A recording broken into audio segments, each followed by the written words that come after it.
everybody, it's the coach. This is third. Thanks, Coach. Well, both teams were hoping the rain would vacate the Green Bay area by kick, but alas, it's still falling pretty steadily.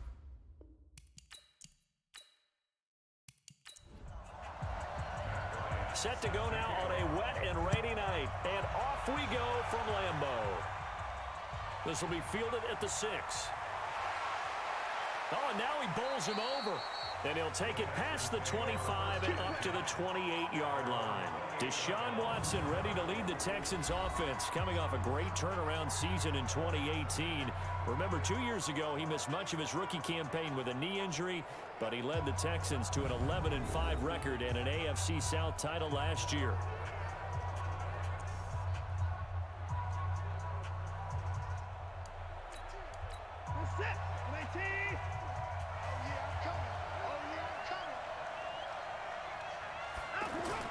Play action for Miller. Now Watson.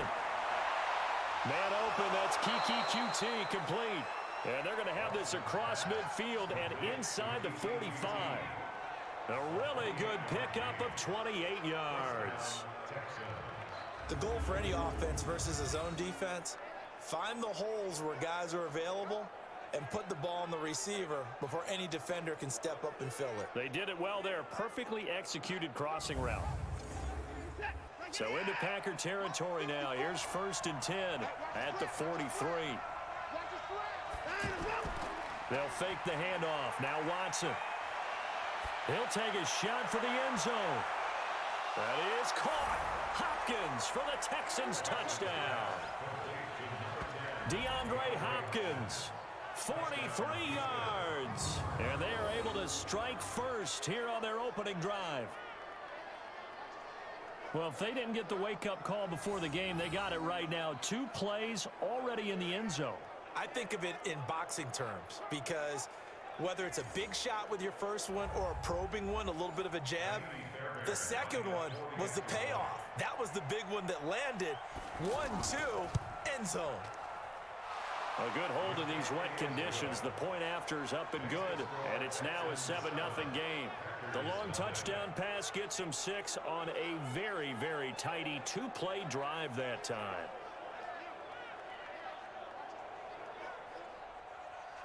So after the touchdown, here's Fairbairn now to kick it away. This will be taken to the back of the end zone. And no run back here. This will be a touchback, and it comes out to the 25-yard line. So here comes the Packers offense now onto the field. And they will be led out by their 6'4 quarterback. And what I'm looking for from him today, the things every quarterback is looking to do. Lead his team to a victory. Doesn't matter whether he's throwing it, running it, handing it off, however he has to do it, as well as exhibiting some leadership, that's what he's trying to accomplish. And he's free going down the left side. It's a foot race. Touchdown, Packers. Roger Lewis, 75 yards, as his guys are on the board here in this first quarter.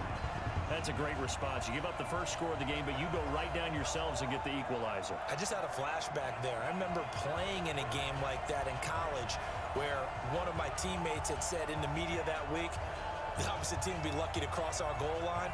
They crossed it in the first minute of the game. On our first offensive play, we scored to answer back. Something similar to what we just saw there. Very similar to what we just saw. Bryant's extra point up and good. And we are tied at 7. One of the shortest drives you'll ever see. One play, 75 yards, 6 points. Each team's had it. Each team has scored. 7-7 here as the kick's away. This is taken just shy of the 10 here. And he's up across the 25 and down at the 28-yard line. Out comes the Houston offense as they get set to take over here. And for them, a touchdown their last go-around. Obviously, they'll be hoping to do that again. And when you start plotting for this drive, when you start thinking to yourself, okay, what are we going to do? You don't go away from what you did before because that worked, but you have to be prepared for wrinkles and counters because you know they'll make some adjustments. Going deep for Hopkins. It's caught inside the 25. And he takes it down deep into Green Bay territory.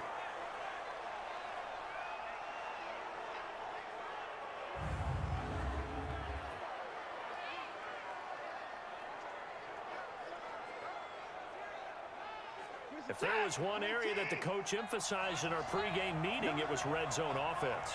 In a sense, I got from it, and I think you did as well. They weren't real happy with how they were executing previously, so they put a lot of time and effort into it because getting points is paramount. Doesn't matter what you do otherwise, don't leave the red zone without putting points on the board.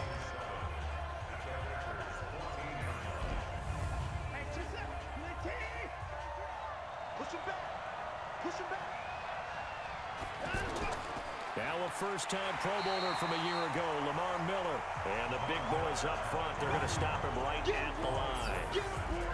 The Pro Bowler, Muhammad Wilkerson, brings him down.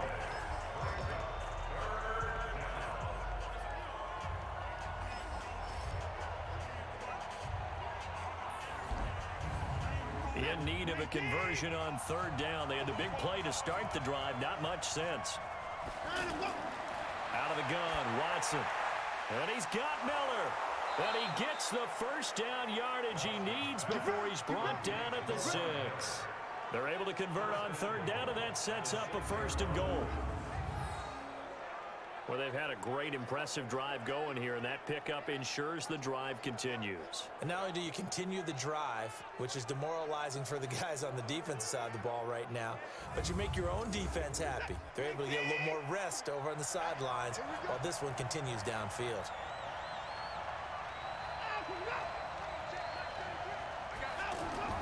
Watson. That's caught. It's Thomas. And the stop will come inside the 5 at the 4. Only a yard in the completion. It's 2nd and goal. And partner, I think that's a great example that not all tight ends are created equal. Because everything was right. Got the completion, but he's not one of the more dynamic guys in the league. So even though he caught it, couldn't turn it into much more. One man in the backfield. That's Miller. 2nd and goal.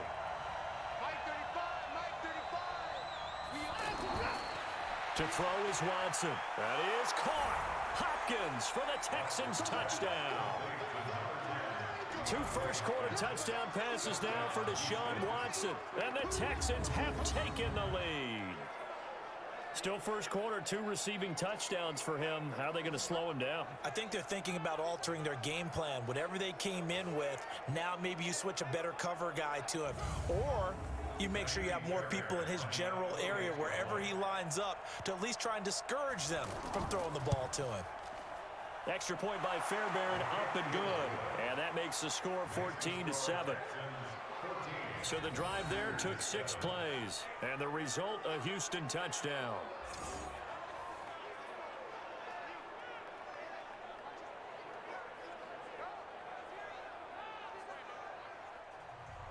So after the touchdown, here's Fairbairn now to kick it away. That'll be taken in the end zone. And he'll elect not to return this one, so they'll bring it out to the 25 on the touchback. The Green Bay offense now about ready to take possession here. And coming off a one-play drive that was so deflating for the defense, what's their mentality? How do they rally here and stop this offense? Well, hopefully there's some determination that sets in because they weren't ready to go on the last one. Give all the credit to the offensive guys for getting it done, but to allow a run of that length. And now a fumble. The ball's out, but this will fortunately wind up out of bounds. I don't know about you, but I could hear and feel the sigh of relief all the way up here in our booth. That was palpable. The sideline, the friend there. No doubt about it. Ball goes over the sideline, able to retain possession, no turnover. I know his coaches are screaming, just hang on to the ball, man. One play has him up past the 40 already, and another 1st and 10. Looking to throw. Pryor. Out left side here to Bryant. And he'll be taken down, but not before he works it past the 50. Give him 10 there. Good enough for a Packer first down.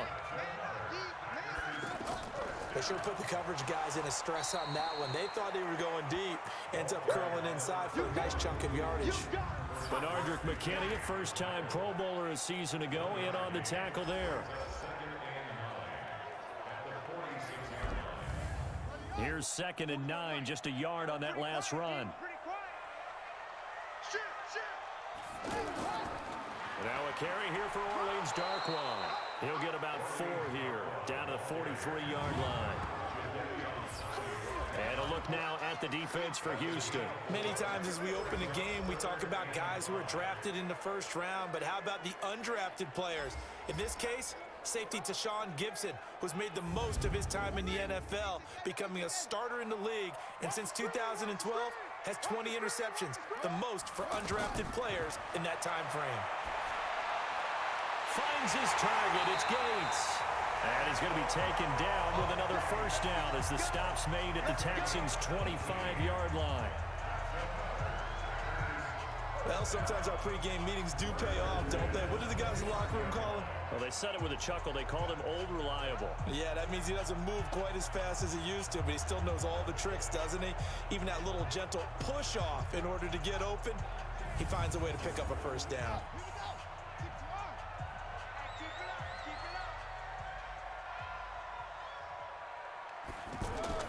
Throwing on first down. Pryor rolling to his right. He's got the first down inside the 10. And down to the 7-yard line. Another 18-yard gain. They had 18 on the previous snap as well. Man, defensively, that hurts. They got him out of his rhythm. They had him hemmed in, but somehow he was able to tuck it away and get away for a gain. 2 big plays in succession. Not sure this D knows what hit him, but now they got to get ready. It's 1st and goal.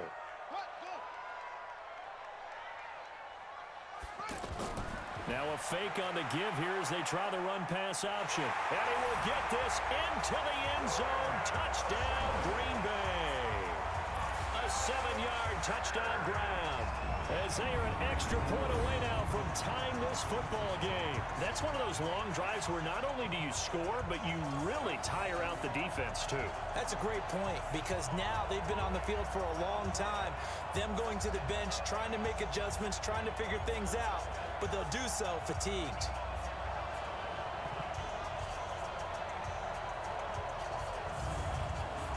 Bryant now to tack on the extra point.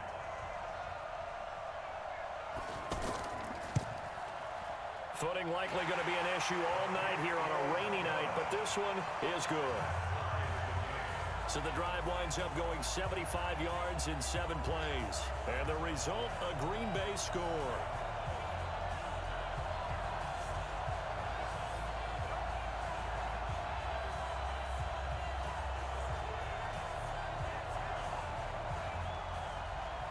This one tied at 14 now as he sends this one away. This is taken at the 3. And he'll take it up past the 25 to the 26-yard line. Getting set to go again, DeAndre Hopkins marches back onto the field. And these highlights here showcasing the solid game he's had. Well, someone woke up and felt good about themselves today, didn't they? I have to feel that he came into this one with the idea that, yeah, I can do this. Whether it was preparation, reading the film, whatever it was, it's paying off in a big way as we watch this one unfold. Yeah, 2 touchdowns, over 100 yards already. And he's going to be stopped behind the line of scrimmage with a penalty flag down. This might push him back further. They'll wind up losing a full 10 yards on the play. So following the hold, they're in a bit of a hole here with a 1st and 20. Back to throw, Watson. And the tip there altered the ball flight, and it falls incomplete. It'll be 2nd down. So they'll come up after the incompletion for 2nd down. Here's Watson. And this one grabbed by Darren Fells. It'll be a pickup of 15 as that'll lead to 3rd down.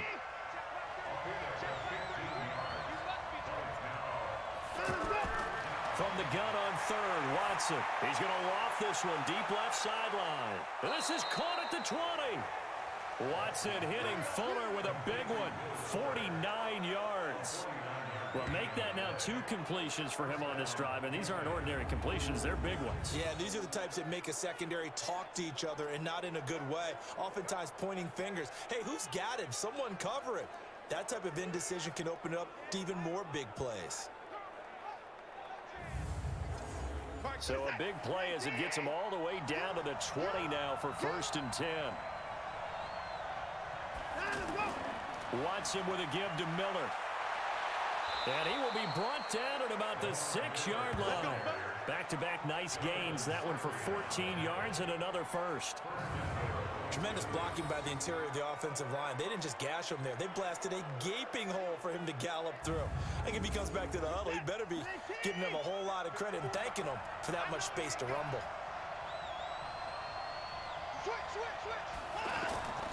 This is Deontay Foreman, a man who missed nearly all of 2018. And the second wave of tacklers is going to get him as they stop him behind the line.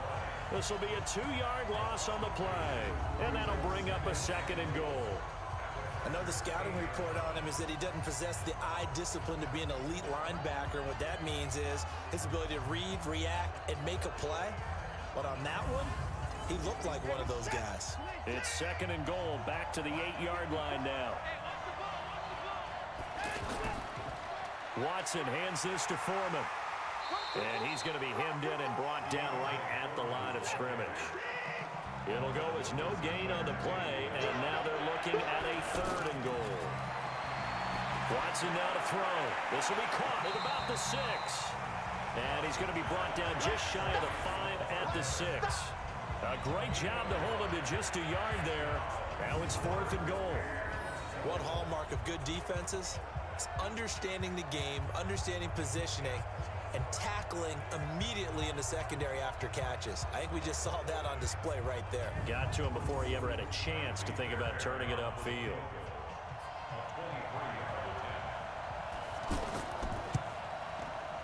Fairbairn able to put this one through.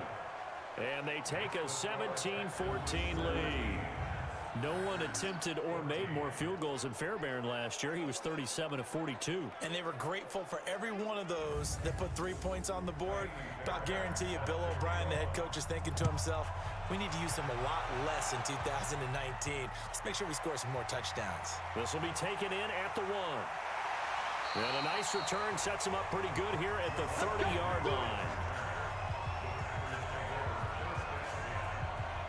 And Green Bay getting ready to go as they take the field. And right now they're saying, hey, let's keep this going. 2 drives, 2 touchdowns. Yeah, can't ask for a better start than that, can you? I mean, this is the way you practice it. This is the way you rehearse it. But right now, the play calling, they're locked in really well. So 1st and 10 now from the 30. They'll run with Darquan. He takes this from the 30 to the 34. The run got 4. Now they deal with a 2nd and 6.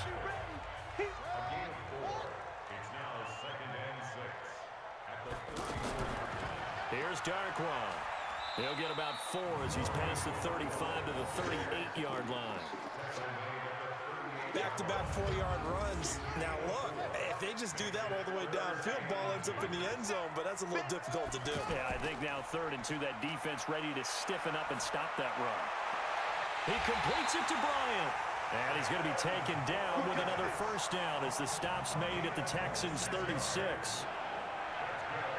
Nice catch right there. Brings to mind the sentence, when in doubt, find your veterans. I used to laugh back in the day when they would call guys like him crafty veterans. You get up in your 30s, you're still playing receiver, but you're around that long at that position, you're doing something right. Just remember this, when he was young, he thought the crafty veteran was simply a guy who couldn't run anymore. Now he understands a little bit better. So a 1st and 10 now in Houston territory at the 36. He was looking for Antonio Gates that time. And now it's 2nd down. They'll try again from the 36 on 2nd and 10. To throw again. Pryor. Caught by Gates, left side. That one good for a 1st down pickup of 18 yards. When this offense can get their tight ends involved, they can move the football. Here, a nice route, able to look it in, and picks up the 1st down.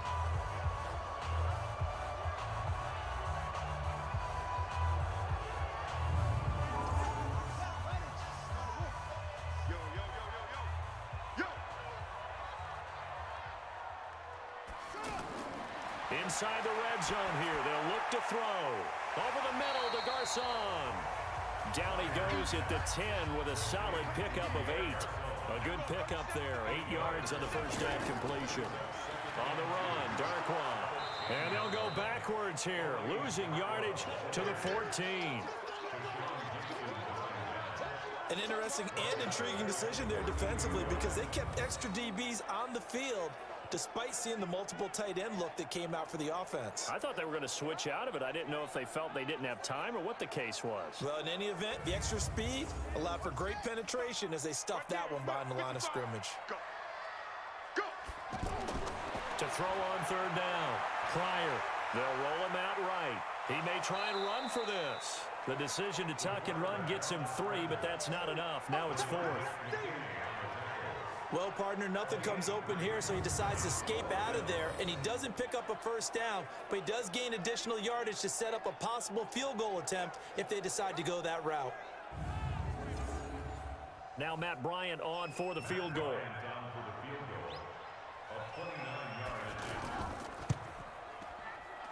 And Bryant's kick is good. And that will tie things at 17-all. So they put together a good little drive there, but ultimately stalling out in the red zone. Yeah, I know a lot of people look at it as a little bit of a negative. They didn't get 6 points out of it, right? Didn't get the touchdown. But that's actually okay. They got 3 points, able to give their defense a little bit of rest, let them settle down over there. So all in all, to me, that's a good drive. This will be fielded at the 6. And nice work on the return as they'll start their drive just past the 30-yard line. To the rest of the offense heading back.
All right, man, eyes up, eyes up. Take a look what we got here. Let's remember what we're running here, okay? The offense hasn't seen this all. 15 Lonnie, 15 Lonnie.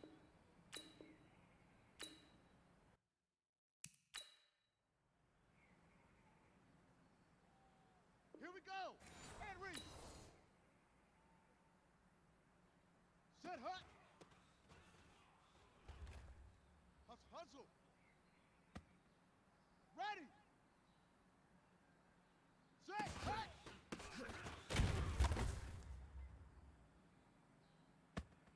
Let's go now. Fit the flag. Hut.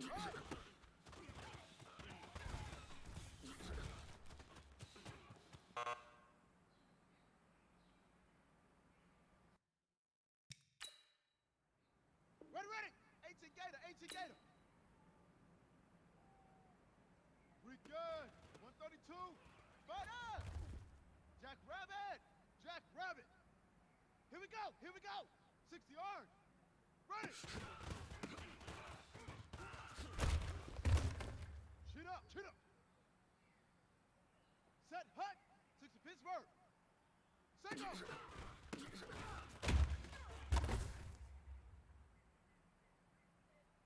Ready.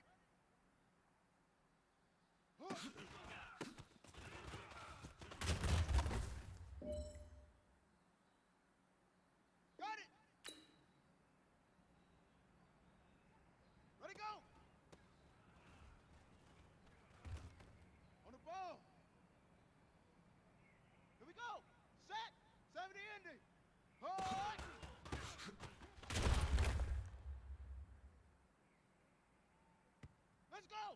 60 outlaw. Hut go.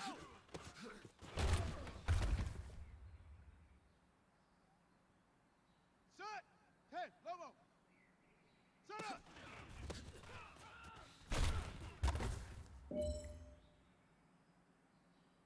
Come on, set. 10, Tuscan.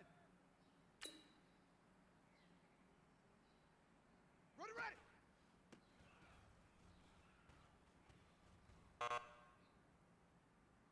Hey, man, listen. Great job today. It was a step in the right direction for you and this team. And as long as you keep moving in the right direction, we're going to be just fine. Hut go.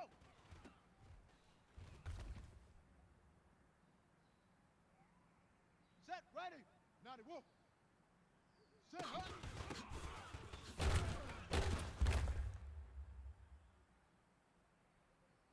Down. 15 Lonnie. 15 Lonnie. Set, hut.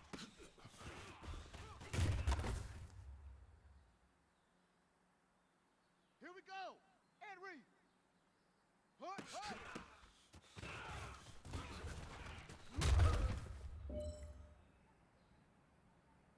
Ready? Right. We good. 132. Fight up.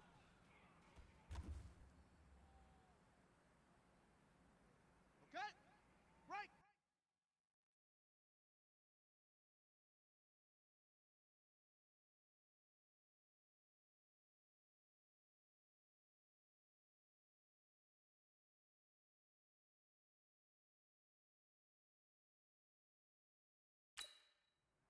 Ready. On the ball. Let's go now. Get the plan. Say go.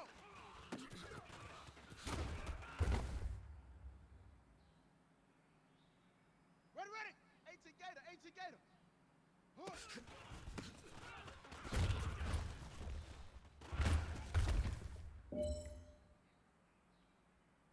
On the ready. Ready, go.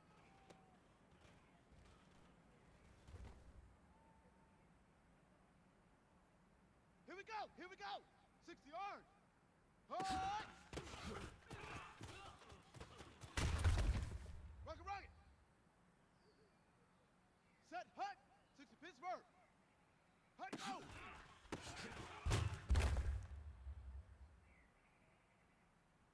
Here we go. Set. 70 Indy. Set up.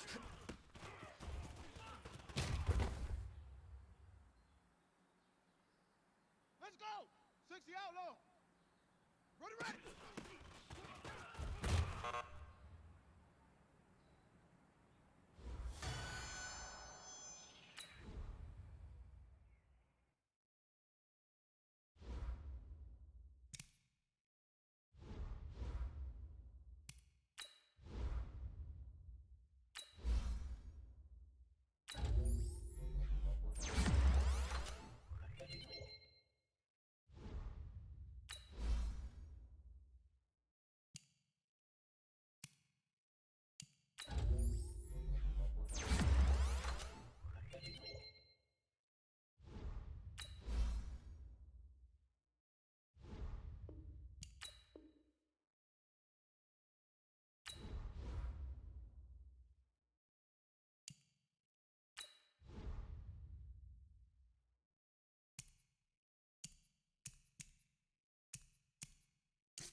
Hey, everybody, it's the coach. This is third.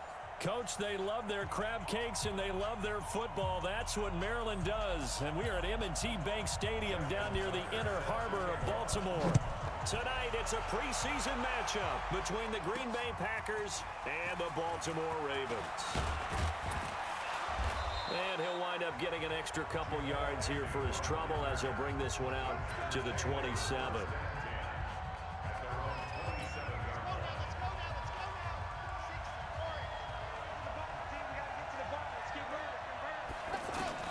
Sanchez on first down. And his first look is incomplete. Antonio Gates, the veteran tight end, was the intended receiver, but it's going to be second down. 2nd and 10 now from the 27.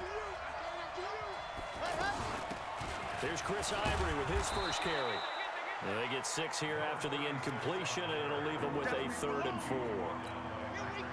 A quick burst there, and he nicely bit off a pretty decent gain.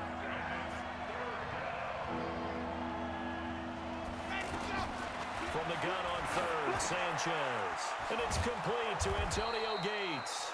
And he's got the first down yardage before he's brought down at the 42. It's a 9-yard gain, and it keeps the drive moving. Many different ways to create space, but on that play, he did it with that big, wide body of his. Didn't get a whole lot of yardage on the play, but it did what it was supposed to. Pick up a first down. Now Lewis here on first down. Some nifty running, but it only gets him to the 45. 2 yards on the carry there. It'll be 2nd down.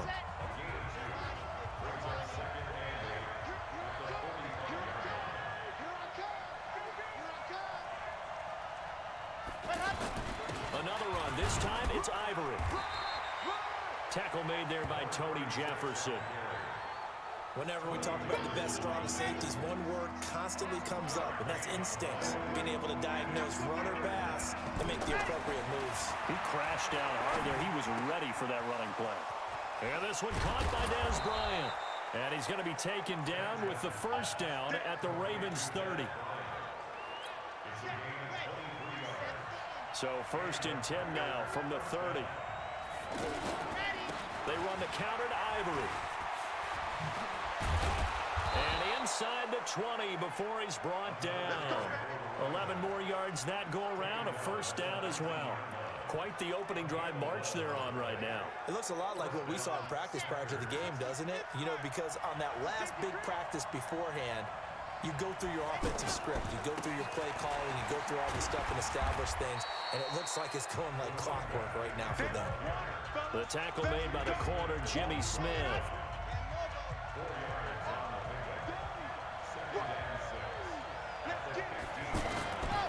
To throw on second down to Sanchez. Caught on the left side by Benjamin.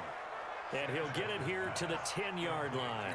That catch good for 5. It's 3rd down. Now it's the Florida Atlantic alum. This is Alfred Morris. And he picks up the first as he's able to take it down to the 7-yard line.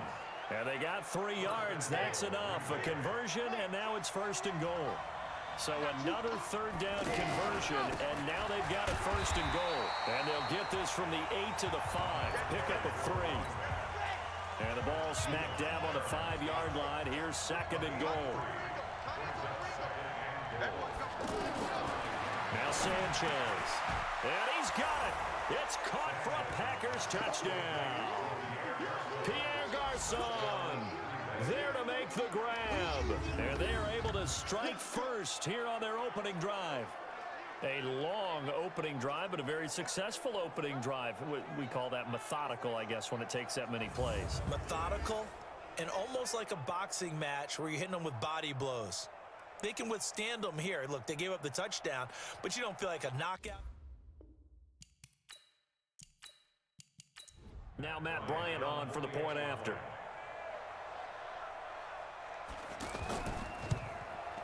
And it's good to make it 7-0 Packers. So that drive, 12 plays in length. And it ends with a Packers touchdown.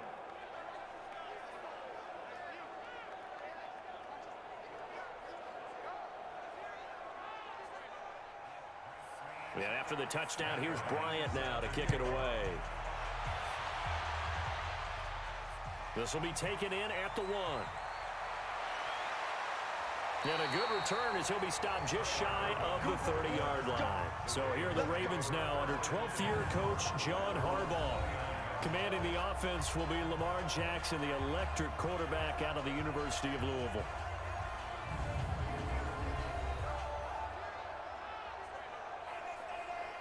Jackson and the Ravens come up now 1st and 10, just shy of the 30. Jackson from the shotgun. That's caught by the former Sooner, Mark Andrews. And he'll be taken down, but not before they work it across midfield. A well-executed 22-yard gain. Nice throw there by Jackson. You think about what a boost he gave Baltimore in the middle of last year. Led them to victories in 6 of their last 7 games as a starter, replacing Joe Flacco, who had the hip issue. And that strong finish was good enough for the Ravens to capture their first AFC North crown since 2012. And now Jackson's a known commodity. He's the unquestioned starter, and with increased expectations and pressure. And he can't find anywhere to go with it, and he goes down. Muhammad Wilkerson sacks him that time, coming in off the edge. You never want to give up a sack. From the O-line's perspective, they hate it for several reasons, especially because they felt like they let little brother down back there in the pocket. Oh, no doubt. They have a ton of pride, and they go into every job wanting to keep that guy clean. They want that uniform with no grass stains, no dirt, nothing on it, but it's really, really difficult. You're talking about some terrific athletes who are trying to put him on the ground. To try again after the sack.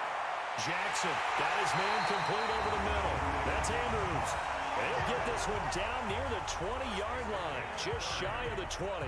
A gain there of 30 big ones. So the big play gets him all the way down to the outskirts of the red zone here for 1st and 10. They'll fake the give to Ingram. Now Jackson. He'll buy some time right. Jackson hit, and he lost the football. Now it appears we've got an injured Raven down there on the field. Definitely the last thing you want to see here in a preseason game. We'll be right back.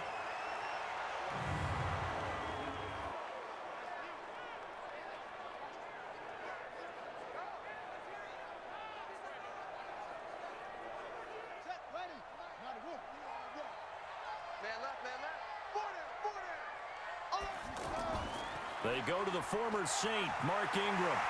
And he'll be brought down here at the 3-yard line. A solid run on 1st down. Gain of 7 leaves him with a 2nd and 3.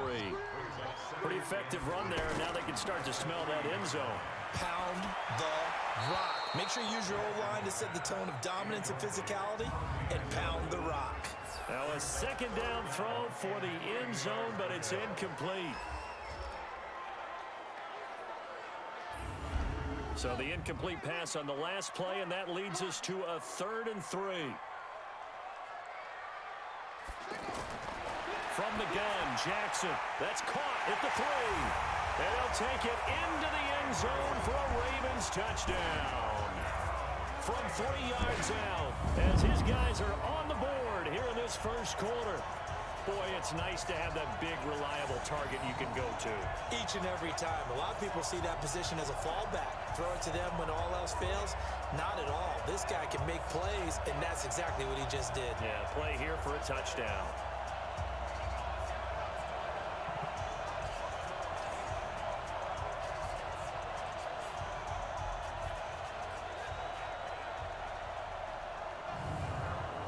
Justin Tucker for the extra point.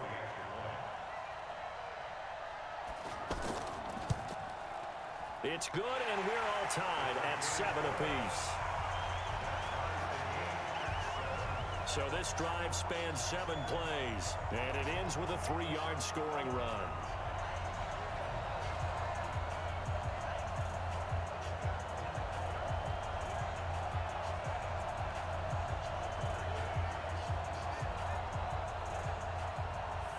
Each team's had it. Each team has scored. 7-7 here as the kick's away. That'll be taken in the end zone. And no run back here. This will be a touchback, and it comes out to the 25-yard line. The Green Bay offense now about ready to take possession here. And they're hoping to redo their efforts in the last drive when they got into the end zone. And just think of what it's like now on the sideline, because when you score a touchdown, you have to go over and look at the tablet and see what you did on the last drive. When you scored points, it's a whole lot better view than when you're trying to figure out how to fix things there. Ivory, and he is going to be stopped cold behind the line of scrimmage. That's going to wind up a loss of a full 3 yards on first down. Anytime you call an inside running play, you just know there should be a lot of congestion there. You're counting on your offensive line to take control of the line of scrimmage. That didn't happen in this case, and that play got bottled up. So now they have to contend with 2nd and 13 after the first down run goes backwards. A 2nd down run with Lewis. Matt Judon there to bring him down. The Ravens bring out an extra defensive back here on 3rd.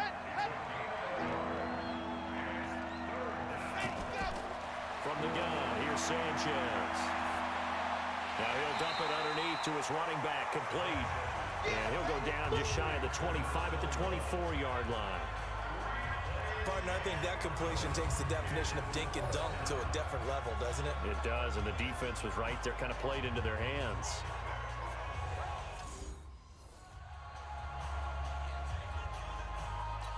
On 4th down, here's Brian Anger now to kick this one away. Tyler Irvin back deep.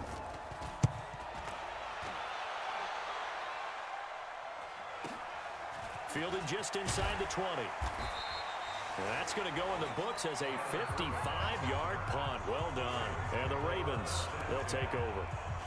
And now Baltimore gets set to take the field. The last possession, these guys were able to tie the game with a touchdown, and now they'll have a chance to move out in front. Yeah, let's give a big assist to the defense who got the ball back. The special teams went out there, handled things. They've got it. They've got momentum. I know they're eager to get out there and put it on display. A gain of 3, 2nd down.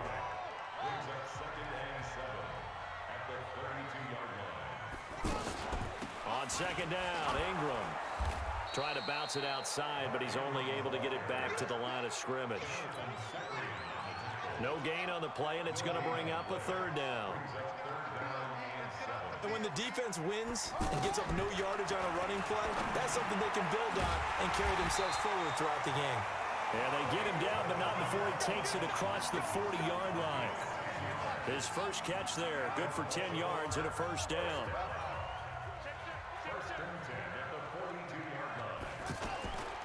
This is Ingram on 1st and 10. And he is met in his tracks behind the line of scrimmage. That's going to go as a loss of a yard, and it'll be 2nd down. On 2nd and 11 now. Jackson on the crossing route, complete. It's Andrews. And this is going to result in another first down as the tackle's made at the Packers' 43. So into Packer territory now. Here's 1st and 10 at the 43. A first carry now for Kenneth Dixon. And he is met quickly in the backfield. Down he goes, folded like a lawn chair.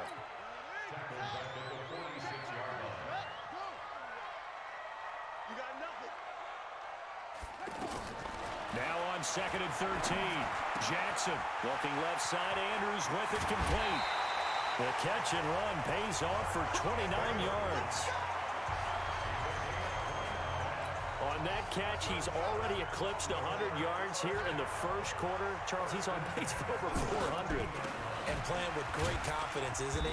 I think he probably had it coming into the game, and now that he's really come out of the gate this strongly, how'd you like to be in the huddle with him right now? You know he's demanding the football. And guess what? I throw it to him. He's having a fantastic game, and they haven't defended him yet. They try to throw on 2nd down, but this one is incomplete. Chris Moore was the intended target, and it's 3rd and 5. Now it's Jackson, and he'll go down. Brought down at the 20-yard line. Trey Boston shot through on the safety blitz for the sack.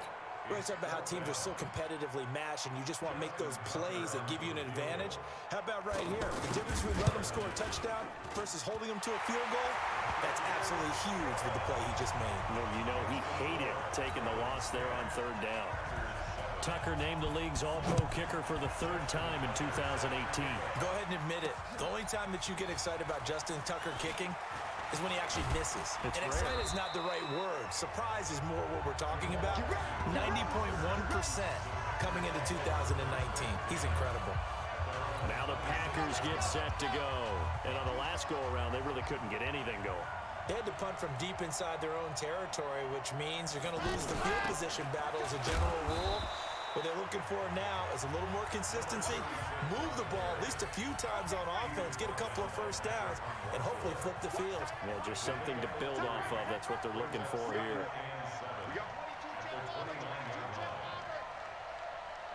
On second down, here's Sanchez. He gets this one to Garcon. And they're able to get this one across the 35. It's a first down on a gain of 10. So here's a 1st and 10 at the 38. A running play now for Ivory. And he's going to be stopped up quickly here. Just a yard up to the 39.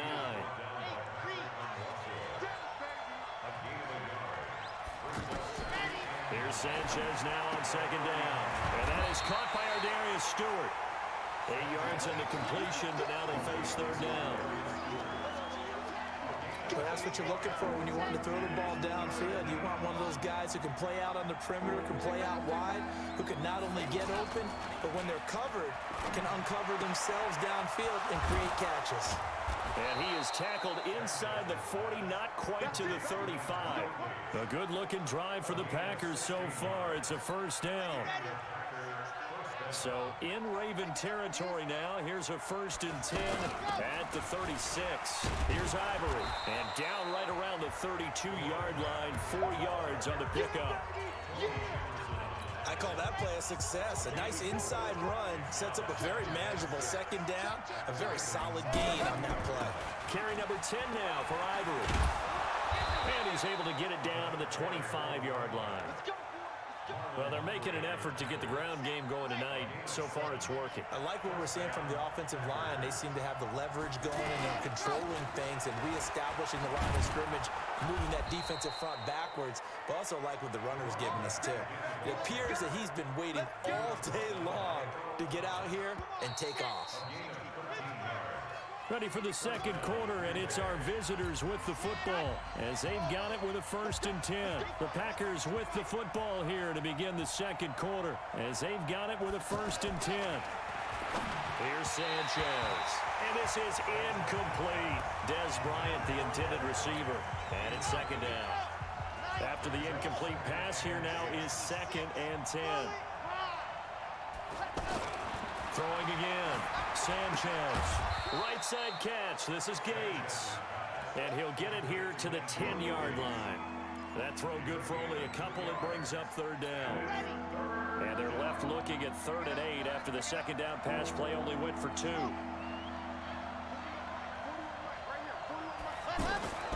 The shotgun snap for Sanchez. To the end zone, but it's incomplete. As we thought they might do here in week 2 of the preseason, they've left their starting quarterback out there for this second quarter, but I would imagine we will not see him after halftime. Yeah, this is the time of year you've got to get your backup some reps and make sure you protect your starting quarterback. And that one, my goodness, that was almost too easy.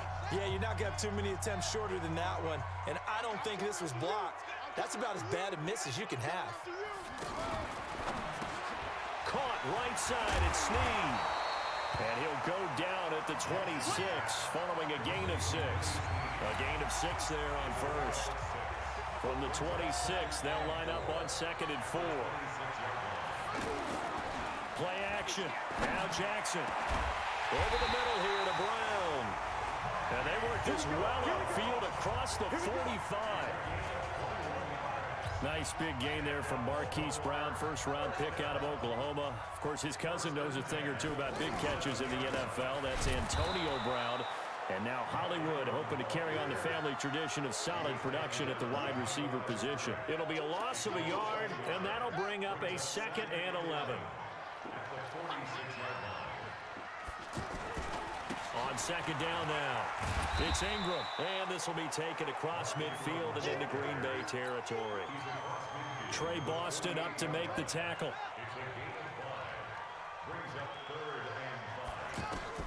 Jackson now. They go screen. This is Ingram. A nice gain at 21 yards. Let's give a little credit there. The offensive play caller sensed that the screen pass was available. Whenever you're getting a lot of heavy pressure towards your quarterback, that's when you're thinking about running the screen and using that pressure against the defense. And it worked very well there for a first down. The improv on the scramble there gets him 6, and it'll be second down.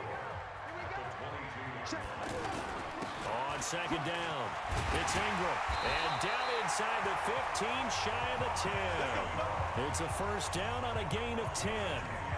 At this stage of the game, the run-pass numbers are a little bit out of whack because most of the yardage has come through the air. But in a sense, that just sets things up for big runs like that because the defense might be a little bit off balance. They pick up another first down with that run. And a pickup of about 4 down inside the 10 to the 8-yard line.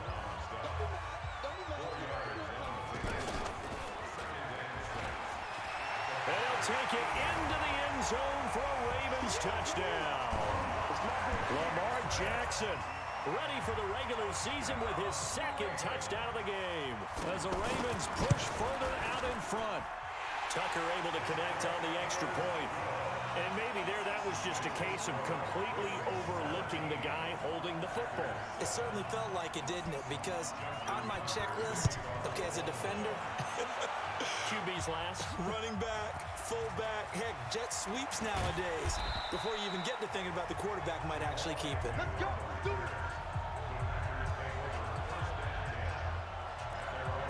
Chris Ivory again gearing up to help lead this offense. And I'm wondering if maybe they don't go away from him on this drive a little bit. He's been great, but they haven't scored a lot of points. I think they still have to show him as a threat. Make sure he touches it a few times. But as you pointed out, use him as a decoy a little bit and get the ball in the hands of some other people in order to put more points on the board. But he's done a really nice job of establishing them with his running. Yeah, he's established himself well. Now can they put more points up? That one a first down pickup of 8. It's nice every now and then in this game not to see people overthink it. Just hand it to the old reliable guy. Let him pick up the first down. Ball up to the 35 now as they come up on 1st and 10. Back to throw, Sanchez. He's tackled a yard short of the marker. Good gain of 9 on first down. For a second there, I thought that might break big. Screen pass. Looked like it was coming together. Looked like there was an opening. Still, ended up with a solid gain. That last catch short of the marker by just a yard leaves him with a very manageable 2nd and 1. Well, to me, that's taking a big gamble defensively because that alignment you see, that's normally something you see down near the goal line. Because now, if they decide to go play action, something should be open there, and I think open big. So maybe that's something that gets filed away for later. I think without a doubt, you write it down, and if you see that look at a later date, go ahead and take your shot. I always appreciate runners who understand situations. That was just 3rd and inches. No reason to dance around in the backfield and try and break off a bigger play. Just go pick up the first down, and that's exactly what he did. So in Raven territory now, here's a 1st and 10 at the 48-yard line. He's going to loft one, deep left side. Got a man, it's caught inside the 10. It's a big play there for Green Bay. 42 yards. Obviously, they're not where they want to be right now on the scoreboard. Big plays like that, though, that'll trend them in the right direction. Yeah, a few more like that, they'll be right back in the game. And if they can continue to do that, maybe they'll inspire their defense as well. They'll get a few stops.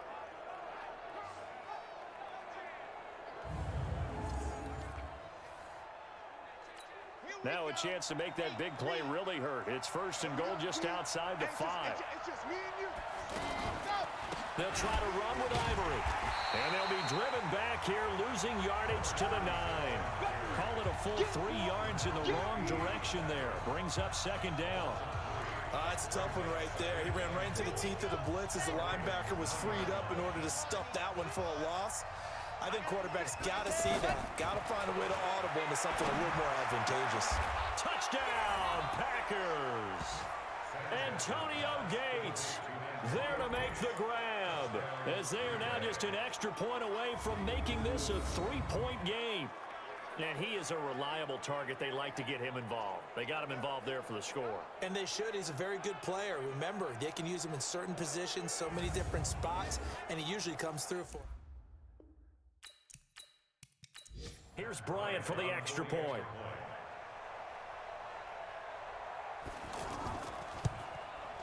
And this is up and good to make it a 17-14 game. So that drive in total 8 plays. And the result, a Green Bay score.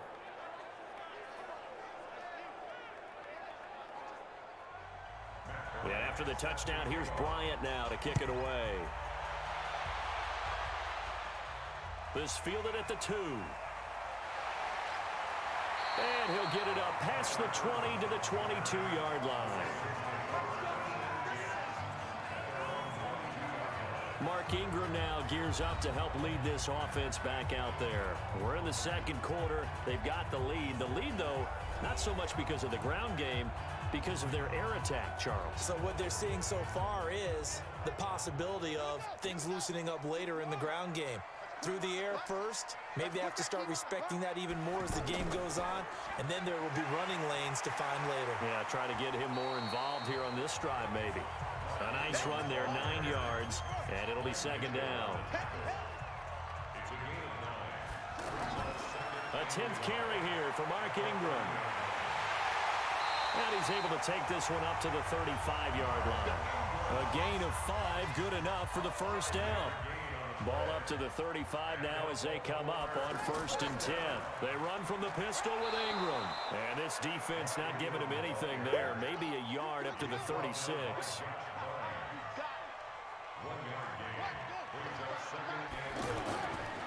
On second down now, it's Ingram. And he is going to be stopped cold behind the line of scrimmage. That backs him up 1 yard and brings up 3rd down.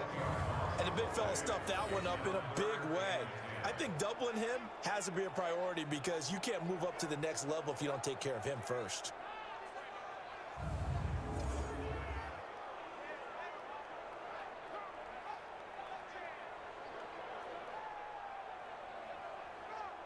It looks like the Packers have added an extra DB on 3rd down. From the gun, it's Jackson. And he can't find a receiver, and he's brought down. William Hayes, the pride of Winston-Salem State, coming in to drop him. So this has been a lot like a tennis match, hasn't it? Back and forth. Both of these offenses having their way so far, so maybe the question isn't who's going to score the most points in this game. Maybe it's who's going to get some stops. Yeah, absolutely, and that sack, finally a first step in the right direction for a stop.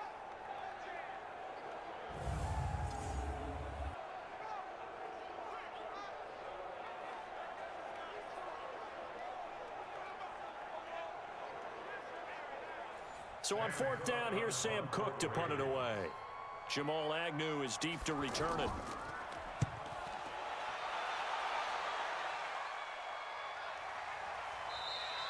.47 yards on the punt that time, just 1 yard on the return. And it'll be Packer football here, 1st down and 10. Getting ready to go again here, Alfred Morris trots back onto the field. And for him, it's been pretty limited involvement. Down on the scoreboard, maybe time to turn to this guy. And you know me well. Winning games to me means starting with the running game and continuing to press the running game.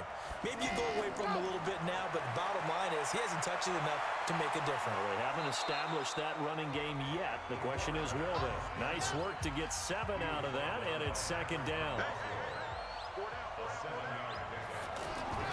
Play action. It's Sanchez. Complete to the right. This is Garcon. 15 yards on the play. 1st down. People worry about throwing the out route because often it can get jumped, and that can turn into either an incompletion or an interception. But not on that one. Everything came together, and he catches it and goes over the sideline. So the ref takes a peek here, wants to see if the receiver had possession and both feet inbounds. If this were a college game, this would be a legal catch. It's the 2nd foot that they're looking at to make sure it gets down. You have to have 2 inbounds in the NFL.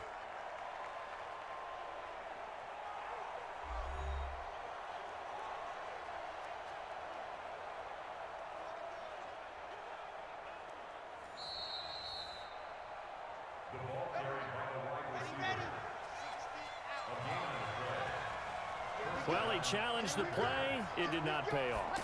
And that means he lost a timeout in that challenge. And as a coach, you hate that. Don't know if you took the advice of the player, you threw it yourself, but it didn't go your way. At the end of the day, it all comes back to the head coach. He has the final determination on whether to actually challenge the play or not. In this case, it didn't pay off for him. And that's got to be so heartbreaking. You throw that flag, you probably feel really confident, and then all of a sudden, boom, you lose the challenge.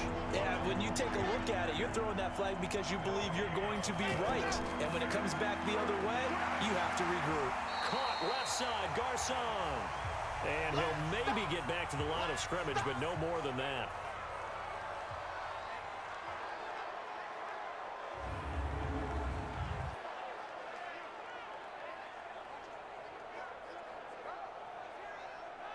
Here's Brian Anger now, as he'll punt it away for the second time.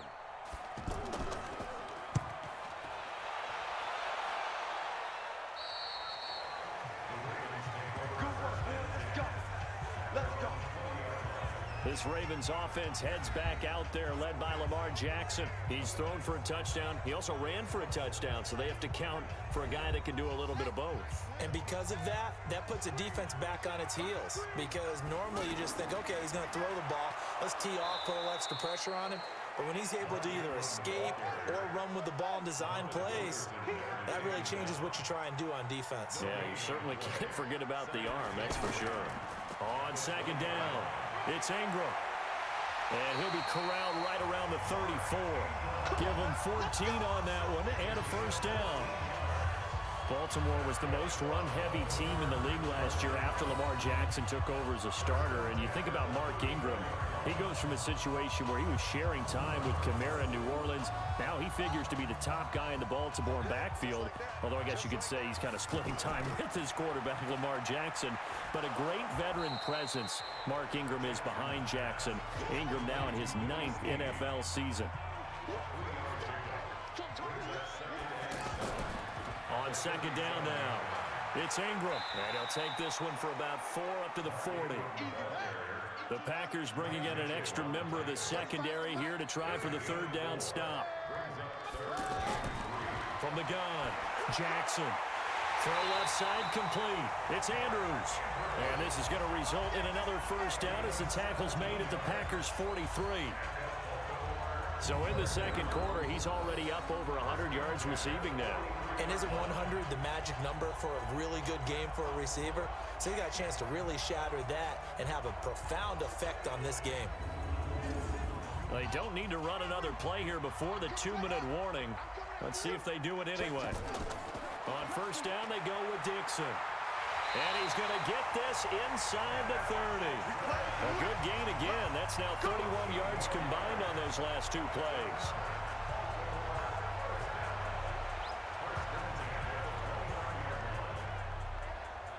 Coming up at the half, a reminder, we go back to Orlando to check in with Jonathan Coachman. He'll have a look back at our first half as well as a look ahead to what's coming up. Trying for Brown, and it's intercepted. Picked off by the free safety, Eric Berry. And a big turnover there as his guys will get the football back.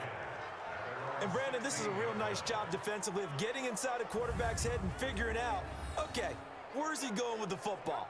Because you can make an educated guess defensively, not all the time, but sometimes. And when you're right, you've got a decent chance of coming away with the football. Here comes Mark Sanchez now to lead his offense back on the field. He's doing his job, but the bottom line, they're losing. They've got a deficit to make up here, and he knows it. And quarterbacks who last in this league learn that lesson really early. You may have had a great stat line and felt pretty good about how you played. But if your team didn't win, it almost doesn't matter. And right now, he's adopted that attitude. How do I get better? How does my team get better? How do we find a way to win the game? He's hoping to lead his team to a successful drive. Right after the turnover, they come out throwing. And that means it's a sudden change situation. We used to practice it on defense. Sudden change, get out there, stop the offense. But you typically run out there a little bit unsettled. I think that's why he came right out throwing the football, hoping to catch him off balance. And he did. From the 32 now, here's 1st and 10. Out of the gun, Sanchez. Into heavy traffic, and it's intercepted. Picked off at the 39. And he's able to get it back to the 33-yard line. Oh, timing is everything on a route like this. He tried to drive that football into a tight spot. And if you're a little early or a little late, chances are there's going to be someone there. And sure enough, this one's going the other way.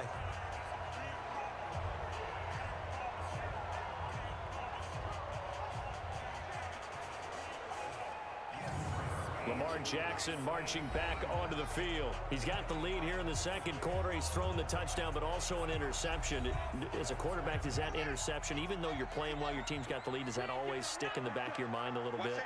For the best ones, it just upsets them that they did that because they don't think there should be any blemishes on their record. They think that they're way better than that. So your confidence gets tested a little bit.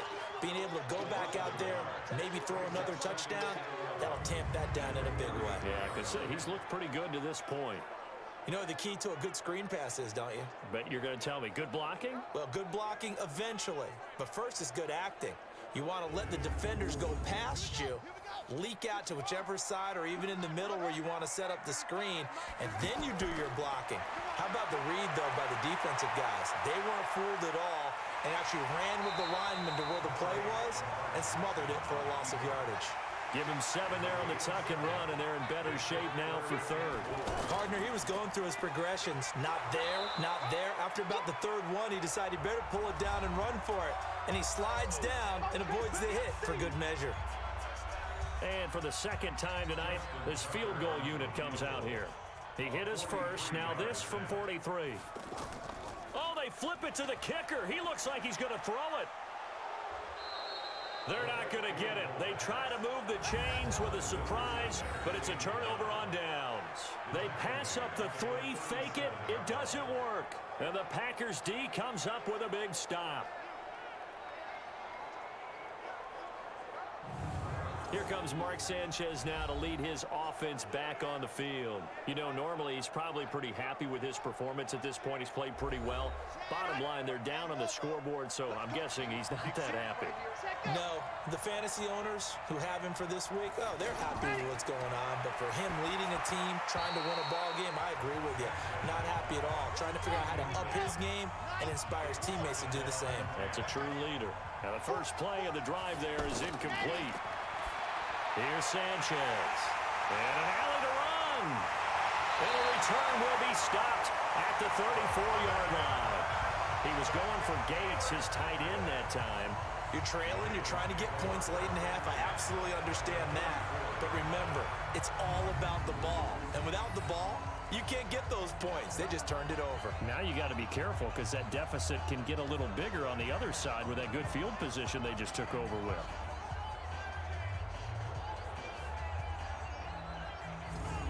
The Ravens offense now, they get set to head back on the field. Well, what a break here. Turnover late in this first half, and now they're set up in field goal range already. With a chance to get more. So what you're telling your unit as they go out onto the field is very simply this.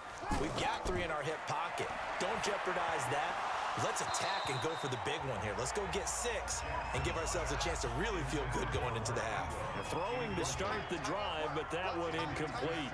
You know, during these preseason games, we're in week 2 right now, it's always funny looking at our spot charts up here in the booth because with all the guys that might play in this one, it seems to get bigger and bigger each year. Yeah, we pretty much supersize them, don't we? Because, you know, remember, they're carrying 90 now. And with the new rules, they'll carry 90 all the way through the preseason before they make the final cut. Oh, yeah, a lot of guys to learn for these games. Now the Packers going to go ahead and use the second of their timeouts as they'll stop it with 25 seconds to go here in half number 1.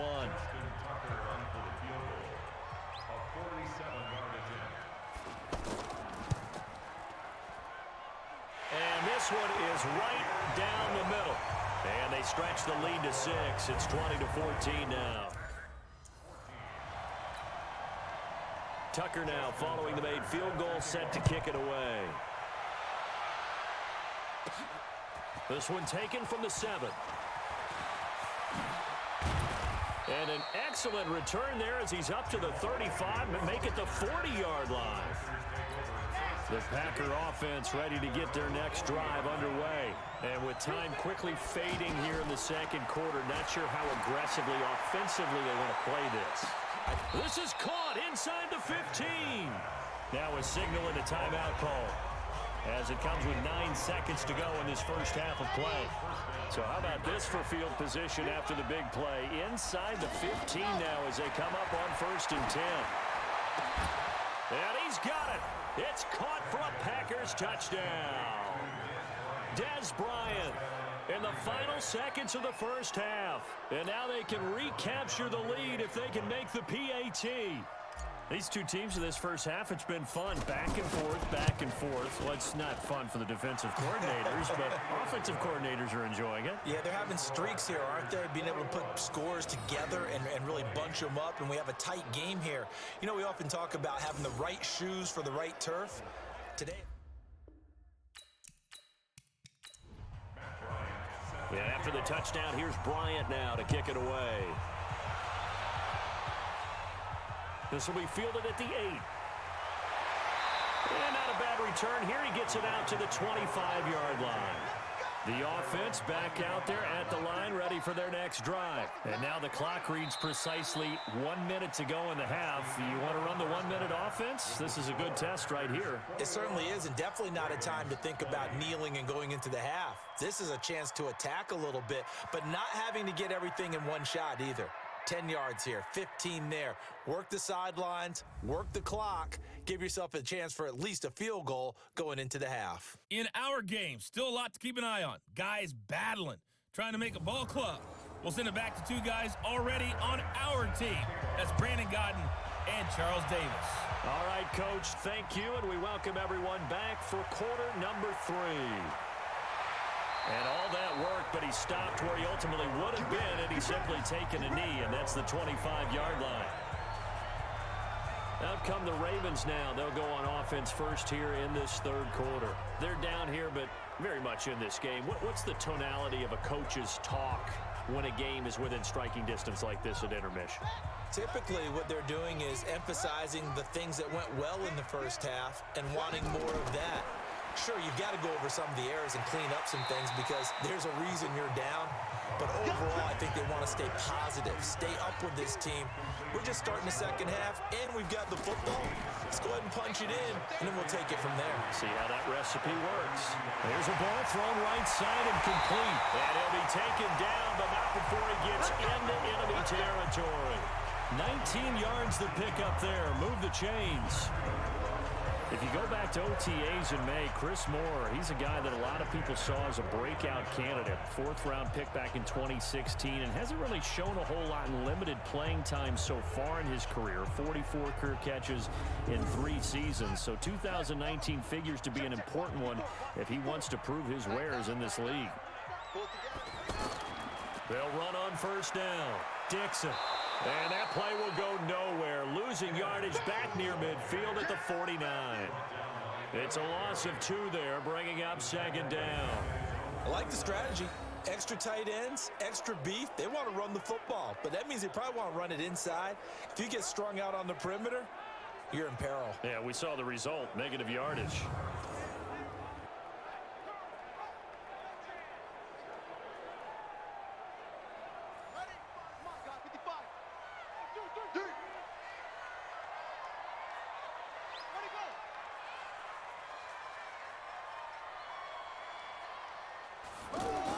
They'll keep it on the ground. It's Dixon again. They get 11 back on that one. It leads to third down.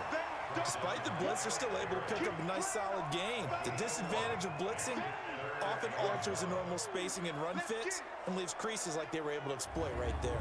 This is 3rd and 1. Very likely 4-down territory, even if they don't get it, though. They'll run it with Dixon.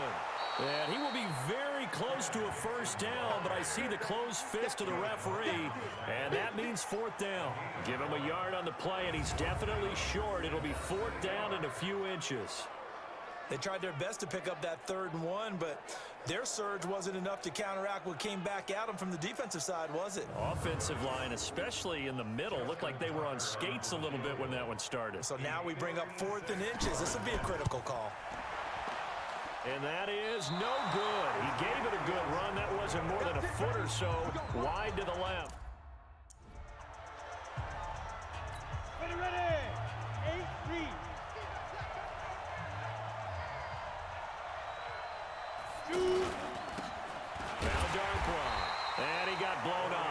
losing yardage on the play back at the 44. A loss of 2 there, second down.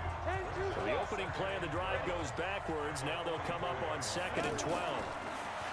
Here's Kelly. And Austin Safarian-Jenkins has it. And he takes this one down almost all the way to the 30. That one covers 24 yards. It's a first down. From the 32 now. Here's 1st and 10. Now a handoff here to his running back. And he is met in his tracks behind the line of scrimmage. A loss of a full 3 yards, and now it's 2nd down. Doubling this guy has to be a priority before moving up to the next level because the big fella, he just ate that one alive, just stuffed it. In fact, before the game, he was talking to us, and he's like, hey, these pants make me look fat. And we said, nah, man, you're just a whole lot of guy. He is at well over 300 pounds. He's a big man. 19 yards to pick up there. Move the chains. 60 outlaw.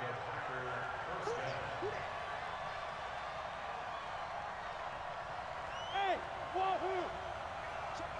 From the red zone now, they'll look to throw, and that'll be incomplete. We do have a penalty flag down, however, and let's see what that's about. So the pass incomplete in the end zone, but contact and pass interference. And now where does the ball get placed? At the 1-yard line. 1-yard line. They gave up excellent real estate on that one. That's going to work really, really well for the guys who threw it. They'll try and run for it on 1st and goal. And he'll take this into the end zone for a Green Bay touchdown. Taking it in from 2 yards out. And the Packers are able to stretch that lead out further. Solid job up front. Really just a solid job all the way around to get that one in. Yeah, that was well executed, wasn't it? Well blocked, well run. End result, 6 points. Touchdown. Bryant tacks on the extra point, and the decision to just kick the extra point winds up successful. And after the touchdown, here's Bryant now to kick it away. That's fielded in the end zone. And he'll elect not to return this one, so they'll bring it out to the 25 on the touchback. The Raven offense set at the line for this next drive. Last time out, they had that long 50-plus yard field goal that they missed. And I'm sure on their sideline they're thinking to themselves, okay, do we still want to try one if we're in that position again? And I would dare say that the answer would be yes. They're going to have a lot of confidence in their kicker. But just to be on the safe side, I'm sure they told their offensive guys, can we get a little bit closer this time? Closer. Yeah, you know, I'd rather get in the end zone first and foremost. But if all else fails, less of a field goal attempt for him. And he'll be taken down, but not before they work it across midfield. That one covers 24 yards. It's a first down. So into Packer territory now. Here's 1st and 10 at the 48-yard line. Under pressure here, and down he goes. Sacked back at about the 43-yard line. Connor Barwin. He's the one that got home and takes him down for a loss of 9. The amount of sacks that they've absorbed in this game is absolutely extraordinary. Let's just face it. This offensive line, flat out, cannot handle this pass rush. It's been demonstrated time and time again. It's a pickup of 12, and that'll set up a third down. They'll need to get this to the 38. That's where the first down marker is here on third. To throw is RG3. And he's got his target. That's Moore. And they'll wind up getting this one all the way down inside the 20. That one goes for 29 yards on third down. This quarterback now a perfect 5 of 5 since taking over. They haven't missed a beat. 1st and 10. Under a heavy rush, and down he goes. Stacy McGee in there to get him. It's a loss of 5. Pass protection has been a problem all night long as they come up facing 2nd and a bundle. Now it's Griffin. Caught by Snead over the middle. And this will be a gain of 6 when it's all said and done. Down to the 15 from the 21. They missed a field goal on their last drive. Here they need something to even get into field goal range on third down. Now look out, Griffin hit, and he lost the football. It's loose. I'll plays like this where the ball comes free, it's often unusual for the team that lost it to get it back because this is the quarterback. The ball gets away from him. Everyone else is trying to execute what they're supposed to do on offense. They're usually looking in the other direction, downfield, or have moved away from him. In this case, though, a teammate is able to come up with the ball. So that one is his third of the game. Now, if you're wondering, that's only halfway to his career high as he once had 6 field goals. Brandon, what was 6? Let's hope we don't get that again, please. Can we see a few touchdowns here and there? That'd be nice. The offense now at the line, ready for their next drive. And they will simply, Charles, be looking to duplicate what they did last drive when they were able to push it in for 6. And they hope it'll be that easy, right? To be able to take exactly what happened before, replicate it. They may have to make a few additional changes along the way because I'm sure the defense will make some adjustments, but they've got to have great confidence having scored the last time out. And this time not as successful as he'll get back to the line of scrimmage and no more. They'll say no gain on the play there, and now it'll be 3rd down. Perfectly designed blitz right there. They took that one from the grease board to the field because they were able to free up their linebacker to get into the backfield and spill the play. And down he goes, but the stiff arm utilized effectively there, and it helps him move the sticks. That gain of 9 buys them a new set of downs. And to give this time to the tailback. That's a staple of this offense. Drag route to the tight end. Yeah, he's unable to use his size to break off much more yardage after the catch, but still an effective gain nonetheless.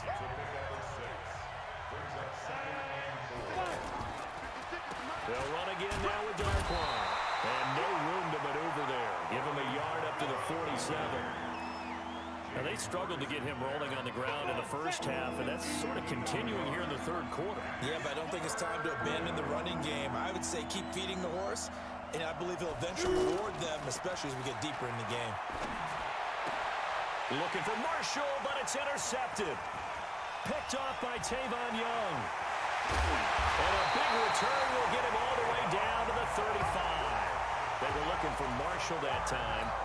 And that's a great example of ball skills right there, partner. You and I do a lot of games, and I can't tell you how many guys look to run with the football before they've intercepted it. So that's a nice job of focusing on the task at hand and coming away with the interception. And he gets this one inside the 15, just a yard or 2 shy of the 10. 23 yards on the play.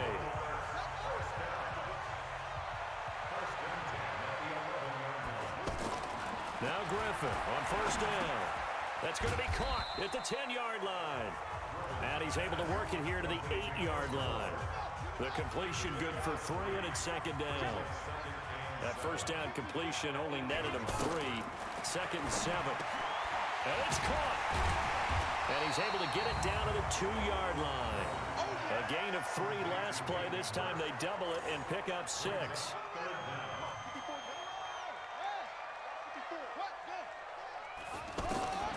Griffin now to throw on 3rd down. And he will find Hurst in the end zone. Touchdown, Ravens.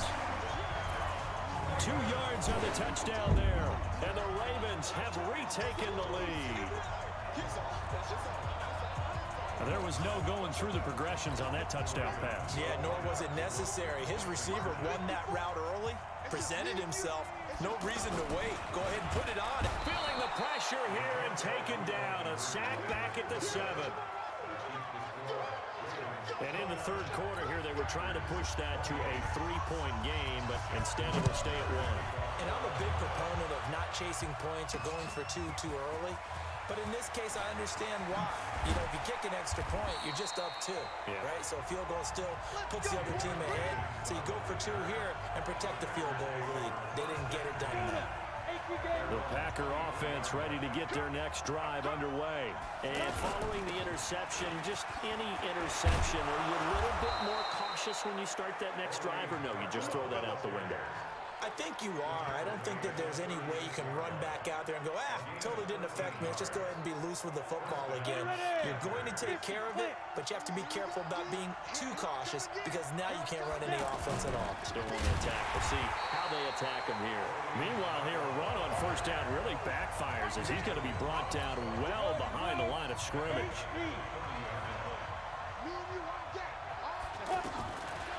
It's 2nd and 15 now. Kelly, that one taken in by Carlos Henderson. And they'll get this well past midfield before being stopped just before the 35. A big play on the catch and run, covering 34 yards. So how about that for a chain mover? They're all the way down inside the 40 now for 1st and 10. Switch. 6-6. Pull it high. Hey, high 7. Now Kelly. Nowhere to escape, and he goes down.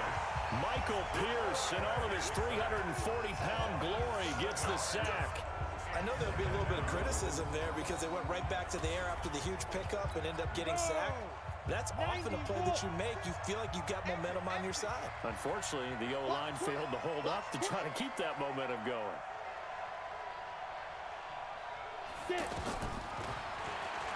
Stepping up, he'll try and run. He gets 12 on the keeper there, but now it's 3rd down. They've been running it well all game, and why not? The big guys up front, they're just having a ball creating monster holes for their guys to run through. Into heavy traffic, and it's intercepted. Picked up by a former first-round pick, Shane Ray. And they're going to take over right there at the 22-yard line. So that's back-to-back drives where they've thrown an interception. Ordinarily, we look at the offense and say, what's going on with your scheme? Maybe we should look at the defense and just give them a whole lot of credit. They've got them frustrated right now. RG3 going to bring the Ravens up 1st and 10 at their own 22. The drive starts with a carry by Edwards. And not much there. Maybe a yard up to the 24.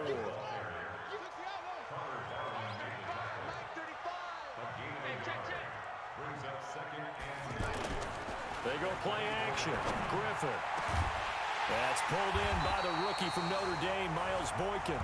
And they work this well upfield across the 45. 22 yards there, a 1st down. And this will probably be the last play of the quarter. On 1st down, it's Dixon. And I think this defense knew what was coming as he is smothered behind the line. Back now in Baltimore. And we've got a dandy here. A 1-point game as we begin the 4th. To the right side, and he's got more complete. A big play on the catch and run, covering 34 yards. Big plays back and forth just continue. Both offenses excelling. And I hear the excitement in your voice while you're calling this game. This hurts my soul as a defensive player, watching these teams go up and down the field and put points on the Do board. me a favor the rest of the way. Sit back, relax, and just appreciate the offensive dominance that's going on out here. I'll give it a shot. Give him a couple on the carry there. 2nd and 8.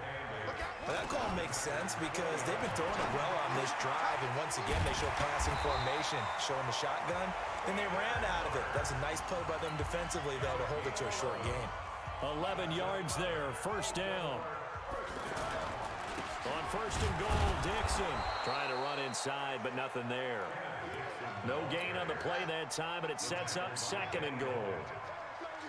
If nothing else, they've already taken a couple minutes off the clock here already as they come up 2nd down. A run by Dixon. And running room scarce here. He's going to be stopped in his tracks at the line of scrimmage. A lot of tired bodies on that field, but this is a big play. 3rd and goal. That's complete right around the 8. And he's going to be brought down just shy of the 5 at the 6. They're able to hold him to 3 there, and that leads to a 4th and goal. One of the money routes for any offense, the drag route. So tough to defend because the receiver can stop at any point and make himself available to the quarterback and get a completion. But I love the communication we saw there. All the defenders pointing out the receiver, where he was going, and then they're able to rally to the ball after the catch and stop him short of a 1st down. This fielded a few yards into the end zone. And he'll take this up past the 20 and down at the 22-yard line. Now come trotting out there, the Packers getting ready to go. And there are parts of their last drive they'd like to emulate. And, of course, they'd like to forget the inning, the interception. But they did put together, Charles, a nice sustained drive to get him down the field. Yeah, and unfortunately for them, the only thing that matters is part two, right? Because once they threw the interception and finished off the drive, that does them no good to go back and say, well, you know, we had a good one going. Finish things off. That's the only way you can get it done. A second down pass play there, but it's incomplete. Amara Darbo, the intended receiver. Big play coming up. Here's 3rd and 10. I would expect to see some pressure here. 3rd down here. And the blitz does come. Gets it to Benjamin. It's caught. And he'll get this up to the 34-yard line. 12 yards there as they keep this drive rolling. It's another first down. From the 34 now, here's 1st and 10. Kelly. Over the middle, he finds Henderson, complete. And they'll get him down after a pickup of 8, 2nd and 2. Now after the completion, we're going to get a timeout, an injured player. Definitely the last thing you want to see here in a preseason game. We'll be right back. Blue draw quarter.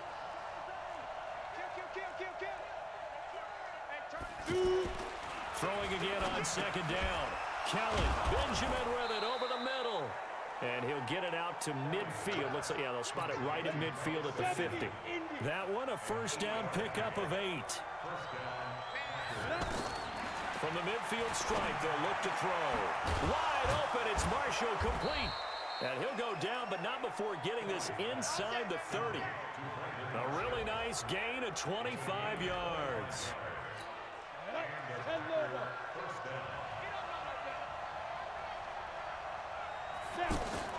On 1st and 10, Kelly. His throw caught at about the 5. And they do get him down, but not before he's able to slip it inside the 5-yard line. That's back-to-back plays of over 20 yards. Tell you what, he's been able to put the ball in some tight spots all game long. That throw, no different. Yeah, a lot of people would call it a gutsy type of a throw. I think he looks at it as, I can do it, so it's not that big of a deal to me, and I'm going to keep firing. And this is complete. It's Marshall. That'll be a pickup of 4 as they work with his 4-point fourth-quarter lead. I think a lot of people ask the same question all the time. Why do we see so many slants in the red zone? Well, the windows are tighter. Everything's more condensed. It has to be quicker, and you've got to deliver the ball on time. Your biggest worry? Ball gets tipped in the air, because if that happens, then it's fair game for the defense. That'll go down as a loss of 8, and that'll make it 3rd and goal. Partner, I know we're in a goal-to-go situation, but my goodness, think about running the ball here. Not even a thought, is it? Defensively, they're in a prime spot. And I think touchdown, Packers! Brandon Marshall there to make the grab. And the Packers have retaken the lead. Well, that's about as quick of a passing touchdown as you'll ever see right there. Everyone has a section in their playbook called the quick game. That was a super quick game. Out of the hands of the thrower, bam, right to the receiver, successfully for a touchdown. How in-depth is that quick game part of the playbook? It's pretty in-depth because people want the ball in the hands of the quarterback into the playmaker's hands downfield as fast as possible. There are a lot of plays, a lot of options involved with that. Bryant's extra point up and good. And the decision to just kick the extra point winds up successful. And after the touchdown, here's Bryant now to kick it away. That's fielded in the end zone. And no run back here. This will be a touchback, and it comes out to the 25-yard line. The Baltimore offense at the line, set to get going. And last time they got 3 points, but it was a chip shot field goal. And when you go to the sideline after a chip shot field goal, maybe the offense not too happy. It's about Packer pressure, and down he goes. Stacey McGee able to drop him that time for his 2nd sack of the evening.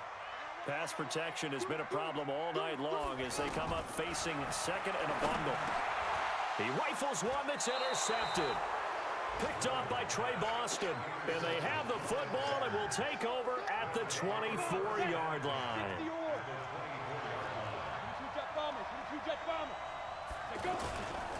Now they try the right side here.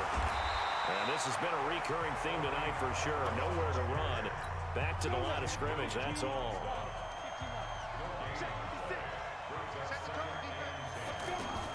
Looking to throw on second down. Kelly. And Kelvin Benjamin's got it. And he's going to take it in. Touchdown, Packers. A 24-yard touchdown. And his guys capitalize on the short field as they take it in for 6. Remember the one-dimensional tight ends who just put their hand in the ground and block people? Well, if you're that guy now, you're probably a fullback in an I-formation offense. These tight ends nowadays can do everything. Block, run, and catch. Beautiful connection for a touchdown. Bryant now to tack on the extra point.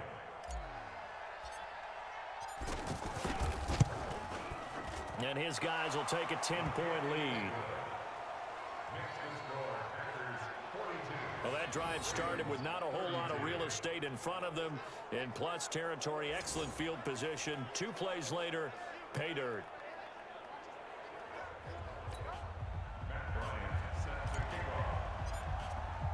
And after the touchdown, here's Bryant now to kick it away.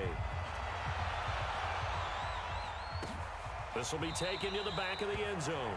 And no run back here. This will be a touchback, and it comes out to the 25-yard line. The offense back out there at the line, ready for their next drive. Trying to shake off the interception. He'll look to throw. And that will be incomplete. Would have been a big hitter if they had connected. Instead, it's second down. Fair to say the secondary play, whichever side you're on, hasn't really been a glowing exhibition so far, but a nice job there to prevent a long completion. I agree with you, but at some point, someone had to make a play and try and stop this exhibition of almost speed racing that we've been watching, huh? Yeah, it has been quarterback and receiver dominated. 11 yards there, first down. This possession means so much for them. They've got to focus on this drive and find a way to make this a one-possession game. Got to get a score. Yeah, so good with a field goal. Don't necessarily need a touchdown. And, oh, he took that in one-handed. What a grab. That's one they certainly wish they had back. A loss of 8. So they had the big loss on that first down pass play and facing a second and long. Now Griffin. That's caught over the middle by Hurst. A good pickup there, 18 yards as they get closer for third down.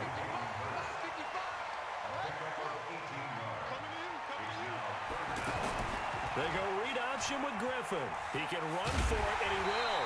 And he's got a first down as he's up to the 48. He'll grab 3 yards on the play, taking it himself for the first down. On first down, Griffin.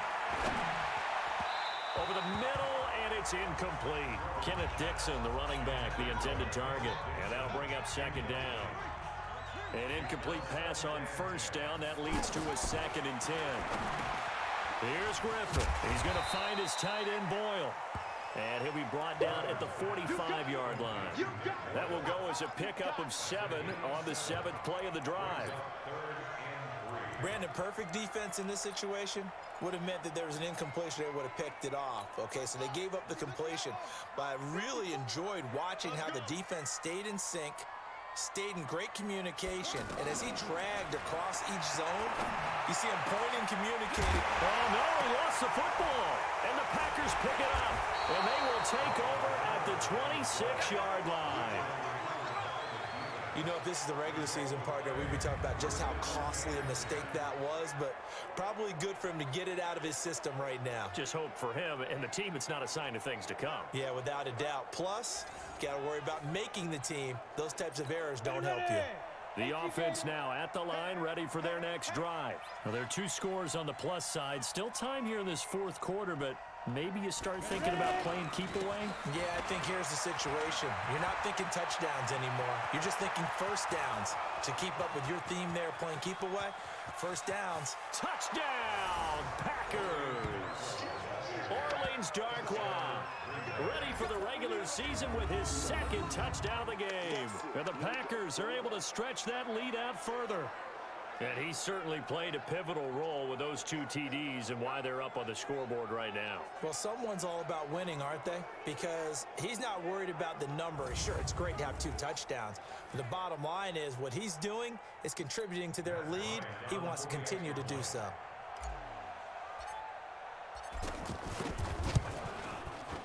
Bryant tacks on the extra point, and the decision to just kick the extra point winds up successful. I'm not sure if they drew that play up to score, but it scored indeed. One play on the ground and into the end zone for 6. And after the touchdown, here's Bryant now to kick it away. This is taken about 7 yards deep. And no run back here. This will be a touchback, and it comes out to the 25-yard line. And now here come the Ravens. And the turnover last time, that's sort of been symptomatic of their struggles here in this one. Big word. I like it, though, because you're exactly right. Like that, don't you? All game long, they've struggled moving the ball, turning it over. And that's caught inside the 35. It's a big play there for Baltimore. 42 yards. So the big play changes the complexion of things. Here's 1st and 10 just outside the 30. Here's Griffin to throw. And a quick throw here, that's complete. That throw good for 4. It's 2nd down. 4 yards on that last completion, so that sets up 2nd and 6. Griffin. And this will be incomplete. Physical play on the football there, and it's 2nd down. Well, the trials and tribulations of being a quarterback in this league, it's tough. It's got to be wearing on him out there. Well, he has been sacked a number of times. He had an interception, so I'm going to give him a skosh of credit for hanging in there and trying to make something happen, despite the amount of pressure he's been under this entire game. And now the 3rd down throw incomplete as well. Their already slim hopes are going to ride on this one. They'll go on 4th down. At this point, down big, you'd have to imagine this defense are just going to sit back, blanket the field as best they can. Yeah, this is actually the easy part of the game for them because, just as you noted, they can sit back, keep everything in front of them. But they've blanketed the field the entire game using a variety of coverages. So the defense has to stay out and get one more stop. They were able to do it, forcing the incompletion. So on their record, that goes down as a successful play. It doesn't matter how they got there, how it happened. They got it done. They're the ones that are jubilant. After the loss to start out, here's 2nd and 11. Squeeze, double. And he'll give it here to his running back. And he gets this one just shy of the 40, down at the 39. 12 yards there and a 1st down. Do my eyes deceive me, or is he getting stronger as this game moves along? Burst seems just as good here in the 4th as it was way back in the 1st, doesn't it? I do believe someone put a lot of time in the offseason and continues to condition during the season in order to continue to carry the ball at this rate. He'll get a nice chunk there on the 1st down run, and it's 2nd and 4.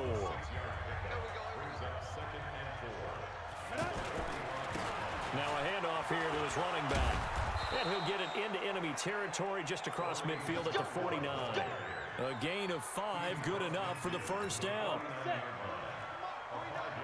64. What you got, Heavy? Give me some. Here we go. Hey, watch it. Now a 1st down throw, Kelly.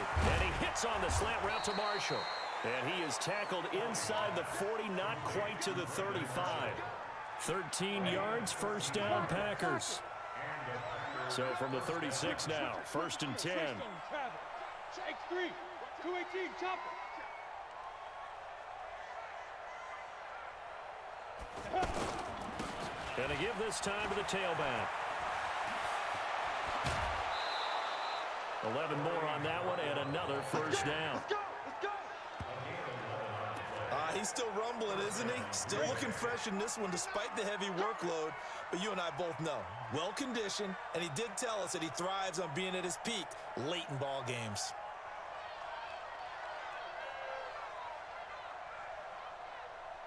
They'll run on 1st down. It's Grant, and he's going to get a solid gain of 9 before being brought down. 2nd and right at a yard. The previous run, good for 9. Here's 2nd and a yard. 2 minutes left to play in this football game here on EA Sports.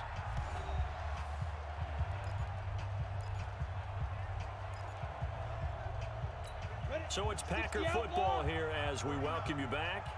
And no doubt what they're looking to do is just salt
Play the final couple of minutes and escape with a win. And he'll give it here to his running back. And now they're inside the 10 as he's brought down at the 9. 7 yards there and a first down. 70, Indy. They'll try and run for it on first and goal. And a short pickup there down to about the 9. Only a yard that time, second and goal. Defensively, pretty good start there with their backs against the wall.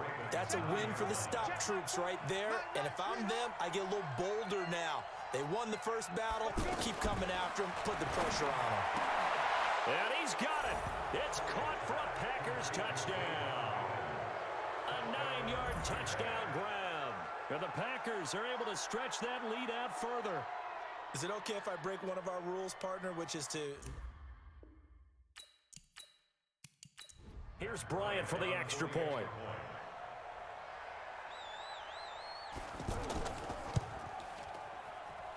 And the lead is now 24.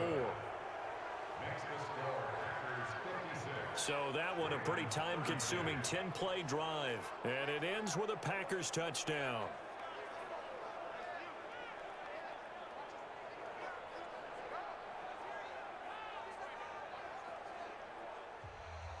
And after the touchdown, here's Bryant now to kick it away. This fielded at the 2. And he's up past the 20 to the 22-yard line. Here we go. Now the Baltimore offense heading back out onto the field. They're down big here late. I don't know. You just one last drive here for pride. Some people like to do that. I remember playing for a guy once. We were down huge, and someone said, "Coach, what do you want to call?" He just waved a hand like, "Who cares? Let's get out of here and do something some other time." But some teams like to do something at the end to feel a little bit better as they continue to move forward. Yeah, probably just want to put this one behind them. Dixon, complete. You got the big lead defensively. Willing to give them that underneath stuff, right? And this is why you work on your tackling. Tackle them after the catch, inbounds, keep the clock running. Just go ahead and bleed the game out that way. And he finds a man on the crossing route. Now the Ravens going to use one of their timeouts as they stop it with 28 seconds to go in this football game. Now it's Griffin. To the right side and complete to Hurst. And they'll get him down as he's inside the 40. The Ravens going to use the second of their timeouts as they stop it with 22 ticks to go in the 4th. They'll throw on first down with Griffin. He's got his man on the crossing route. And all the way inside the 15 before they drop it. Ravens going to use their third and final timeout as they'll stop it with 13 seconds left to play. Completes it to Dixon. And he goes backwards here, losing yardage back to the 16. A big offensive explosion helped leading them to victory. And the defensive guys, they're just saying, hey, put those points up every week. We'll just keep winning. They will gratefully accept them, won't they? It makes their job that much easier when they're scoring that many points. Allows them to play with a totally different style and a different flow. So that'll do it for my partner, Charles Davis, and the best darn crew in the industry. I'm Brandon Gaudin. This has been a presentation of the NFL on EA Sports. From Baltimore, good night, everybody.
Listen, I don't know about you, but I'm not too happy right now.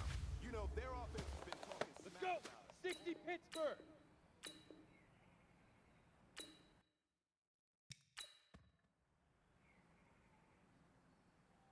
Ready to break. Ready, ready.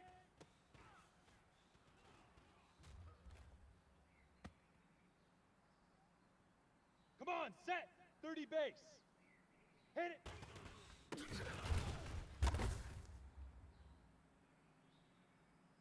Let's go now. 60 orange. Fire.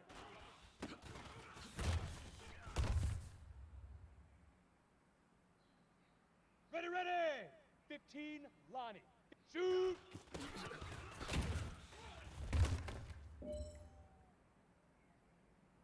Here we go, here we go. 18 Gator. Hit it.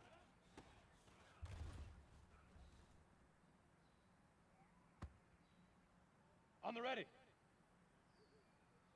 Now.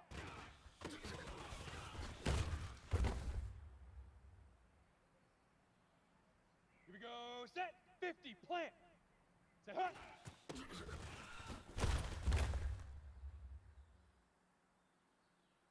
Here we go. 8. Read. Leaf river. Leaf river.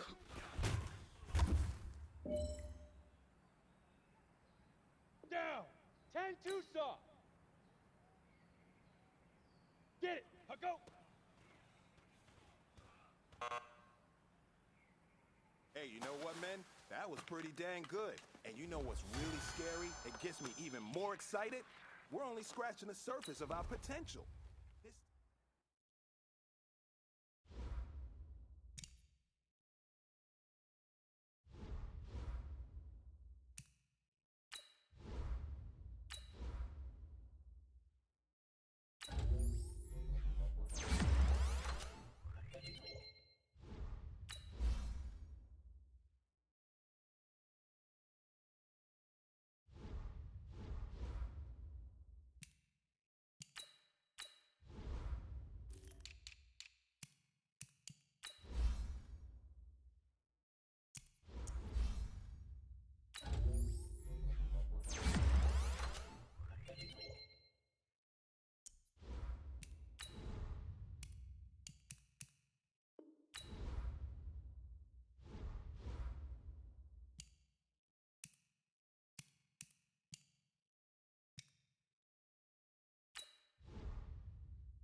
Hey, everybody, it's...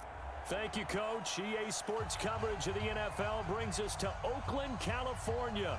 Tonight, it's a preseason matchup here in Week 3 between the Green Bay Packers and the Oakland Raiders. This fielded at the 2. And not a bad return here. He gets it out to the 25-yard line.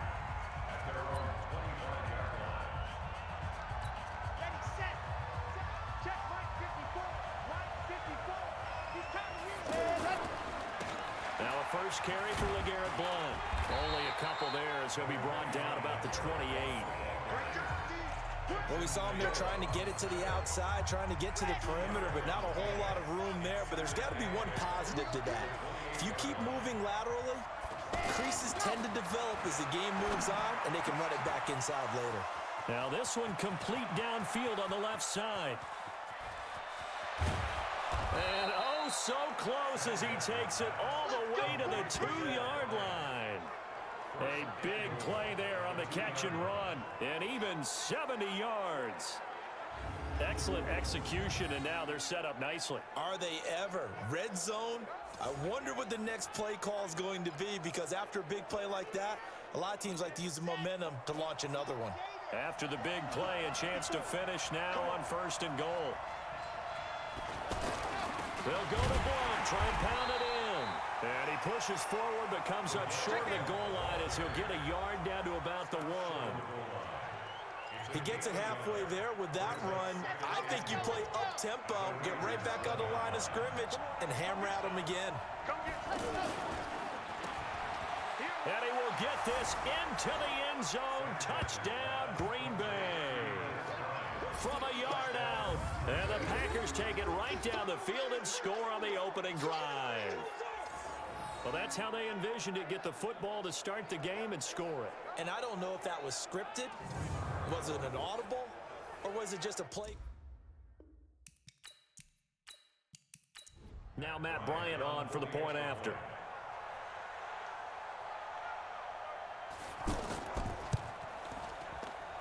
And it's good to make it 7-0 Packers.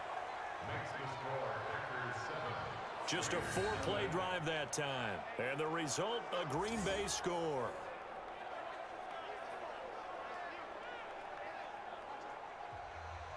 And after the touchdown, here's Bryant now to kick it away. This fielded at the 2.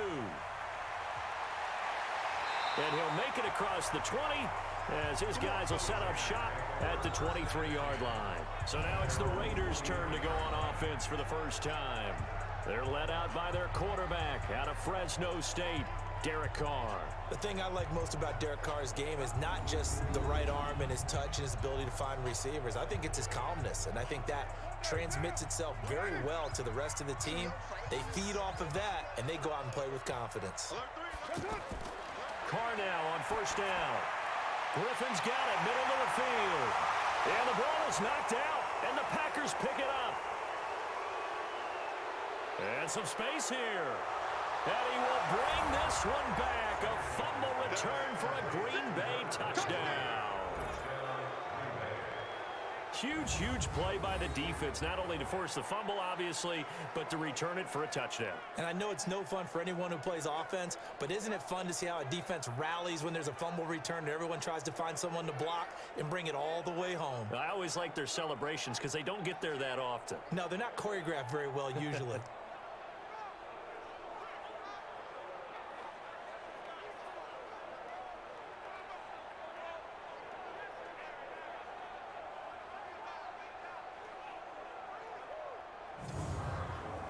So we've got a challenge. Our referee's going to take another look on the tablet. He's going to be watching to see if the knee was down prior to the ball coming out. Oh, I love what you just said there. You nailed it, because if the ball's shifting or moving before the knee... The Oakland offense about ready to start this next drive. And let's just say they're going to be looking to start over on this drive. A few moments ago, they were in the exact situation, but their first play led to a fumble that was returned for 6. Yeah, you definitely have to have a short memory to play in the NFL. You got to remember what you did wrong so you don't repeat it, but you can't dwell on it, because then you will repeat it, and that's what you don't want to do. 3 yards on that last carry. Here's 2nd and 7. I'm going back to you. Now Carr. And that is incomplete. He couldn't hold on through the contact. Brings up 2nd down. And let's get a look at the Green Bay defense. Jonathan Cyprien didn't have a big name coming into the league, but people know who he is now. A very fast center fielder of a safety. They head to the line facing a 3rd and 7 following the incompletion on 2nd down. Shotgun now for Carr. It's complete to Grant. And he'll take it into the end zone for a Raider touchdown. Ryan Grant, 60 yards, as his guys are on the board here in this first quarter. As a former DB, you might not like to see that, but from a wide receiver's perspective, those are the plays they dream of. Correct on both counts, all right? Because once he took off, I mean, let's face it, that should have been done in Big Sky Country. Aren't any speed limits out there? And off he went. Glad I wasn't the one trying to chase him. Now for the extra point, Daniel Carlson. It's good, and we're all tied at 7 apiece. The drive there only spanning 3 plays. And it winds up in 6 points for the Raiders.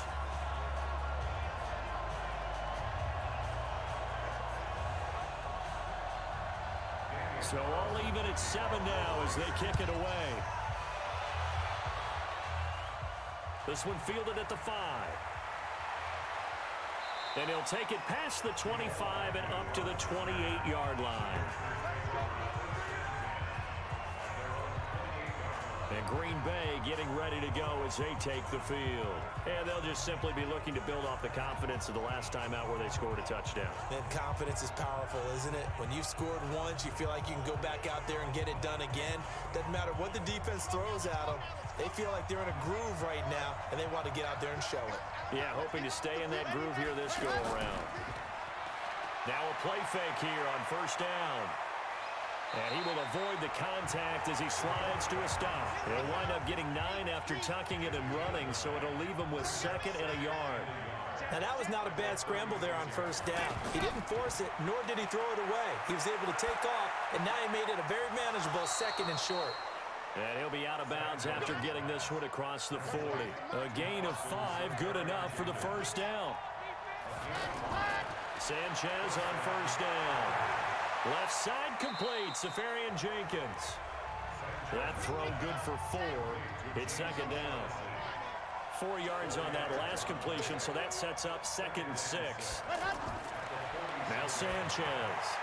And that's going to be incomplete. Too tough to hold on to that one. It's 2nd down. So after the 2nd down incompletion, they'll come up now against a 3rd and 6. Throwing again is Sanchez. And that is incomplete.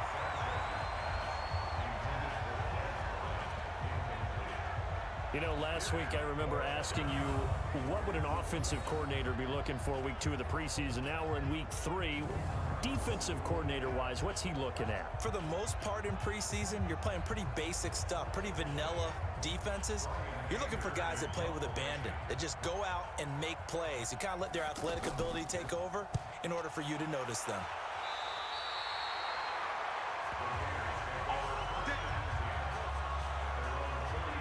And now Oakland ready to take the field. And they were able to punch it in the end zone last time. They'll be looking to do that again here for the defense. Obviously, they'll be looking to stop them from punching it back in the end zone. It always is punch-counter-punch, isn't it? And which team has the advantage? Well, let's just go back. Last time on offense, they rolled downfield, got into a good rhythm. You can see a little more bounce in and out of the huddle. You can see the sideline really get into the game. So defensively, you're thinking to yourself, how do we take that away from them? How do we get the advantage back? Let's see what they come up with. I think pressure is always the first way to go. You love pressure. I love it. We'll see if they dial it up this drive. A 3-yard loss to start the drive. They'll look to make that up and then some on 2nd and 13. On the run, it's Crowell. So that one will get him halfway to the first down marker. 7 yards makes it 3rd and 7 now. Throwing his car on 3rd down. It's complete to Brown, right side. And he'll be taken down, but not before he gets into enemy territory. Brown, his first catch. It's a first down. First 9 seasons in the league for Brown were, of course, in Pittsburgh. Last year, though, growing concerns of his dissatisfaction in his role with the Steelers and the quibbles with Ben Roethlisberger. So he ends up being traded to the Raiders in March. 7-time Pro Bowler, 6 straight years of at least 1,200 yards and 8 touchdowns. Not a bad stretch. What a talent for Derek Carr to have on his side. A first down carry now for Crowell. And he'll just plow right into a host of tacklers. Nothing there at all, and it'll be 2nd and 10. On 2nd down, here's Crowell. And he is tackled inside the 40, not quite to the 35. They went counter there offensively, and a couple of the defenders were on skates for a second. They certainly were, and you know what offensive linemen love about the counters and the misdirections? Sometimes you don't even have to block the defender. He can run himself out of the play if he doesn't read his keys properly. Line of scrimmage, the 37 on 1st and 10. The first carry now for Doug Martin. And nowhere to run on the interior of that defensive line. He'll get back only to the line of scrimmage. Early down stuff to put this offense in a precarious position. We know that securing the point of attack, especially against the big-bodied guys in the middle of this D, has got to be priority 1. Here's the 7th play of this drive. This is 3rd and 4. Here's Carr. And that will be incomplete.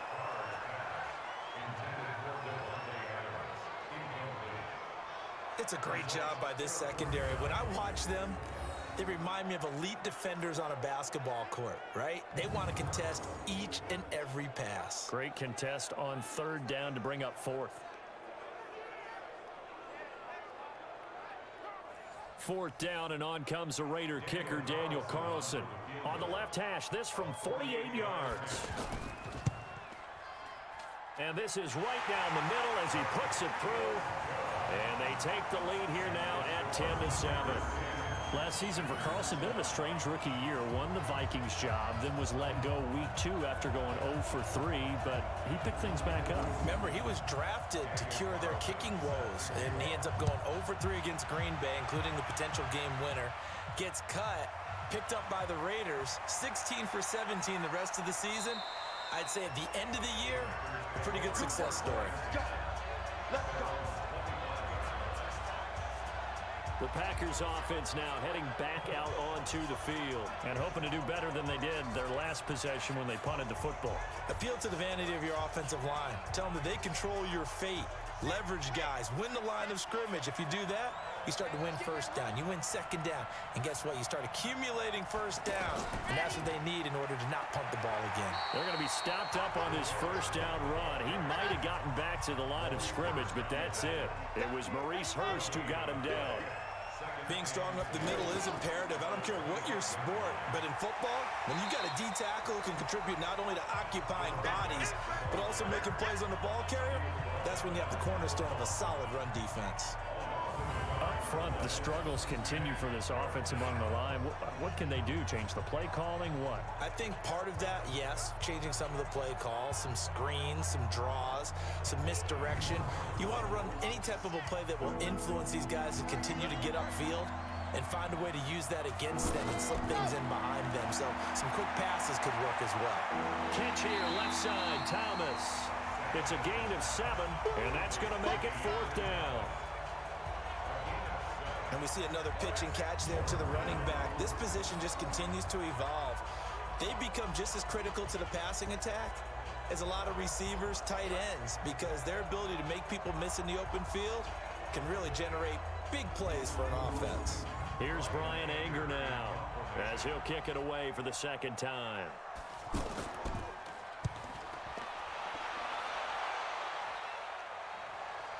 Now Brown. 12 yards on the return that time. And the Raiders will take over now 1st and 10. The Raiders offense now, they trot back out, and they split the uprights last time for 3. They've got the lead. They're not going to play this conservative. They're not hoping for another field goal. They're hoping for a touchdown. I'm with you on that one. I like where your head is. I like the way you're thinking because you're exactly right. Trying to sit on a lead and play that way, that doesn't work too well for most teams. Run your offense. Run what you do best. Exactly. Put it all the way down and try. Well, this is taken in. It's complete.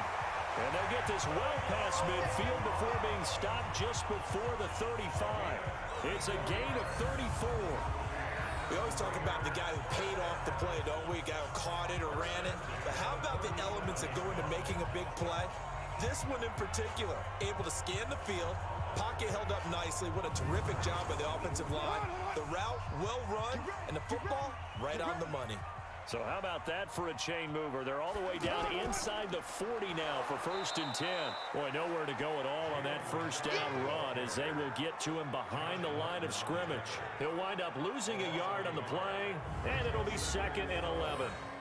All right, quick observation, Brandon, because early on in this game, I'm seeing linebackers playing with their noses close to the line of scrimmage. And my guess is the wheels are turning on that other sideline. As a play caller, you're filing that away right now, aren't you? Yeah, you're trying to find that opportunity later on when you can play action them or stick something to them between the 2nd and the 3rd level.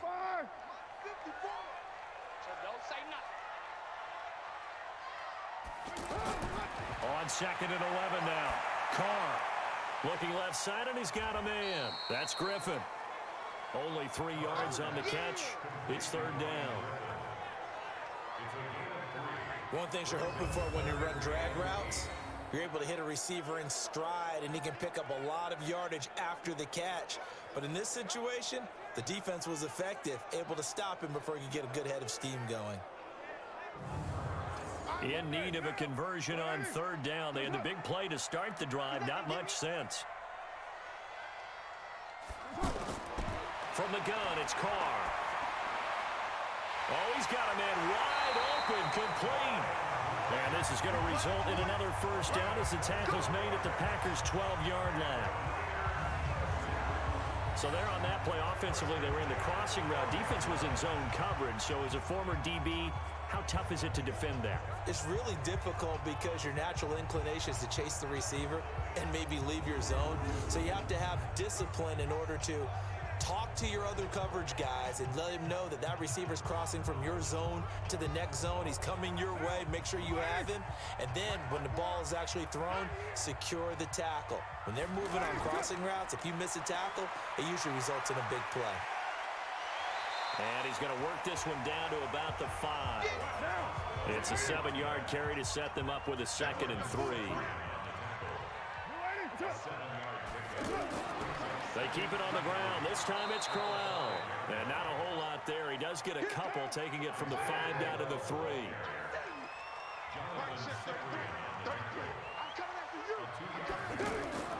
They'll run it. Here's Martin.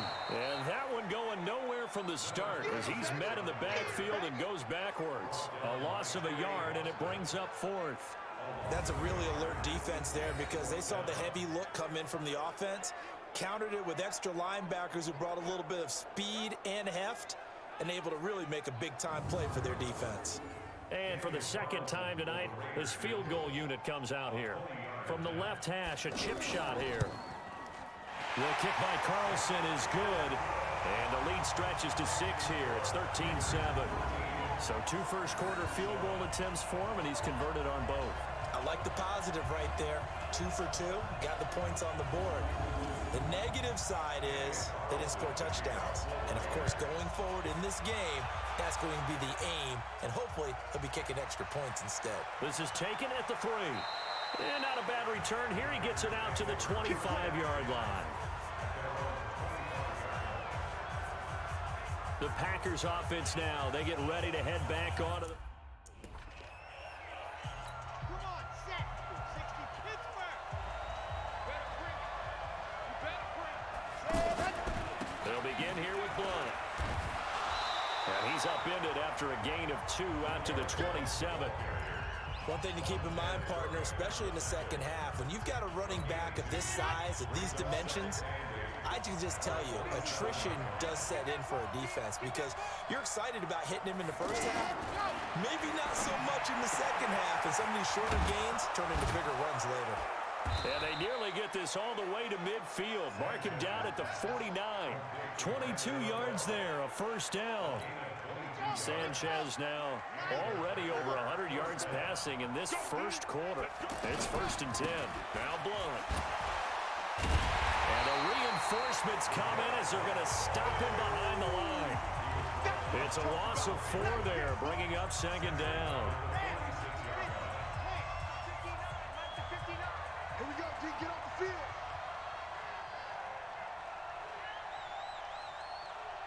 Let's go. On 2nd down, here's Sanchez. Now he'll dump it underneath to his running back, complete. And he's going to have another first down as the tackle comes at the Raiders' 33. And this is why trying to cover the angle route is so difficult. Anyone playing the linebacker position, when they see a running back out of the backfield widen because he heads towards the flat first, oftentimes you widen too much and overcommit. He cuts up inside, and that's what we saw there. A nice pickup for a first down. Now a first down throw, Sanchez. And that is incomplete. Showed off the arm strength there, but to no avail. 2nd down.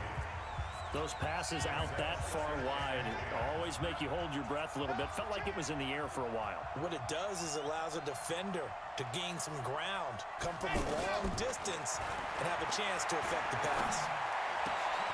Oh, he got position on him, and he pulls it in. And he's going to have another first down as the tackle comes at the Raiders' 16. It certainly feels like there are more stars at the tight end position than there were even 10 years ago. And I think it's become more of a glamour position because of the ways it can hurt a defense, and guys want to be involved. They can be in line, close to the line of scrimmage. They can split out like receivers. But hands, route running, speed, and some toughness to go across the middle, you put it all together, you get a heck of a tight end candidate. The run only got a yard. Here's 2nd and 9.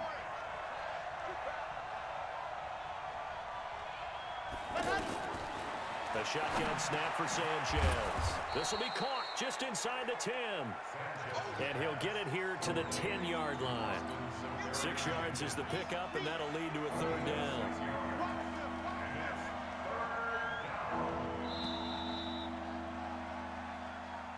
We are in for a good one as we're through one on EA Sports. The Packers with the football here to begin the 2nd quarter. And they're driving, but they come up on a 3rd and short here. Here we go. Set. 15 lining, 15 lining. Block the pass. Box trap. Set 59. Mike is 59. Mike to 59. Don't let him breathe. Don't let him. Ready. From the gun, here's Sanchez. Touchdown, Packers. Dez Bryant ready for the regular season with his 2nd touchdown of the game. And now they can recapture the lead if they can make the PAT. We see this route all the time, but when it's well executed, it's a beauty. And it feels like the fade takes forever to develop, like that ball is just hanging in the air. And the reason why is that the receiver is trying his best to work the defender inside and give himself space to fade away from him and catch the football, and that's exactly what happened there. Bryant now to tack on the extra point. And he's got it up and through. So a nice drive put together there. They go 75 yards in 9 plays. And it ends with a Packers touchdown. And after the touchdown, here's Bryant now to kick it away. That'll be taken in the end zone. And he'll elect not to return this one, so they'll bring it out to the 25. The Raider offense set to get this drive started. And they had 3 points last time, but they didn't want 3 points because they were well within range of scoring a touchdown. We'll see if they can do better now. I'm with you on that one. Let's just go ahead and be frank about the whole thing. The only one happy about the 3-point kicker. Exactly. He put it through the post. That's going to help him in contract time. But that offense, they're thinking, let's get in the end zone this time. I don't know if that helped him in contract time. toe bashed. I don't know about that. Super tough. Here's a run on first down that won't even get back to the line of scrimmage. He will lose a yard, 2nd and 11. It'll be a loss of 1, and that'll bring up a 2nd and 11. Play action. Now it's Carr. He gets this to Devontae Adams. And this is going to result in another first down as the tackle's made at the Packers' 40. From their own 40 to the other 40. The gain of 20 leads to 1st and 10. Carr gives to Richard. And this will leave him a yard short.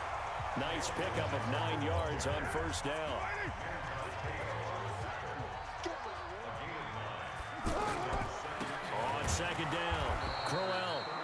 And he is met quickly in the backfield. Down he goes, folded like a lawn chair.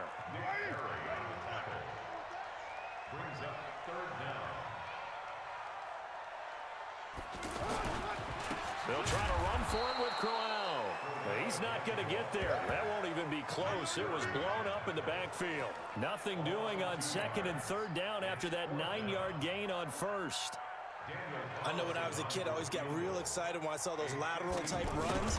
But the best backs that made it happen, they put a foot in the ground and just go. That didn't happen there. That play got swallowed up. Well, this winds up an empty possession. Everything looked okay. He just never got the ball on target. And knowing him, he'll be disappointed with that effort. On first down, it's Thomas. 2 yards on the pickup there. It'll be 2nd and 8. Well, they had that one sniffed out. Excellent run blitz. Stopped that one for a short gain. What makes a good run blitz a good run blitz? The ability to stay on task, to follow up your assignment, go to the gap you're supposed to cover, and not be deterred by anything else. Give him 3 on the run there. Now they're looking at a 3rd and about 5. Well, he hasn't made much of an impact in the running game thus far, and after that last run, not much is going to change in that area. He hasn't been able to get anything going, and really the offensive line not helping him much. To throw is Sanchez. Oh, it's a screen pass. That's complete. And boy, he is very close to a first down, but from where they're spotting that football, he's going to be a foot or so short. They dialed up the screen pass on 3rd down, and for a second, it looked like it was all going to come together, and they had a chance to pick up a first down, but the defense got there and finished it off. The Packers going to use one of their timeouts. They'll have 2 remaining as we step aside here in this 2nd quarter. The offense here not budging. They're going to fight for it on 4th and inches. Here's Morris. And he's got the first down yardage before he's brought down at the 42. They're able to keep the drive alive, 7 yards that time, and the decision to go for it proves to be a good one. They'll run it here. This is their fullback getting the carry. Call it a gain of 4 on 1st, and that'll make it 2nd down. The end result was brute force on brute force, but think about everything that's going on if you're playing defensive tackle. You're dealing with at least one blocker across from you, trying to deal with him, shed him, and maybe even a second one before you have to try and make the tackle on the big guy. Now a carry here for Orleans Darkwa. And brought down, but not before they're inside the 25. Give them 14 on that one and a first down. How many times do we say in this game that speed kills, and it does it in so many different ways? In this case, you got a back who's quick and shifty, can make moves, make people miss, but also gets to and through a hole before it can close down. That's some of the benefits of that speed, not just outrunning people in the secondary, and that led to a really nice gain. They go play action here on first down. And they do get him down, but not before he's able to slip it inside the 5-yard line. Chewing up big yardage. Another nice gain there. This one goes for 20. Well, coaches always talk about finding balance on offense. I don't think you can get much more balance than this. Big-time run, big-time pass. A 1-2 combination. Looked pretty good. How about that? Let's see if they can continue to take that kind of a punch, though. They'll try and run for it on 1st and goal. And he'll be stopped about a yard shy of the goal line after a pickup of about 3. 2nd and goal from the 1. Back to throw, Sanchez. Looking in zone, but it's incomplete. They intended target the tight end, Austin Safarian-Jenkins. But now it's 3rd and goal.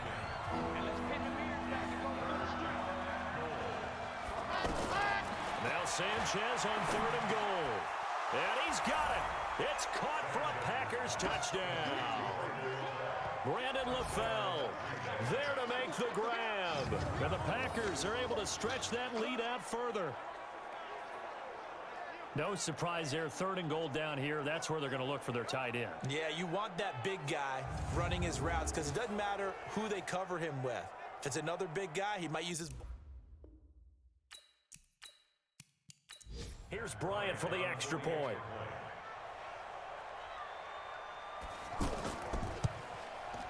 And with that, the lead is up to 8. A 10-play drive that time. And the result, a Green Bay score.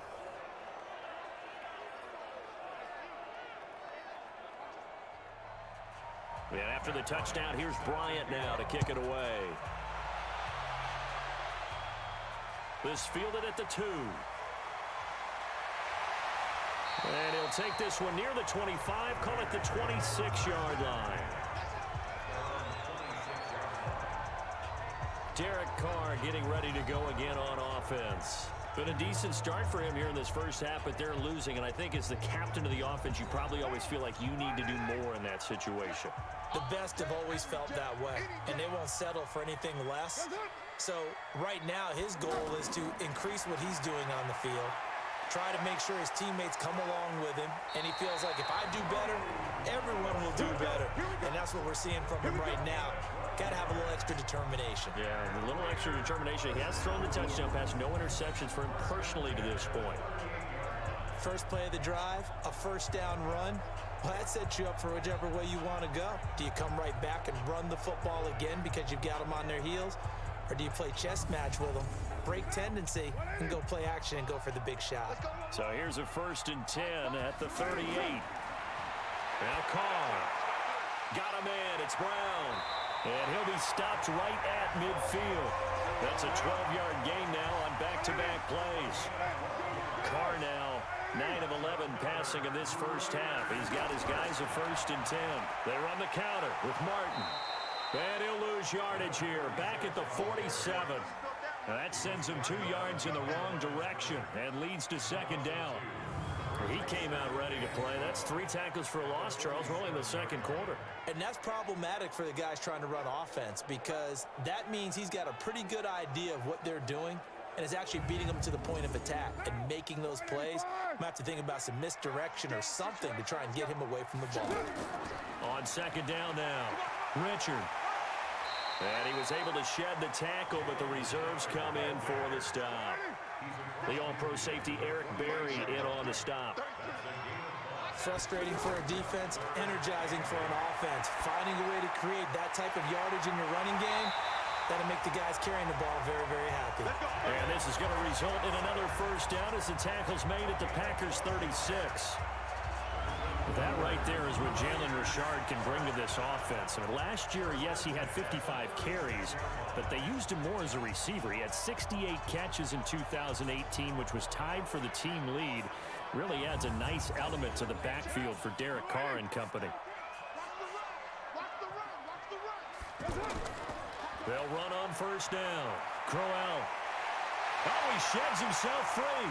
And he doesn't quite make it, taking it within an eyelash. Dropped at the 1. It's a gain of 35. You hate that for him. He gets so close on the big run, but has him in excellent position. And I know there's plenty of competitive spirit on the defensive side of the ball, but part of me wonders if they would have just preferred him to go ahead and take it into the end zone rather than deal with him again on a likely carry on this down.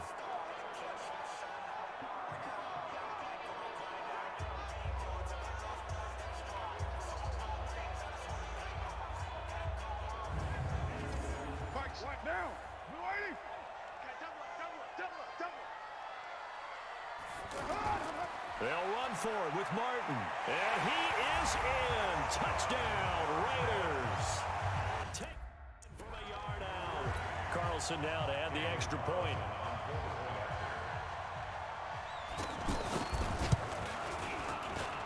And this is now a one-point game. Following the touchdown, ready to kick it away is Carlson. Fielded about a yard deep.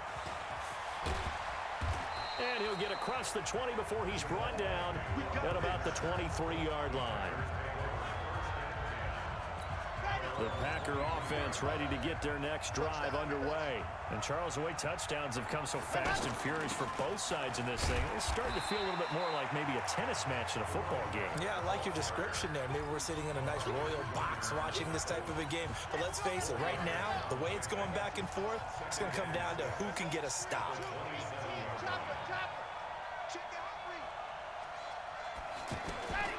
Here's Sanchez now on second down. Over the middle to Garcon. 9 yards the pickup there, and it's a first down.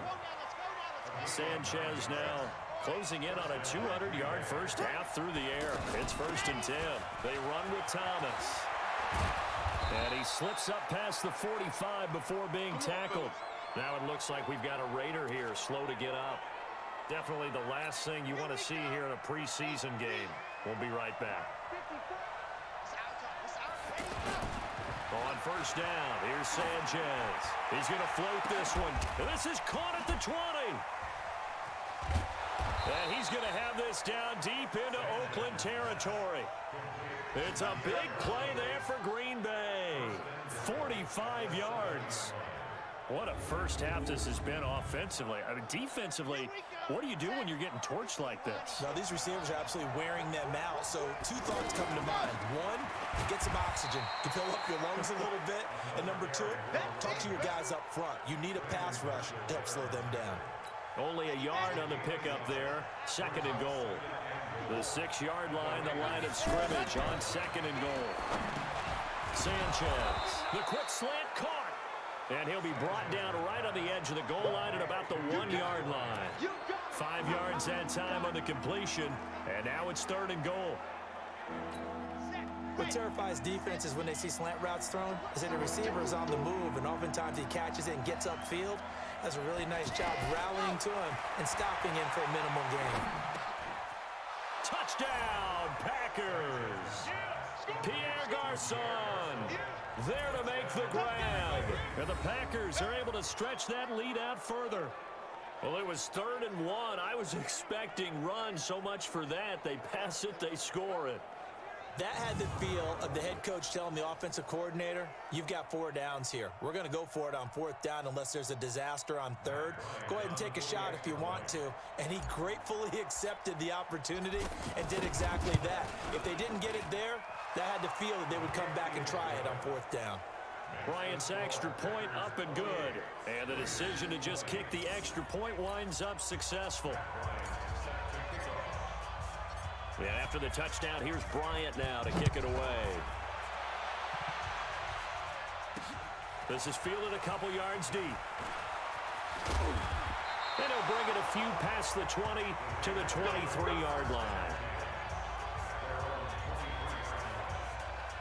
Getting set to go here, Isaiah Crowell in the offense, trot back out there. He's been good. They've utilized him well, but they're losing here in the 2nd quarter. What might they change offensively?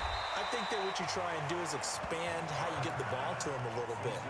Get him out in open space, maybe swing the ball to him. What's that they used to call it in the West Coast offense, the long handoff? Yeah.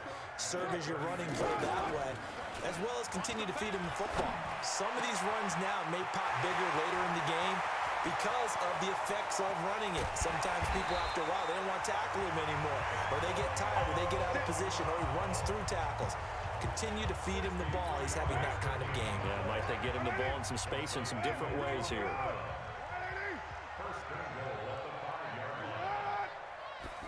Oh, they go with a tight end carry.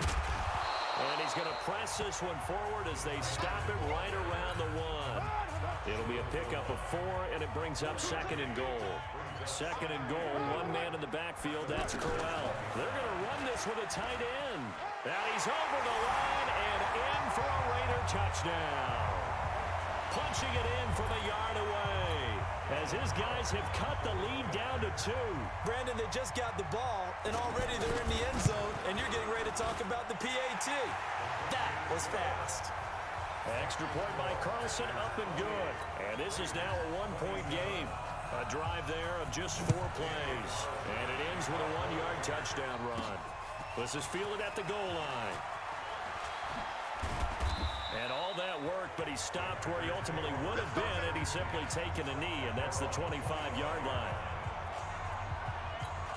The offense back out there at the line, ready for their next drive. They're starting to pull away with this one. Early on that first quarter, they didn't look so great offensively. What has changed?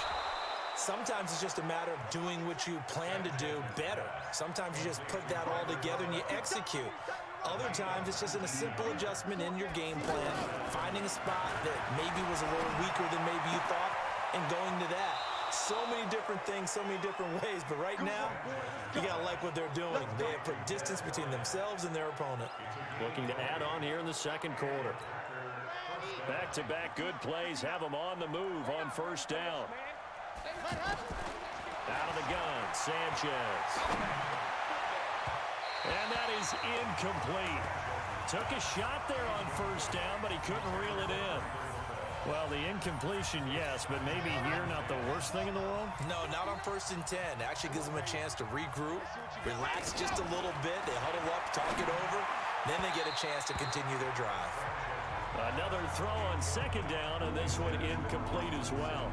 These offensive starters still out there in the second quarter. You would think the plans for them to at least play into the third quarter, if not all the way through it. Yeah, it might go by feel. If they have a really good first drive to start the third quarter, they might pull them after that. If not, might leave them out there a little bit longer, but I'll guarantee this, they'll be gone by the start of the fourth quarter.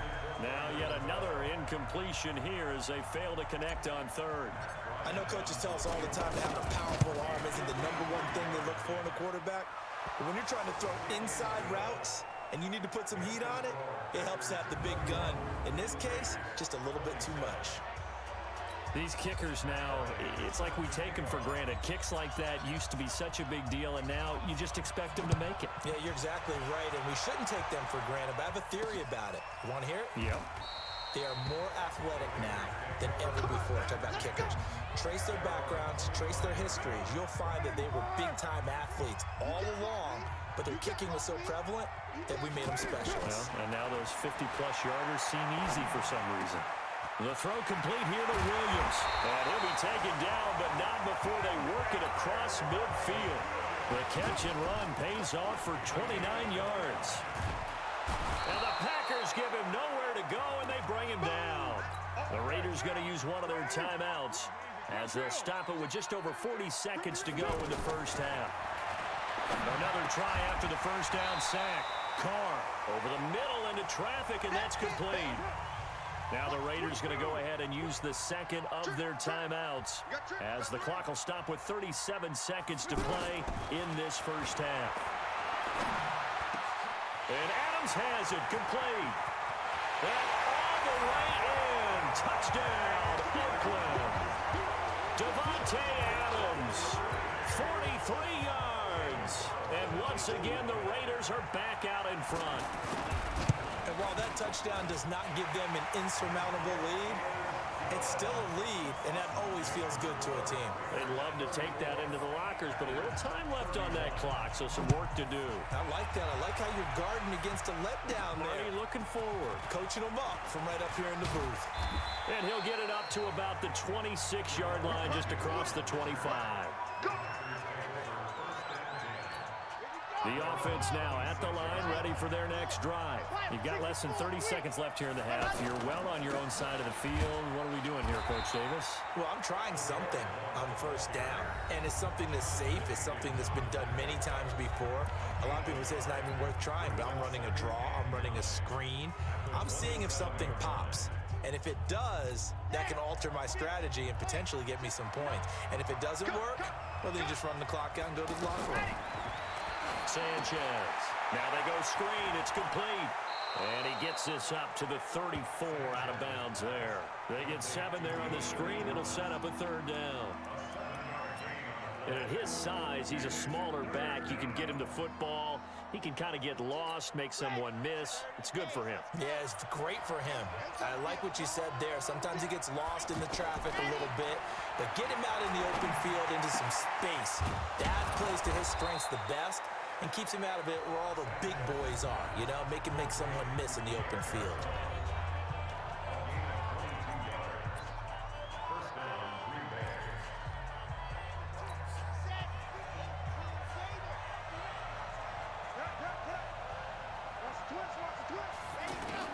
On 1st and 10, Sanchez. There goes a deep ball, end zone. And that is incomplete, stopping the clock with 5 seconds to go. And now a long one for Matt Bryant. He's hit from 62 in his career, but that was all the way back in 2006. And this will be spotted on the other side of the field. It's a 61-yard attempt. So we've reached halftime in a... So I'm waltzing down Main Street, got an umbrella, just a torrential downpour, and I look over, and this guy, stone-faced, wearing a poncho that says, "Don't rain on my parade," and he is just angry. And, we got to go. I'll tell you the rest later. Here we go, third quarter. And no run back here. This will be a touchback. The Oakland offense about ready to start this next drive. They have the lead. Now they'll be looking to extend that lead. And this is where I enjoy talking. Rush coming, and he's taken down. These strong safeties, some people may not realize it. It's really like an extra linebacker, right? It really is, because they're hybrids. Half linebacker, half defensive back. The linebacker in him on that play emerged. They try to throw on second down, but this one is incomplete. Antonio Brown, the intended receiver. But now it's third down. To throw, it's Carr. And he will not get away from the pressure here. Carr taken down. Nick Perry comes flying in for the sack. To me, the defense was looking a little gassed near the end of the first half, but they've come out of the locker room with a little extra spring in their step. Wonder what they did at halftime to get them so motivated. I don't know, but that sack looked good. Now let's see if they can build on the momentum of that play. Good blocking there, nearly sprung him. As it is, it'll go as a 19-yard return. And the Packers will have a short field to work with here as they take over 1st and 10. On 1st down, Blunt. And some room to maneuver. And he's going to be taken down here with a penalty flag on the field. Holding offense. So he was holding from that left tackle position. Everyone tries to keep their hands inside when they're blocking ever since they liberalized the rules where you can extend them out. But sometimes they get out a little wide and they get detected grabbing some cloth. They run the counter. Blunt. Oh, bowls right over him. And they're able to swarm him behind the line, and his rough night continues. If they didn't have that penalty a moment ago, it'd be a first down. Still a nice 13-yard pickup.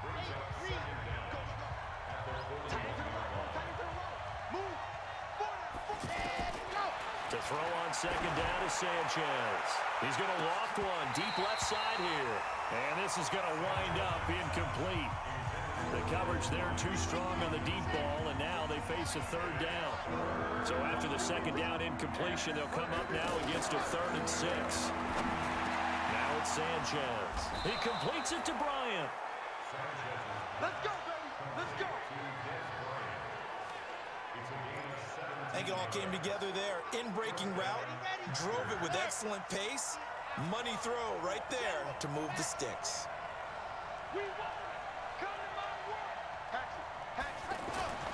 On 1st down, it's Sanchez. And Bryant's got it over the middle. And down inside the 15 he goes. 11 more yards that go around, a 1st down as well.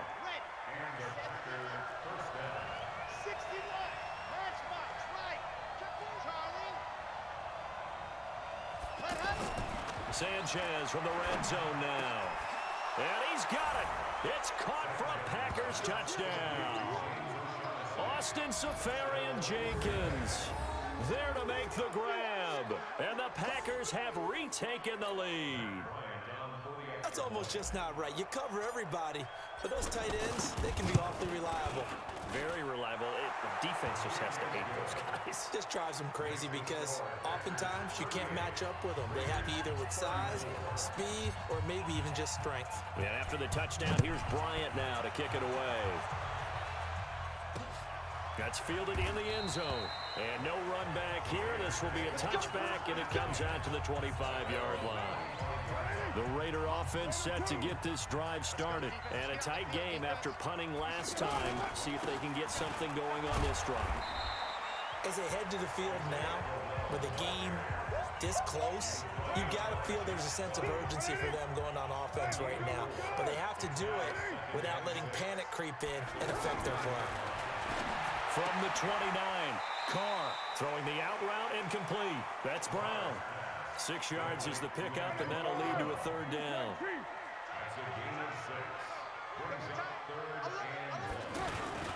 On third down, Crowell. And they'll get it up just short of the 45 at the 44. A pickup of 10, and it's enough for an Oakland first down. I think they like this drive a little bit better there, partner. Running game helping out, picking up some of the slack. Because remember the last drive, they went 3 and out. And now on the pitch, the ball's loose. And the Packers pick it up. There he goes, left side. And he will bring this one back. A fumble return for a Green Bay touchdown. This was a close game. They needed a little breathing room, where they got it right there on that return for a touchdown. Yeah, we would say that this could be huge. Forget it. It was huge. Gave him a comfortable lead. Bryant tacks on the extra point, and the decision to just kick the extra point winds up successful. So not only the cough up, but then the pickup on the other side, the scoop, and the score the other way. The fumble return for a touchdown. This fielded a few yards into the end zone. And no run back here. This will be a touchback, and it comes out to the 25-yard line. The offense back out there at the line, ready for their next drive. On first down, Carr. His throw incomplete. And that's one he's got to be happy to have back. There wasn't a hole open in the zone. You'd have to think on early downs like that first down there, need to be a little bit more careful. Yeah, fortunately for him, got a couple more downs to play with. On second down, Crowell. And they're able to get this one across the 35. 11 yards there, first down. Despite the score, despite the deficit, no quitting this guy. He's running angry, running through arm tackles. He wants to change what that scoreboard is saying.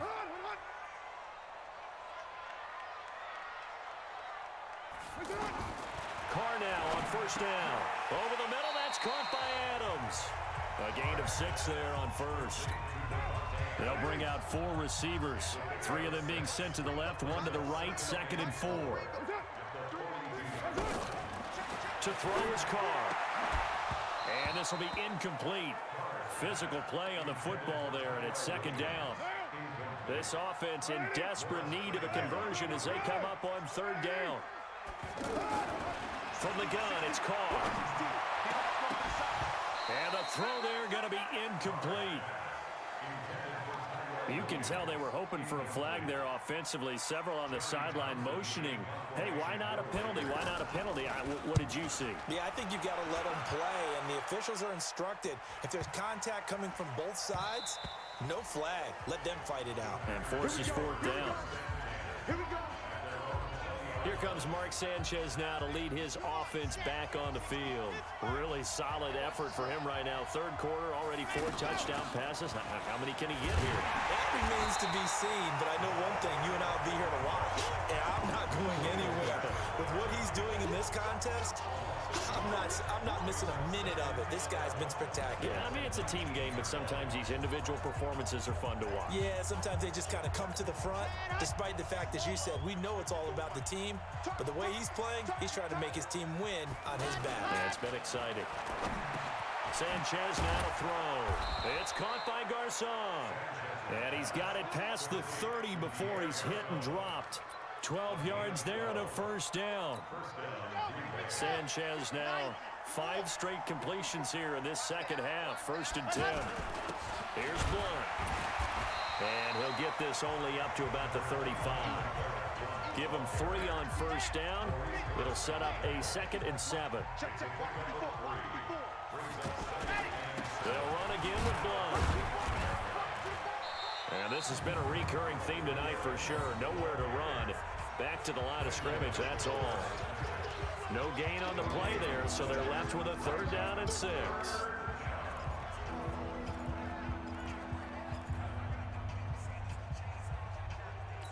And the Raiders call on a nickel set here for 3rd down.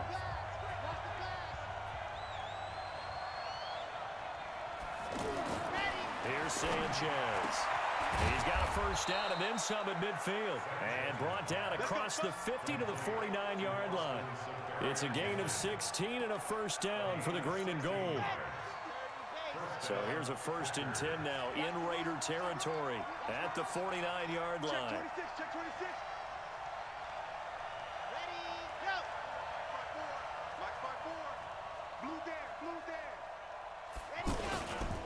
They run the counter.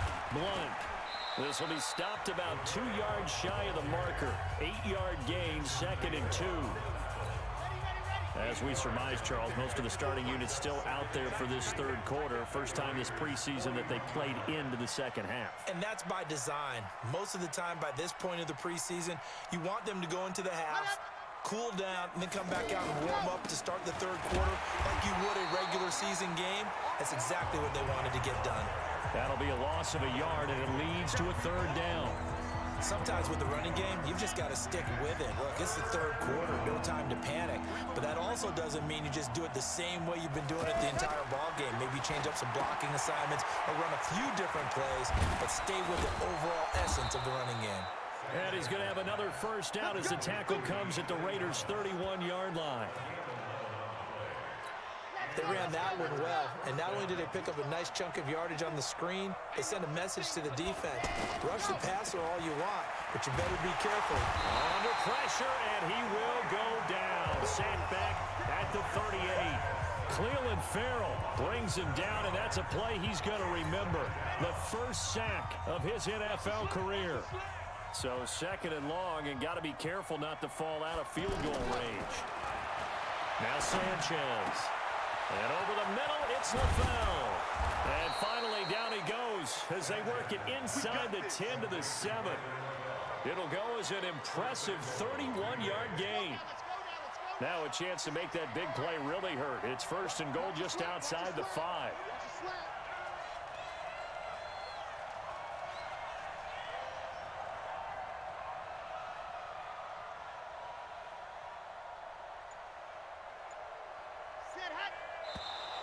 Now contact up front as penalty markers come in. Who is this against?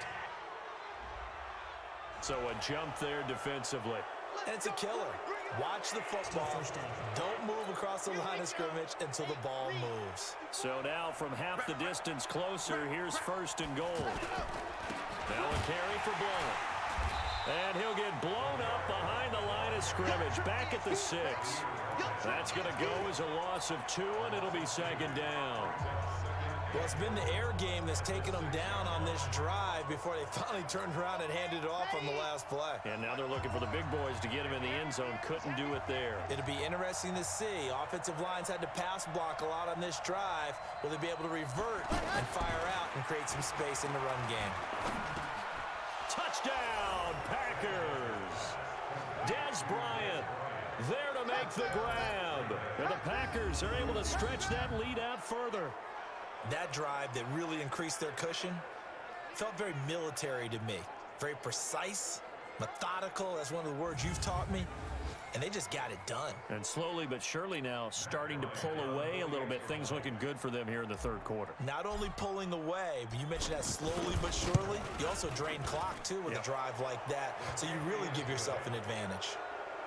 Bryant's extra point up and good. And the decision to just kick the extra point winds up successful. And after the touchdown, here's Bryant now to kick it away. That'll be taken in the end zone. And he'll elect not to return this one, so they'll bring it out to the 25 on the touchback. Now the Raiders offense, they get set to head back on the field. And with this deficit, you can't have too many more drives like the last drive where you had to punt it away. You know what I would tell my offense right here? The punter doesn't exist, guys. He doesn't even exist. He's not a team anymore. I just cut him, all right? So you've got to go out and create some offense for us here and give us some points. No way does that guy get on the field on this drive. Poor punter. Yeah, it wasn't his fault. But hey, listen, there's going to be casualties at times. We're trying to win a game. And he's taken down but able to slip across the 35. A gain of 13. It's a first down. We always talk about having to read deep. Blitz coming, and down he goes. Nick Perry, his second sack of the night. I think we've seen this before. Someone's down 3 scores. That situation there, it's just going to add to their growing frustrations, don't you think? Yeah, a bad number 3 right now. 3-score game, third quarter, 3 and out, not what they wanted. And you can tell on the sideline, those faces are getting a little bit longer as this one goes. This offense in desperate need of a conversion as they come up on third down. Now Carr, and he locates Luke Wilson. And this is going to result in another first down as the tackle's made at the Packers' 42. Wilson gives Oakland a veteran option at tight end. Remember, they had Jared Cook last year. He's now in New Orleans. But Wilson, 5 years in Seattle, then 1 in Detroit before the native of Windsor, Canada, signed with Oakland back in March. A good gain again. That's now 31 yards combined on those last 2 plays. Carr will come up here with a 1st and 10. And he's 4 for 4 now, throwing the ball to start the drive. Caught on the right side by Adams. Give him 9 there on the first down completion. That last catch short of the marker by just a yard leaves him with a very manageable 2nd and 1. Here's Martin. And they'll bring him down at the 18-yard line. They'll get 3 as the drive continues. It's a first down. Under a minute to go in this third quarter as they come up 1st and 10. Crowell. And they go the wrong way here. Knocked back to the 20. It's a loss of 2 there, bringing up 2nd down. Make it now 3 tackles for a loss in this game, 1 for each quarter. And for a guy who played defense in college, I can just tell you that he's feeling very satisfied right now by what he's doing. But he's elated because he knows what he's doing is helping his team win the game right now. Making some big-time plays, getting into the offense's backfield and spilling everything. So many qualities coaches tick off when they talk about, hey, what is it going to take to make an excellent quarterback? Accuracy has to rank near the top of every list. Talk about arm strength, that's great. Mobility, great, but you need that accuracy in there. That one well in front of his man. Yeah, now they got to face a big third down. 1st and goal, and they got to be thinking a chance to get right back into this football game. They'll try and punch it in with Crowell. And he is in. Touchdown, Raiders. A 3-yard touchdown run. And the Raiders make some inroads here on that deficit. I know we don't talk about it enough, but the intelligence level of the guys up front blocking, the offensive linemen, maybe the smartest guys in football overall. Add in a little bit of athleticism and a whole lot of toughness, you've got a lot to deal with, don't you? That's why the guys in the backfield get them really nice Christmas gifts, right? If they're smart, they do. Des Bryant now, he gears up to help lead this offense again. He's been a load for them to handle defensively, I know that much. Well, look at him. He's got 7 catches on the game, and he's starting to shred them a little bit because not only is he catching them, he's picking up good yardage, keeping the chains moving, ball control, you name it. This big guy, what did you say? He's been a load for them to handle? That's right. Agreed. 7 catches, as you said, over 100 yards. A huge play there on the screen pass. 42 yards. Just more of the same there, partner. Guys have just been running free in the secondary this entire game. No pass rush, a lot of passes completed. Been an easy day for them. So the big play changes the complexion of things. Here's 1st and 10 just outside the 30.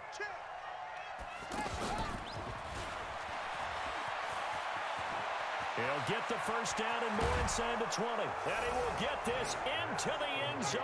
Touchdown, Green Bay. Corey Grant, 32 yards. And the Packers are able to stretch that lead out further. Getting your back involved, what's the importance there in the passing game? Well, oftentimes you can create mismatches because who's going to cover him? And you get him into space, which is where he likes to operate with the ball in his hands. Oftentimes makes people miss. Gets that run after the catch. Oh, this is blocked. Now it's scooped up, and this is a live football. But he will not be able to bring this one back, and the extra point attempt unsuccessful.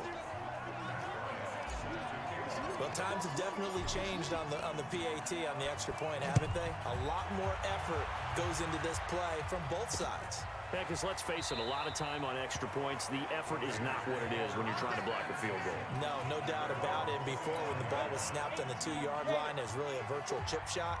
Now everyone believes they can get to it and knock it away, and we know how crucial every point is. So the defensive guys, they spend a lot more time trying to get that done, which means there's more pressure on the offensive guys trying to kick it. A throwing to start the drive, but that one incomplete.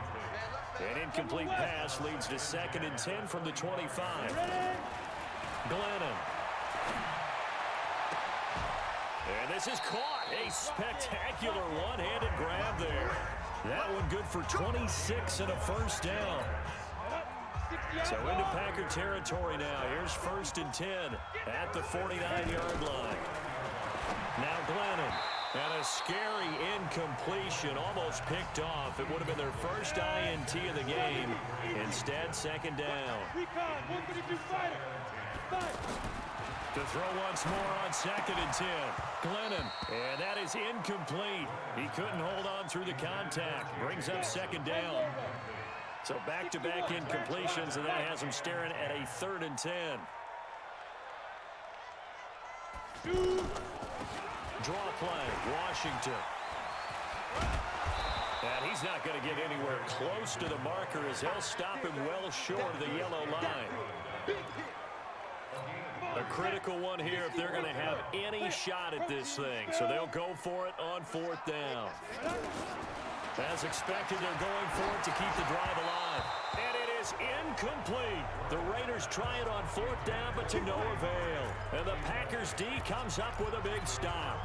So they'll trudge off the field with a bitter taste in their mouths after that failed 4th down conversion. Yeah, there'll be a lot of analysis there on the sidelines. Was it the right call? Was it against the right defense? Should they have even gone for it at all? Will that change what they do going forward in this game? A lot of questions to be answered by... There he goes, right side. Touchdown, Packers. Terrell Pryor, ready for the regular season with his 2nd touchdown of the game. And the Packers are able to stretch that lead out further. And on that long run, maybe the defense caught napping a little bit. The concentration level may not have been there. I agree with you on that one, because those types of plays, when they result like that, they're almost like big bolts of lightning, aren't they? Woo.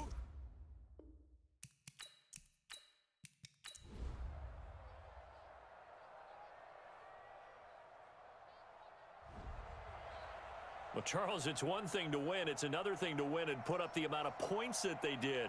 Boy, were they clicking on offense. They can't help but feel great about themselves, can they? I mean, what a game to put up that number of points, continually feeling like they're moving the ball and things are working and clicking. They think that they can bottle this and carry it with them. And as an offensive coordinator, you just don't think you can do anything wrong. Whatever you call, run, pass, it's all going to work. That's called being in the zone. That'll do it for us. For Charles Davis and all our hardworking crew, I'm Brandon Gaudin. You've been watching the NFL on EA Sports. For more, find us on Twitter at EA Madden NFL. With that, we say good night from Oakland.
right, fellas, listen up, listen up.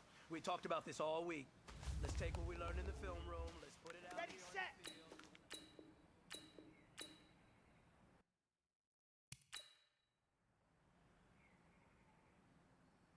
Here we go. Set. 15 Lonnie, 15 Lonnie. Ready, go. On the ball. Ready, ready. 60 outlaw. Hut, hut.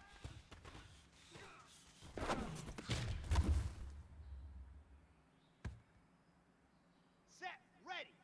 70 Indy. Hut, hut.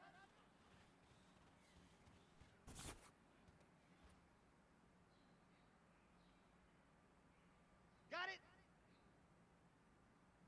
Ready, ready.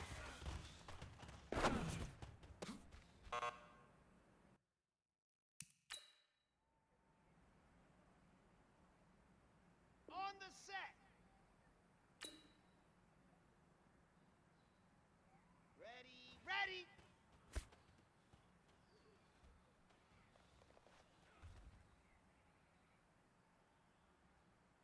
Come on, set. 60 Pittsburgh. Ready, go. Hustle. Let's go. Hustle, hustle, hustle. Set, hut. 10 Lobo. Set, go.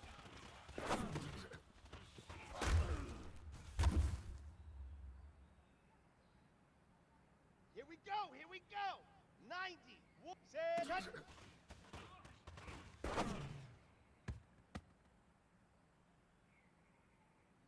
Down. 50. Plant. Set, go.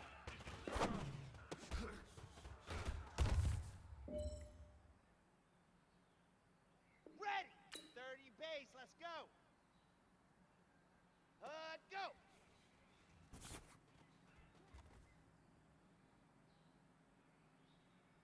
Set. 18 Gator. Hut, go.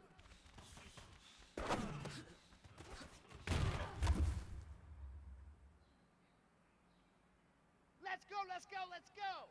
10-2, hut, hut.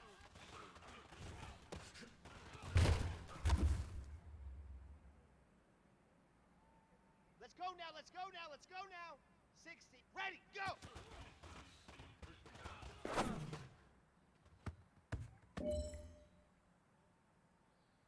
Here we go.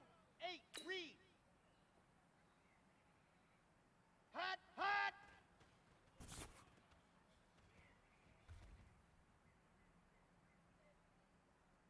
Okay, break. Hut, hut.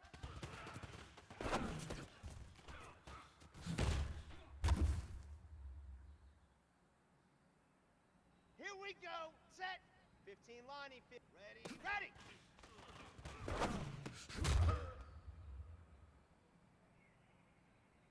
Ready, break. Ready, ready.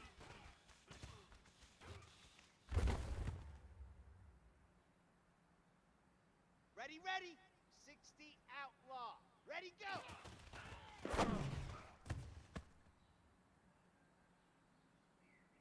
Set, ready. 70 Indy. Set, go.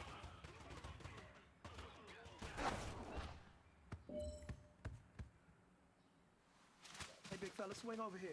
Let's talk. We've been talking about you getting better every week. And you know what? Today you got better. Let's keep it up.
everybody, it's the Cup. And we come to you from one of the truly iconic stadiums in the NFL as you get a look at Lambeau Field here in Green Bay, Wisconsin. Tonight, the preseason draws to a close with a good matchup between the Kansas City Chiefs and the Green Bay Packers. This is taken about 7 yards deep.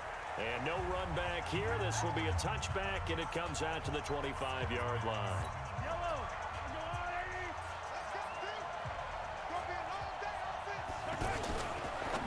Mahomes going to pull it out and keep it himself. This is complete to Watkins on the slant. And they'll get it all the way up about 5 yards shy of midfield. That one good for 20 on the catch and run. The big play to start him out. Has him at the 45 already. Throwing now is Mahomes.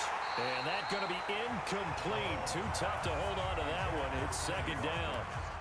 That's very well timed there defensively because it's not a bad throw, but the collision came at the exact time he was reaching to bring in the football. Really, really well done. Decent offense, just better defense. I think you're right. And he takes this into the end zone for a Chiefs touchdown. Damian Williams, 55 yards. And they are able to strike first here on their opening drive. You talk about explosion plays. There's one pretty much right out of the gate. And now they get to ride a wave of emotion, momentum, everything. Just as you described, right out of the gate. Big sprint, touchdown. They're excited. But on the other side, they've got to guard against a major letdown because they hit him right. Now a hit and a loose football. And he's free going down the left side. It's a foot race. And he will score. Touchdown, Kansas City. Anthony Sherman taking it in. And the Chiefs are able to extend their lead. And it's blocked. Well, the Packers have it, but he doesn't get far. They're able to stop him. And after all that, the extra point attempt unsuccessful. But there's a blocked extra point. I remember playing, and we had one of those go against us. I remember our kicker and our holder told the head coach, just relax, coach. Why are you yelling? Don't worry, it's just 1 point. Oh, my. Those coaches see a point is gold to them because you never know how it's going to turn out later. Exactly. That's what I was just going to say. First quarter, we'll see if this has any implications as the game goes on. I still can't believe they told the head coach to relax. Whoa, bad move. They've got good starting field position as they come up here 1st and 10. They'll run on first down. Rodgers. And able to rip off a big chunk of yardage before being dropped inside the 40. 23 yards on the pickup there and a first. So from the 39 now, they'll come up on a 1st and 10.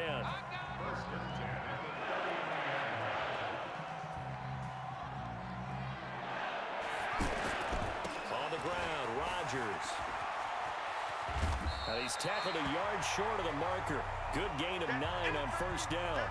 Now it looks like we'll get a timeout, and we will. We've got an injured Packer on the field. Let's hope it's not anything that'll keep him out of the opener. We'll be right back.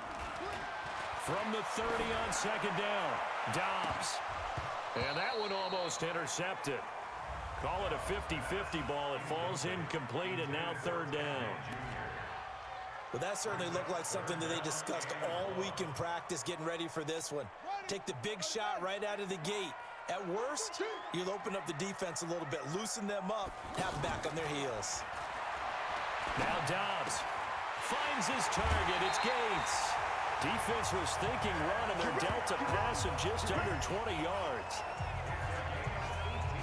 Plenty of things to talk about here, partner, but to me, their defense gave up a touchdown on the first drive.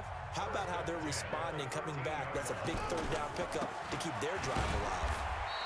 And he'll be taken down here at about the 11. 2 yards on the carry there. It'll be 2nd down.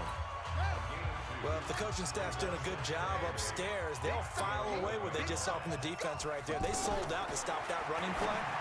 I'd say keep that in mind. They want to try that again, go play action, hit them over the top. And he's able to work it here to the 8-yard line. Only 3 yards on the catch. It's 3rd down. From the gun on 3rd down. Dobbs, his pass caught at the 4. They're able to convert on 3rd down, and that sets up a 1st and goal. it appears that they read man defense and went to the out route. And what you have to do on that one is the receiver's got to make sure he works the defender towards the middle of the field to give himself space to cut to the outside and have that ball delivered with good timing, and they got it done. First and goal, and they got to be thinking a chance to get right back into this football game. They'll go to Blunt, try and pound it in. And he is going to be stopped cold behind the line of scrimmage. It's a loss of a yard there, and it's second down.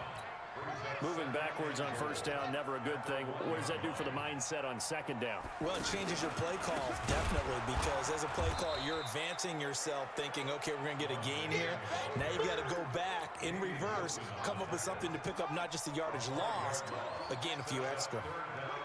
We all have habits. We can be somewhat predictable, and you know me pretty well on second down and short. What I like. And he's going to take it in. Touchdown, Packers. From 6 yards away, as his guys are on the board here in this first quarter. The big fella was the recipient there for that touchdown pass, and it seems like more and more the tight end is the guy you have to worry about most in the passing game.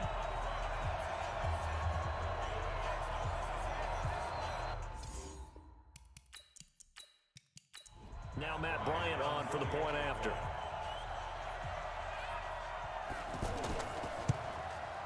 And that'll make it 13-7.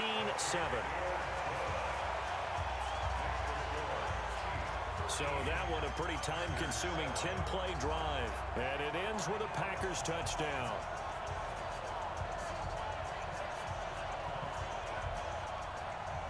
And after the touchdown, here's Bryant now to kick it away. This will be taken in at the 1. And he'll take this across the 25, couple extra yards up to the 27-yard line. And now here comes Kansas City. And they had to wait a long time to get the football back. Probably not what you were hoping for when you got an offense that's humming. Agreed. What you were looking for is the defense getting the ball back pretty quickly, right? Hoping for a 3 and out. So that didn't happen. You can't yell at your D for that. They've got to take care of their own business and reestablish themselves now that they're back on the field.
The Chiefs offense about set to begin this drive. And for them, a touchdown their last go-around. Obviously, they'll be hoping to do that again. And when you start plotting for this drive, when you start thinking to yourself, okay, what are we going to do?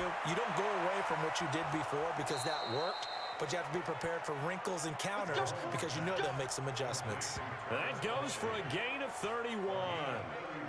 I know we love our jobs, and pretty much any play we see, we're pretty, excited about. But big plays, let's face it, that's what we absolutely live for. How about that one? That was great. And what our camera missed was the fist pump from the sideline after that catch. They're fired out. That's a big gain. So the big play gets him across midfield now for 1st and 10. Working from the gun, Mahomes. That's caught. It's DeMarcus Robinson. And brought down, but not before they're inside the 25. The Chiefs have got the passing game rolling a bit, and another 1st down. Well, last year, Chris Conley was the 3rd option at receiver for Kansas City. He shipped off to Jacksonville. Now they're hoping that Robinson can help fill that void.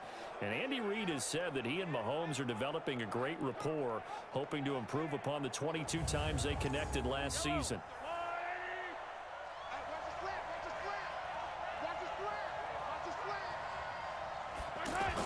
Now a 1st down carry. It's Williams. And they'll work it inside the 15-yard line before it's all said and done. 11 more on that one and another 1st down.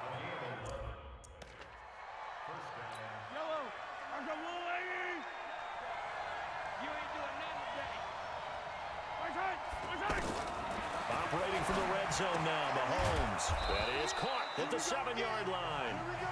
And here he'll get it down to the 7.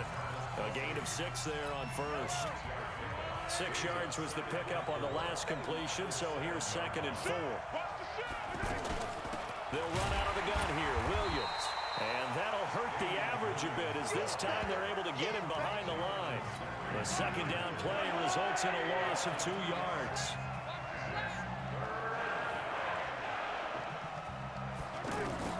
Throwing is Mahomes on 3rd.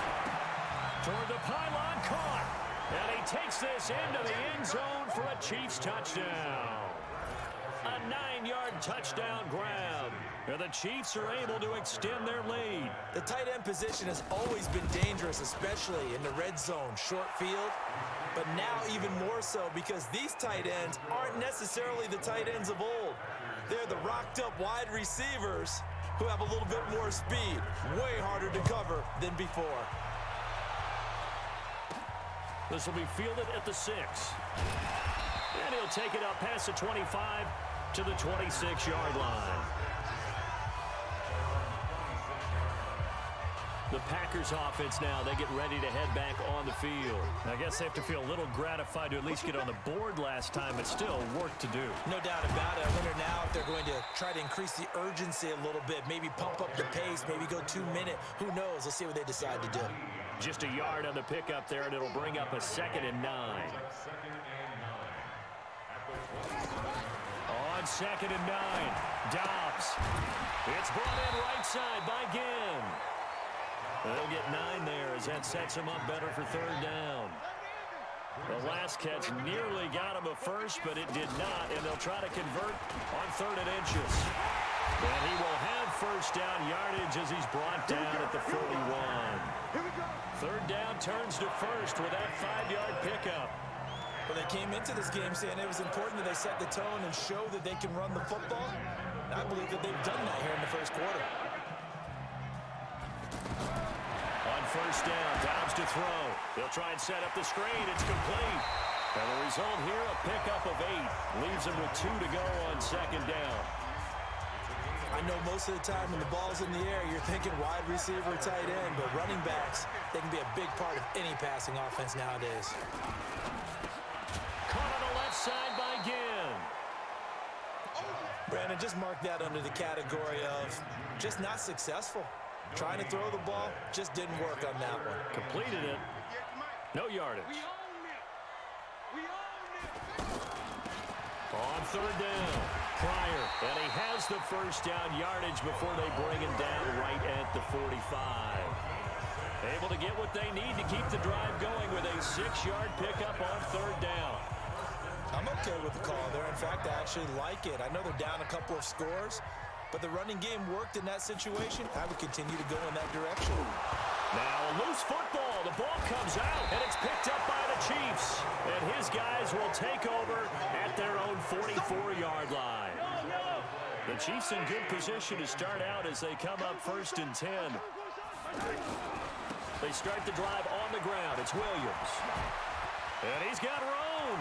The Red Sea parts, and there he goes. And all the way in for a Kansas City touchdown. Damian Williams with his 2nd touchdown in this opening quarter. And the Chiefs are able to extend their lead.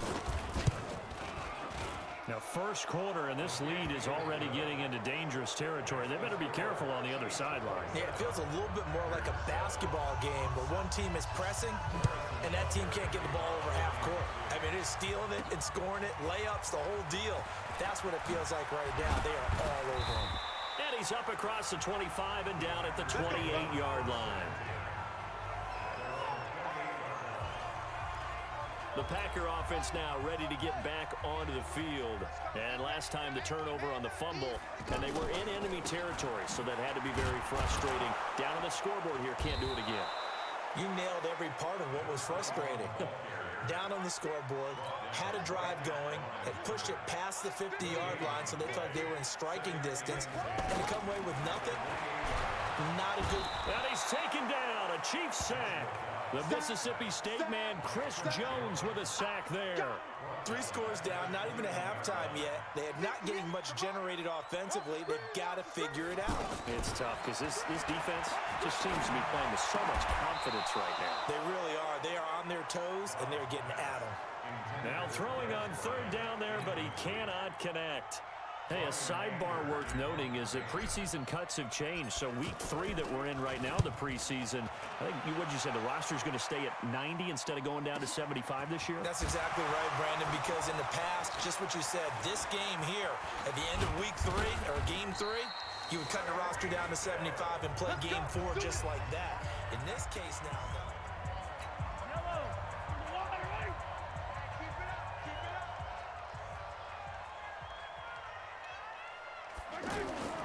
on play action, it's Mahomes. Caught, Kelsey, left side. And he will take it on in for a Chiefs touchdown. Travis Kelsey with his 2nd touchdown in this opening quarter. And the Chiefs are able to extend their lead.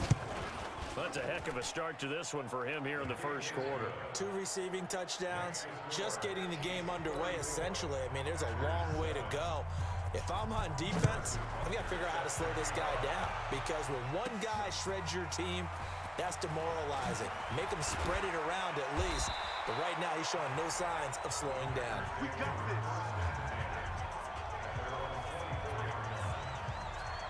The Green Bay offense now about ready to take possession here. And they're coming off a 3-and-out, my friend. I think they've got to look at that play sheet and go to a spot that they haven't gone before. Time to shake things up a little bit to try and get this offense moving. Okay, so how do you do that? How do you shake things up? You look at what you called before, realize it hasn't worked Go to so something well, else. and maybe you try and find one of those special plays for one of your better players, and maybe try and hit something big and get things going in the excitement area. On 1st down, it's Rodgers. It's a pickup of 4, and it'll bring up 2nd down.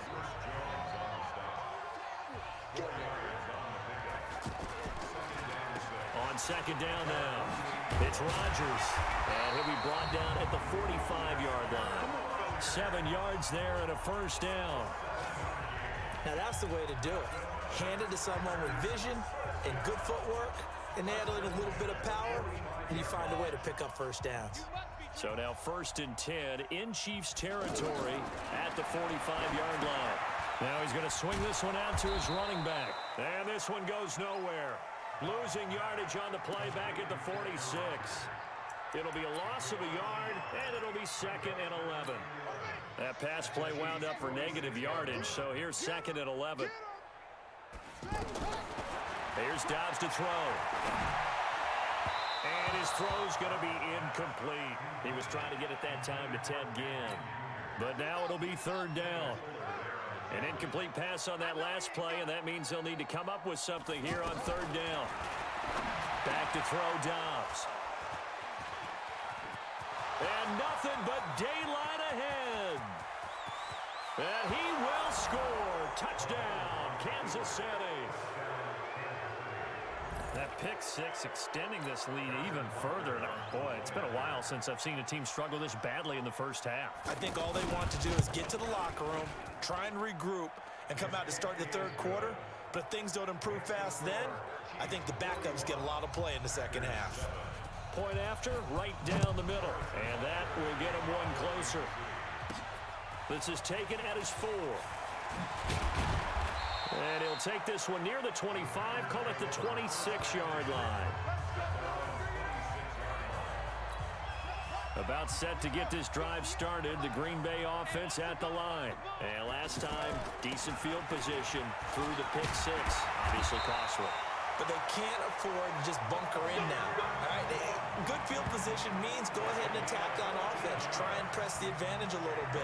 They just have to be better with the football on this possession. So that didn't bother you too much last time? No, because it's exactly what you're supposed to do. You can't have good field position and not try to take advantage of it. Sometimes the defense makes a good play, too. And he'll be taken down, but not before he works it past the 50. 13 yards, first down, Packers. I have to admit, I'm excited by that play call and the end result because this is a team that's down big early in the first quarter, and a lot of teams will just panic, abandon the playbook, and just start firing the ball all over the place. It's way too early for that. Stick to what works for you. Down double digits, and we talked about their game plan being both running and passing there. You're right. They're sticking to the game plan, getting the ground game going. A lot of football left to be played. From the 40 now on second down. Dobbs. This is caught. A big pickup of 38. That was an excellent read right there. Saw cover 1. That means it's just a single high safety. So you know if you throw the ball to the outside part of the field, help is going to be a little bit late getting there. And he puts one out there for a big-time completion. That's going to wind up a loss of a full 3 yards on first down. Back at the 5-yard line now, second and goal. Come on, QB, come on. Dobbs is throwing. The quick slant caught. 5 yards that time on the completion, and now it's third and goal. That was a nicely run slant route, and what the receiver's trying to do is make the defender think he's going upfield for a deeper route, and then breaks it off, usually after about 3 to 4 steps, and cuts towards the middle of the field. And now what he's trying to do is use his body to keep the defender away from the football. And trying to get it to LaFell, but it's intercepted. Read it well, and it's picked. He's at the 50. He's at the 30, the 20. And he will take this one home. It's a touchdown. So from one end zone all the way to the other. Talk about a turnaround. And how about the excitement that play generates for his team? Not just the points on the board, but the momentum and taking it from coast to coast, end zone to end zone. What a tremendous play. Now get that man an oxygen tent. That's your boy Old Mo, you said. Momentum, right? Old Mo, I think he's kind of limping across at the end because of that distance, but he made it. And he'll take it past the 25 and up to the 28-yard line. The Packer offense ready to get their next drive underway. And following the pick 6, and they have decent field position in throwing that pick 6. We'll see how they attack this drive. And I think all you say to your guy is, listen, let's just take care of the football a little bit better. Make some better decisions on this drive, and they'll probably help him a little bit with maybe some really high percentage throws early to let him get settled back in. But they told us they've got confidence. That's not a problem. Yeah, not a problem at all. They just want to make sure they get things settled down a little bit for their offense and give their defense a little bit of a chance to rest. There's a throw over the middle. It's taken in by his tight end. And he'll be brought down with a first down as the tackle's made at the Chiefs' 43. So now first and 10 in Chiefs territory at the 43. They run the counter. Blunt. Another good gain. That's now 35 yards combined on those last 2 plays. When he runs, he seems to do a nice job of knowing when to be patient and find the hole, and then when the hole is there, he goes quickly. You're exactly right. He knows how to just take off, but you know what else? Brings a little thump with him, doesn't he? He does. He packs the boom at the end of the run and finishes it going forward. That's what you want to see out of your backs. On 2nd and 9, Osweiler. And he hits on the slant route to Marshall. And finally, down he goes as they work it inside the 10 to the 7. 23 yards to pick up there. You can see the time and effort and thought that they've put into their passing game because it was evident right there. It looks like a simple pitch and catch, but you and I both. And this is going to be intercepted. Good positioning, and it's picked off. He was trying to hit his big receiver, Brandon Marshall. Brandon, this... Here we go. 50, plant. Time to go, night. Twist. Let's go. Now Carlos Hyde in the game. Fights forward for only about a yard up to the 21. 2nd and 9 now from the 21.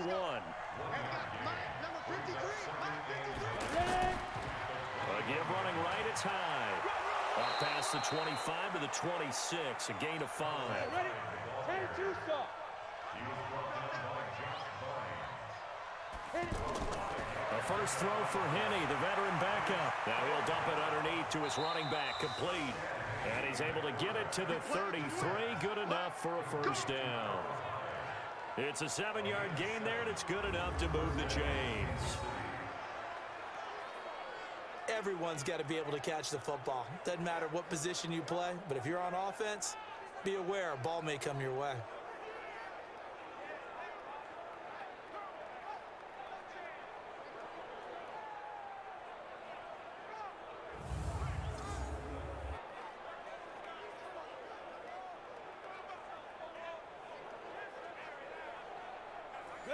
So they'll come up 1st and 10 now from the 33.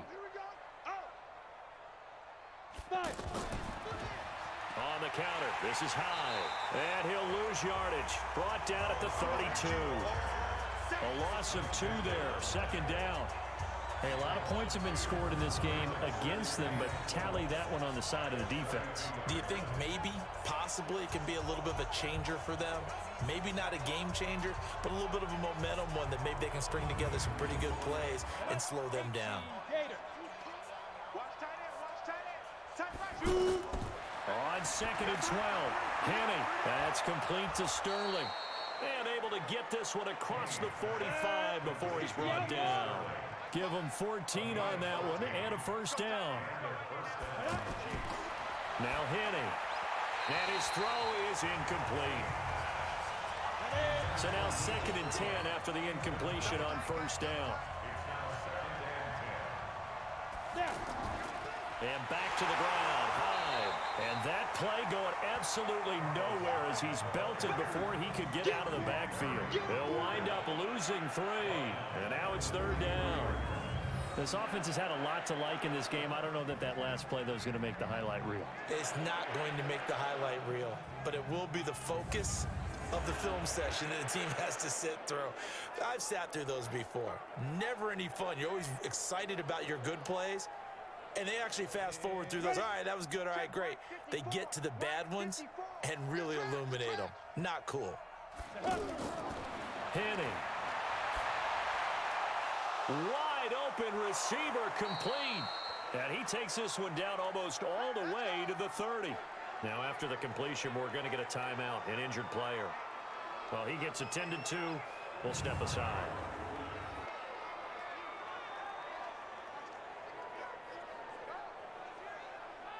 Let's go. So into Packer territory now. Here's 1st and 10. Down at the 31. Deep grip. And that's complete. It's Allington. No gain there on the completion. 2nd and 10.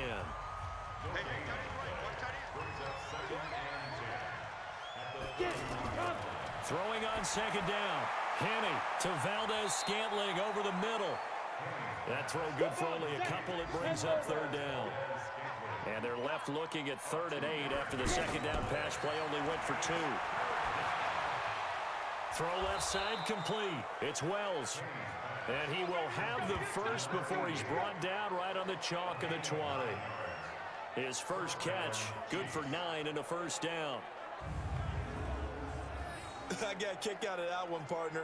You and I talk often about trying to hide receivers in certain situations, but a guy of his size, can't really hide him. But the tight end drag route, definitely an effective way to sneak him across the formation for an easy completion and a first down. Inside the red zone here, they'll look to throw. To the end zone, but it's incomplete. After the incompletion, here's 2nd and 10 from the 20. Now high, and he's only going to get a yard from the 20 to the 19.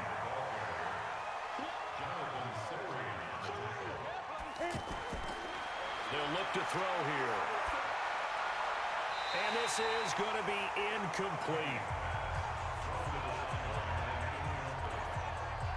By the way, as we expected, most of the starting units out here in the second quarter. So get your 2 deep, your 3 deep, your 4 deep ready for this one. If you have a particular favorite who wasn't a high draft pick or is an undrafted free agent trying to make the team, this is the time to watch him play and give it his best shot. Because most of the starters, you're exactly right, they'll be out of the game watching the rest of the way.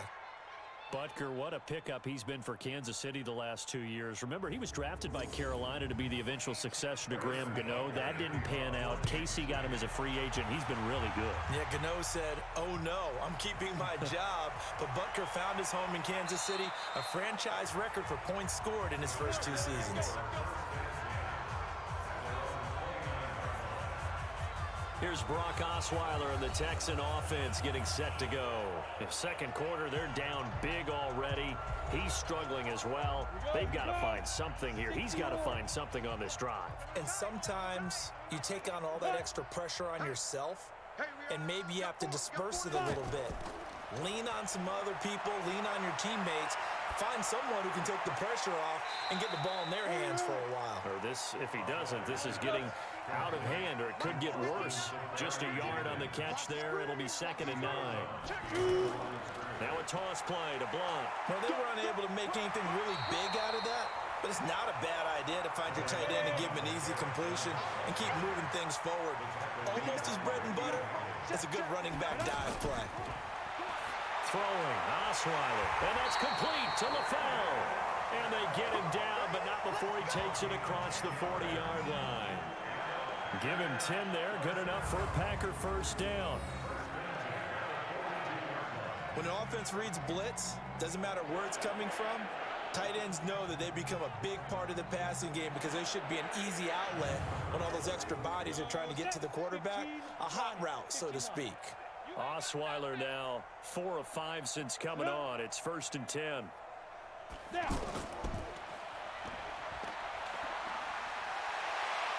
So a nice job to break the 1 tackle, but not much daylight after that as he's brought down.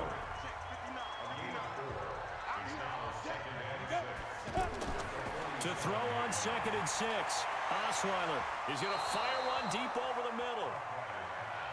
Some of the fans here don't seem too happy about what we've seen in this first half. No, not at all, and I understand why. They look lethargic, out of sync, and it shows on the scoreboard. And now the 3rd down throw incomplete as well. And based on my math, they've only converted 1 time thus far in this game, so you can see the frustration starting to come out a little bit. 3rd downs, they've been a problem for them all game. They've got to start becoming solutions. Anger is on to punt, and he gets this one away. Get ready, get ready, get ready. Now Carlos Hyde gears up to take the field again. The passing game, they've had more success there than the running game. Maybe something they game plan for. How come they didn't tell us about it? Because they wanted to keep it a secret. We did ask, didn't we? But I think what happened in this one is they've realized that they've established the run pretty well, and teams are going to key on that. They thought they could open it up and have success through the air, and that's exactly what's going on. Yeah, they've had success, at least so far here in the second quarter. They may want to go back to that one. First play of the drive, good for 15 and a first down. Well, that's a guy, Carlos Hyde, who split time last year in Cleveland and Jacksonville after 4 seasons in San Fran. He was just under 1,000 yards his last 2 seasons with the Niners, but never really got into a groove last season. And then the Chiefs signed him to a 1-year deal back on March 9th. One play has him up past the 40 already, and another 1st and 10. Here's a play fake as they set up to throw. Complete here. It's Hyde. No gain, and it's 2nd down. Had the completed pass, but for no gain, stopped right at the line, so it's 2nd and 10. A give to Hyde out of the gun. And this Green Bay defense making that play look a lot like the previous one. Both tackles behind the line of scrimmage. I have zero rooting interest in either team in this game. I only want a good game. But with all the offense we've seen from them tonight, it's kind of nice to see the defense step up and make a big play. Yeah, I was wondering if they were ever going to get him in the backfield. Nice to see him get a stop. Looking to throw. Nowhere to go here. He lost the football. And the Packers pick it up. Oh, he's got some breathing room. And they will score. It's a Packer touchdown. And at this point, after that return for a touchdown, I guess the only thing is you're asking what else could go wrong. Not only that, I think that between the two of us, we thought this was over before. I believe now it's really over.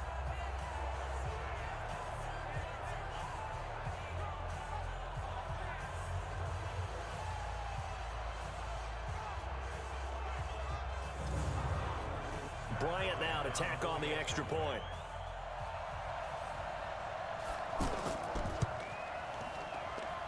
And they get a bit of a respite here from what's been an otherwise dreadful first half of football. The scoop and score, always an exciting play in football, and we witnessed it there. Grabbing it off the ground and then rumbling it into the end zone for 6. Fielded about a yard deep. And all that work, but he stopped where he ultimately would have been, and he's simply taken a knee, and that's the 25-yard line. And let's look at Carlos Hyde now. We're in the 2nd quarter. They've got the lead. The lead, though, not so much because of the ground game, because of their air attack, Charles. So what they're seeing so far is the possibility of things loosening up later in the ground game. Through the air first, maybe they have to start respecting that even more as the game goes on, and then there will be running lanes to find later. Yeah, try to get him more involved here on this drive, maybe. A pass for negative yardage, obviously no good. Maybe he shouldn't have thrown it, or maybe he shouldn't have caught it. And I think we were seeing it at the same time, weren't we? Maybe you let that one go, right? Because you can see the lost yardage about to develop, but that goes against every instinct of a receiver. They're taught to catch everything, so it's really hard to be mad at him and yell at him for trying to make that play. On 2nd and 11 now. Henney, he finds his running back, Hyde. And on 3rd down, a nickel formation here defensively. They're going to look to throw. He's going to hit his man out of the backfield, complete. He'll wind up being stopped for no gain, and it'll lead to a 4th down. Usually the offense has an answer to anything a defense throws at them, including a safety valve, and that's what they did on that play. They went there, but the defense still made an excellent play and held them to no gain.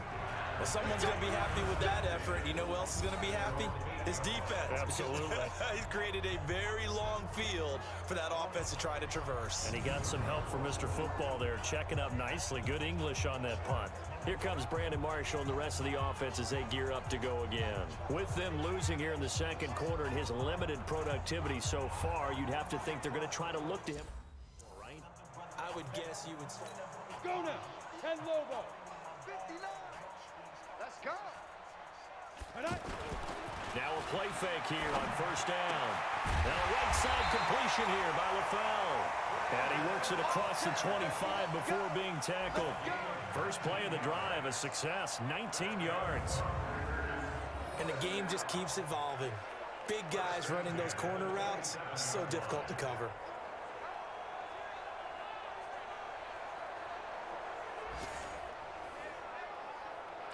Ready. 60 Pittsburgh. 50. Watch the screen. Now. They'll run on 1st down. Blunt. And he'll get about 3 here as he's out to the 30. Not much happening there on first down. Thought there might have been a hole for a split second. Yeah, but it dried up pretty quickly, didn't it? Closed fast. You got nothing. On the draw, Blunt. A 1-yard gain there following the 3-yard pickup on first down. That didn't appear to be a run blitz. He just darted in once he saw the run develop. That appeared to be a case of see ball, get ball. From the gun on third down, Osweiler. And over the middle, it's LaFell. And they get him down, but not before he takes it across the 40-yard line. Give him 10 there, good enough for a Packer first down. So 2 first downs, and that moves the ball to the 42 now, 1st and 10. To throw is Osweiler. It's caught. Left side, Brandon LaFell. And taking it across midfield and inside the 45. Back-to-back nice gains. That one for 14 yards and another first. Osweiler now 7 of 10 here in this first half, and he's got a 1st and 10. And we've hit the 2-minute mark in this first half of action. Coming up at the half, a reminder, we go back to Orlando to check in with Jonathan Coachman. He'll have a look back at our first half as well as a look ahead to what's coming up later this weekend. Throwing on first down, but this one winds up to be incomplete. LaFell, the intended receiver, but it'll be 2nd down. Well, he'd been targeted quite a bit on this drive, and finally I think the guys on the defensive side, they said no more. They slapped the double coverage on him, made it very tough for him to get the ball. Absolutely nobody fooled there. He's going nowhere fast as he stopped behind the line of scrimmage. Call it a loss of 2 on the play. And they'll be facing a 3rd and 12. Tommy is a little bit surprised by what we just saw there because this has been a pretty long drive. And normally you think that wears down a defense. In this case, looked like the offensive line let him down a little bit. Yeah, allowed the penetration and the ability to stuff him for a loss. You hear the calls for a penalty, but I just don't think so. I think in this situation, the defender was making sure his guy couldn't hold on to the football. So I don't see anything to warrant you the flag. No, I'm with you. There was contact, but I'm happy they kept that flag in the back pocket. Osweiler. Oh, he's got a man wide open, complete. And they'll wind up getting this one all the way down inside the 20. 4th down conversion plays, you usually think 1, 2, 3 yards, maybe 10. Not there. What a huge pickup as the Sticks make a drastic shift forward. On the defensive side of the ball, that's the definition of frustrated. You get them to 4th down, and then you allow a chunk play like that in the passing game. Almost felt as if that play was drawn up in the dirt on the sideline. They pulled that from a game plan that wasn't this game, and they still made it work. Into heavy traffic, and it's intercepted. Picked off with great anticipation. Marshall, the intended receiver. As much football as we watch, we've seen this work many times. In the red zone, 1st down, take a shot at the end zone, and points result. In this case, though, give credit to the defense. They outguessed them, were prepared, and intercepted the pass. Pull it high. Get the ball right here. Let's go. Shoot. They start the drive with Hyde. And he'll get this only up to about the 3-yard line. Star Latulele in on the tackle. They tried a quick hitter inside, but that one was swallowed up because what they're hoping, this big defensive lineman will take the bait and move laterally and open up a crease that they can run through. Didn't happen on that play. Hyde. And obviously not fooling anybody here as they stop him behind the line of scrimmage. He lost 2 there, and it's 3rd down. So we are halfway. Due to time constraints, we move you forward in today's broadcast to the beginning of the 3rd quarter. Both teams appear ready for the fight ahead, and we resume action here in quarter number 3. This is taken at the 3. And he'll take this across the 25, a couple extra yards up to the 27-yard line. Brock Osweiler now heading out there to get set to go here on offense. And he's had some time to chew on that interception he threw on his last drive back in the first half. Well, normally we say, want to get him right back out on the field and play again, right? But as you mentioned, had the halftime, had to stew about it a little bit. maybe he'll have a chance to relax a little and kind of laugh and chuckle and let it go. He'll hope to respond positively here to start the third quarter. And he'll get up to the 43-yard line. 9 yards to pick up there, and it's a first down. They were not fooling around at all, were they? Second and short, and they brought out the heavy package. Almost like the super heavy package against that defense, didn't it? Yeah, I don't think they expected that much beef up front, and it turned into an easy first down conversion. Jerry Atauchu brings him down. They tried a quick hitter inside, but that one was swallowed up because what they're hoping, those big defensive linemen will take the bait and move laterally and open up a crease that they can run. And now the ball's out, fumble near midfield, and it's picked up by the Chiefs. And they'll set up shop right near midfield at the 49-yard line. 30 base. Ready? Hey, go. They'll try and start this drive in the air. Allen Bailey able to drop him that time for his second sack of the evening. That's a second sack of the game, and the best defensive ends, they do their homework as much as offensive guys do. They know how to beat the offensive lineman across from them, what moves they need to do to set them up. This guy's been pretty good at it all game long. And able to break one tackle, but then quickly brought down, but a nice little gain. When you run a screen pass really well, you got to like the look of it because so many parts come together to make it work well. The offensive linemen, where they're faking people out, the back slipping out there, catching the foot. And he fires one that's intercepted. Picked off by the free safety, Eric Berry. And his guys are going to get the football at the 28-yard line.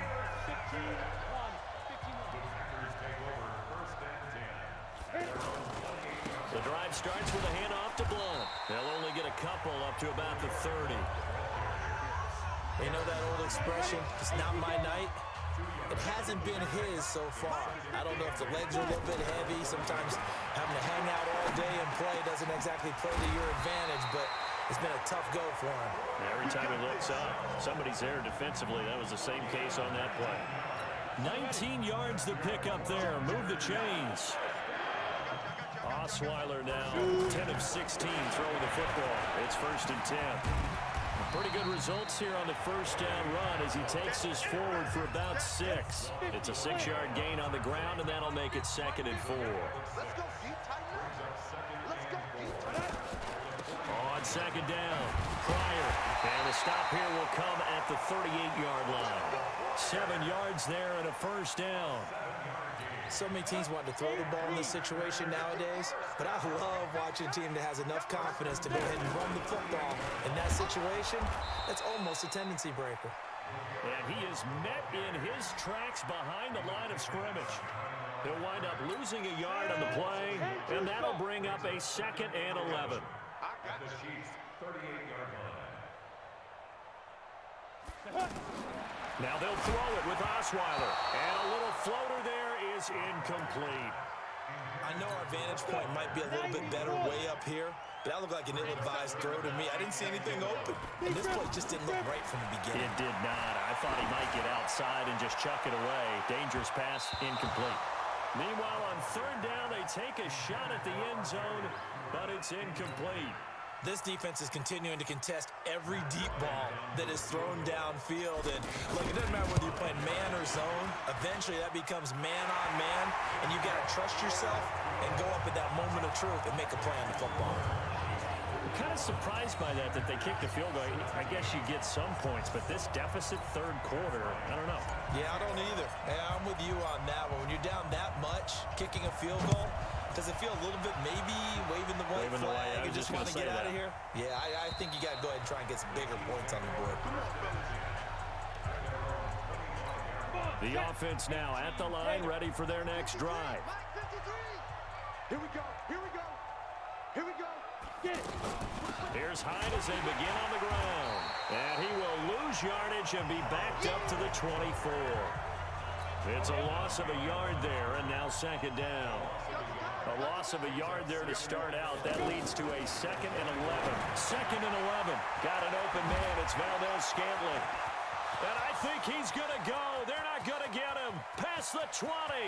And all the way in for a Kansas City touchdown. Marquez Valdez-Scantling, 76 yards, as his guys continue to put this one out of reach. And nothing too crazy there. A quick slant, and then he just had a seam. He found a seam. And when you hit it on the run like that, and I mean the pass right to the receiver who's already in motion and moving, sometimes he just takes it and runs away from everyone else. And he ran it into the end zone. And the defense, they've got to adjust there quickly. That's tough on them. That's really tough because everything was executed well. Ball was out of his hands quickly, into the hands of the receiver, and then he was gone. The offense back out there at the line, ready for their next drive. And fortunate to get points on the board last time. They had to hit a really long field goal to do so.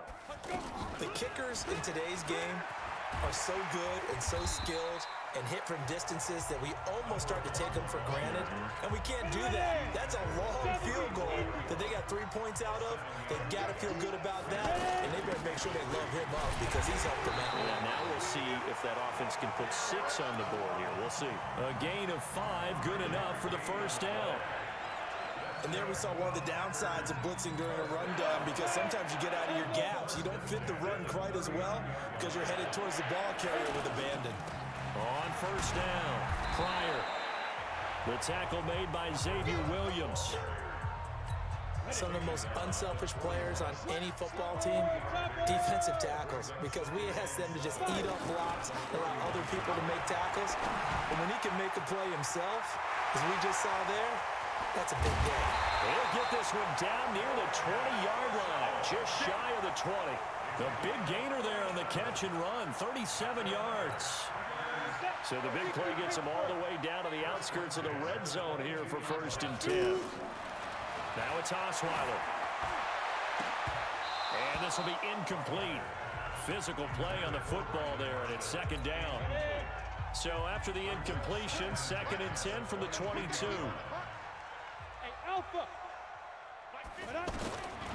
Osweiler.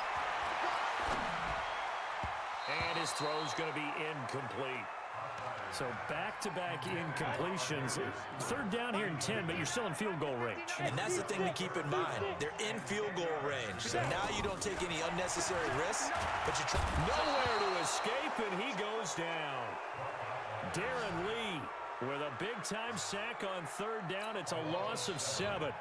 Now, we talk about players blitzing all the time. I often laugh and sometimes call it just straight-ahead pursuit. What a running start right back to the backfield for him. Yeah, really didn't give anybody a chance to get up there and stop him. No, I mean, that's really, really difficult. You're asking a whole lot anyway, but when he gets that kind of a start and comes through clean, oftentimes the advantage definitely goes to the defensive player. That'll be taken in the end zone. And no run back here. This will be a touchback, and it comes out to the 25-yard line. The Chiefs offense about set to begin this drive. And last time out, another touchdown. I think there may be some empty seats around here by the time the 4th quarter comes around. Yeah, I have to agree with you because this was just about decided. But you know who benefits from all those empty seats? You and me, trying to get to the airport. That's the road true. to be fairly clear by the time I was leave the booth. To throw again on 2nd down. Henne, and that is incomplete. He couldn't hold on through the contact. Brings up 2nd down. They come up now 3rd and 5 following the incomplete pass. Just like that. Just like that. Now back to throw. Ellington has it, middle of the field. They didn't get the first down, but I have to say I do like the call. I like what they were trying to do. Try and hit your receiver on the run and see if he can pick it up. Keep it on his feet, get a little rack yardage. Yeah, but a nice job defensively to get to him and keep him short of the first. It'll be a 51-yard punt that time. And possession will switch hands, 1st and 10.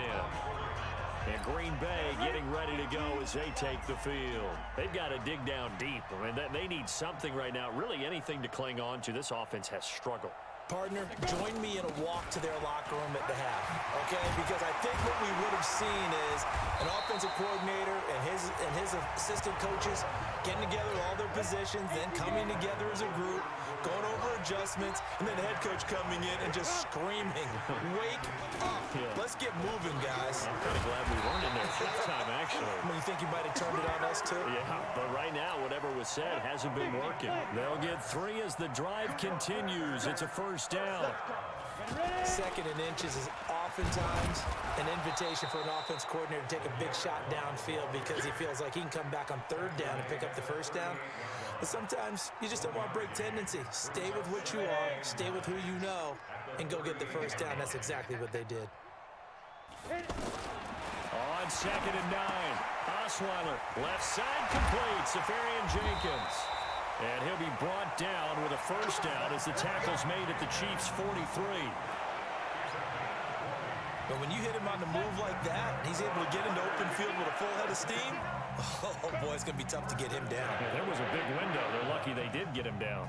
They'll run on first down. Pryor. Give him 9 on the carry that time, and they're set up with a 2nd and 1.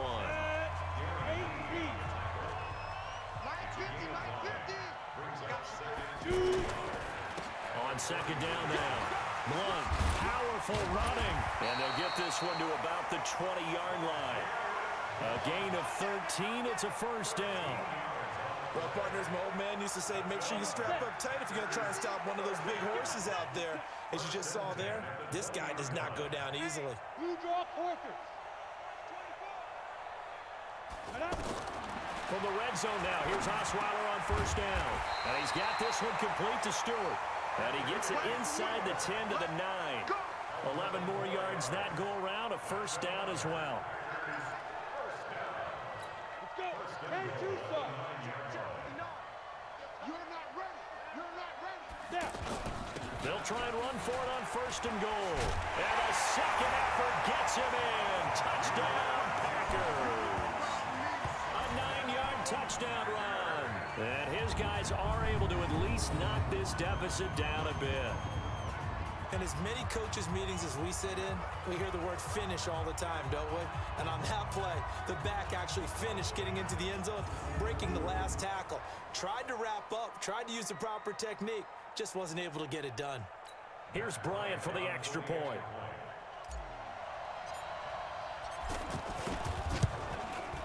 So they get 1 score back, but still a long ways to go here in this 3rd quarter. So that drive goes 8 plays, and it ends in a touchdown run by LeGarrette Blount. And after the touchdown, here's Bryant now to kick it away. This is taken about 7 yards deep. And no run back here. This will be a touchback, and it comes out to the 25-yard line. The offense now at the line, ready for their next drive. They've got the lead. Last time had to punt it, though. What's the key to this drive? I think it's leverage. The big guys up front. You know the motivational speech on the sideline is, guys, give us an opportunity. Protect the passer, create space for our runners, and let's go ahead and get these guys. Low man wins. Let's go do it on this drive. We'll watch that leverage on this drive. Now a deep ball there on 2nd down, but it'll wind up incomplete. After an incomplete pass on 2nd down, that'll leave him trying to convert on 3rd and 9. Henning. And that is incomplete. Didn't have a receiver open downfield, and as it turned out, couldn't even find his outlet man because of the coverage. It's way too tight. Unable to find anyone open. Colquitt on to kick as he sends it away. Returnable for Thomas. Oh, heck of a move. Man. A good return there. Call it 13 yards. And the offense will take over with a new set of downs. About set to get this drive started, the Green Bay offense at the line. They have been struggling. I would imagine at halftime they went through some possible changes. Well, those changes aren't working, so now where do you go? I think that now it's much more in their head. And what I mean by that is just what you said. You've gone over the changes. I bet they were pretty clinical at the half, not too emotional. They might need to go to the emotional side because you've got to find something, some spark somewhere. And so far, just being calm hasn't exactly worked. They need any spark at this point. Tackle made there by Cody Sensabaugh. You better be afraid of me. Sit up. You better be afraid of me. Ready? They'll keep it on the ground. Pryor. So he fought off the tackle, and that effort gives him the first before he's brought down. Give him the third down conversion, 5 yards on the play. 70, Indy. Throwing now, Osweiler on first down. And he whips that one incomplete there. He was looking for his big target, Brandon Marshall. And that'll bring up second down. He's a little trigger happy right there, and it turned into an ill-advised throw to their zone. Well, we know he has confidence. He'll throw it any place, anytime, anywhere. That time it fell incomplete. Now a flag comes in from the umpire after a gain of about 4. And this looks like it's going to be holding. That hold coming from the middle of the line, the center. And it's difficult for him because sometimes you've got people right over you, and as soon as you snap it, trying to get your hands up and block them, you can be a little bit late getting it done. Now after the holding call, here's 2nd and 20. Hey, Foxtrot, Foxtrot. 59. From the gun, it's Osweiler. Safarian Jenkins has it. And he'll get it down to the 47 here. It's a pickup of 12, and that'll set up a third down. On third down, Osweiler. He's going to loft one deep left side. This is caught inside the 15. Better than a 30-yard gain as we wind down towards 30 seconds left in the quarter. Press coverage on the outside, and for defenders, that's the ultimate risk-reward. If you take the risk, can you reward yourself by keeping them on the line of scrimmage? But no, not on that one. Got the step on him. Now it's just a matter of laying the ball out there for him to go get it. Back now at Lambeau. And this is a blowout so far as we get set for the fourth quarter. A very one-sided affair. Let's go, defense. On 2nd and 9, Osweiler. And that'll be incomplete. Brandon LaFell, the intended receiver. And it's third down. I'm going to need some help with this one. How did he miss it? Wide open in the end zone. He's not hurried. He's not hit. And somehow, incomplete? Yeah. What happened? During film study, that's one where he's just going to shake his head, not be able to believe it. 6 points go by the wayside on that one. They're able to convert on third down, and that sets up a 1st and goal. So another third down conversion, and now they've got a 1st and goal. They'll try to run this one in, and he'll go backwards, losing yardage to the 5. Call it a full 3 yards in the wrong direction there. Brings up 2nd down. Did your high school have that same push them back cheer? I was a kicker. Well, it certainly worked. Didn't matter whether we were kickers or not. That one worked, didn't it? They pushed him back at his last snap of the ball, and boy, they created a nice play for themselves. Would they lose 3 on that one? Yeah, from the 1 back to the 4. On 2nd and goal, Osweiler. And it'll be intercepted. Able to get there and pick it. And a big turnover there as his guys will get the football back. Come on, set. 10-2 start. Any weapon. 53 is the mic. Check tight end. Check touchdown. First down, a run with Hyde. And this has been a recurring theme tonight for sure. Nowhere to run. Back to the line of scrimmage, that's all. Call it no gain on the play, and it'll be 2nd down. Run blitz there defensively, something we might see more of here in the fourth quarter. I think we'll see a lot of it, and the difference between that and a pass blitz, you're trying to get to the quarterback. You're trying to scheme someone open who will get to the QB and make sure he gets on the ground. In a run blitz, you're actually trying to cover up gaps, trying to cover up holes so they can't run the football. Wide open receiver complete. And they're able to get this one across the 35. First down for the Chiefs. Solid chunk of yardage. 17 on the play. Line of scrimmage, the 37 on 1st and 10. Let's make these babies crawl. We 2-drop bombers. 5. Now Henney. Keeps himself upright. And a big loss here as he's taken down. Connor Barwin. What a play by him. That's a loss of 17. After the sack, oh, they're staring at a challenge basically from the other side of town. It's 2nd and a country mile. Now a throw here on 2nd down, and that's complete. And he'll go down at the 26 following a gain of 6. 6 yards is the pickup, and that'll lead to a 3rd down.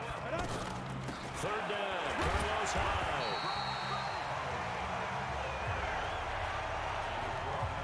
he's struggling to find a crease to break off a big one and might need to just put that aside and just try and ram his way forward and get what he can. On fourth down, the punt team is on as this is sent away. Here's Thomas.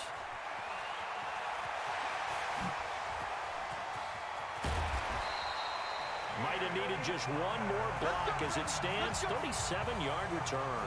And this offense, they're going to have excellent field position. They take over with a 1st and 10 on the short side of the field.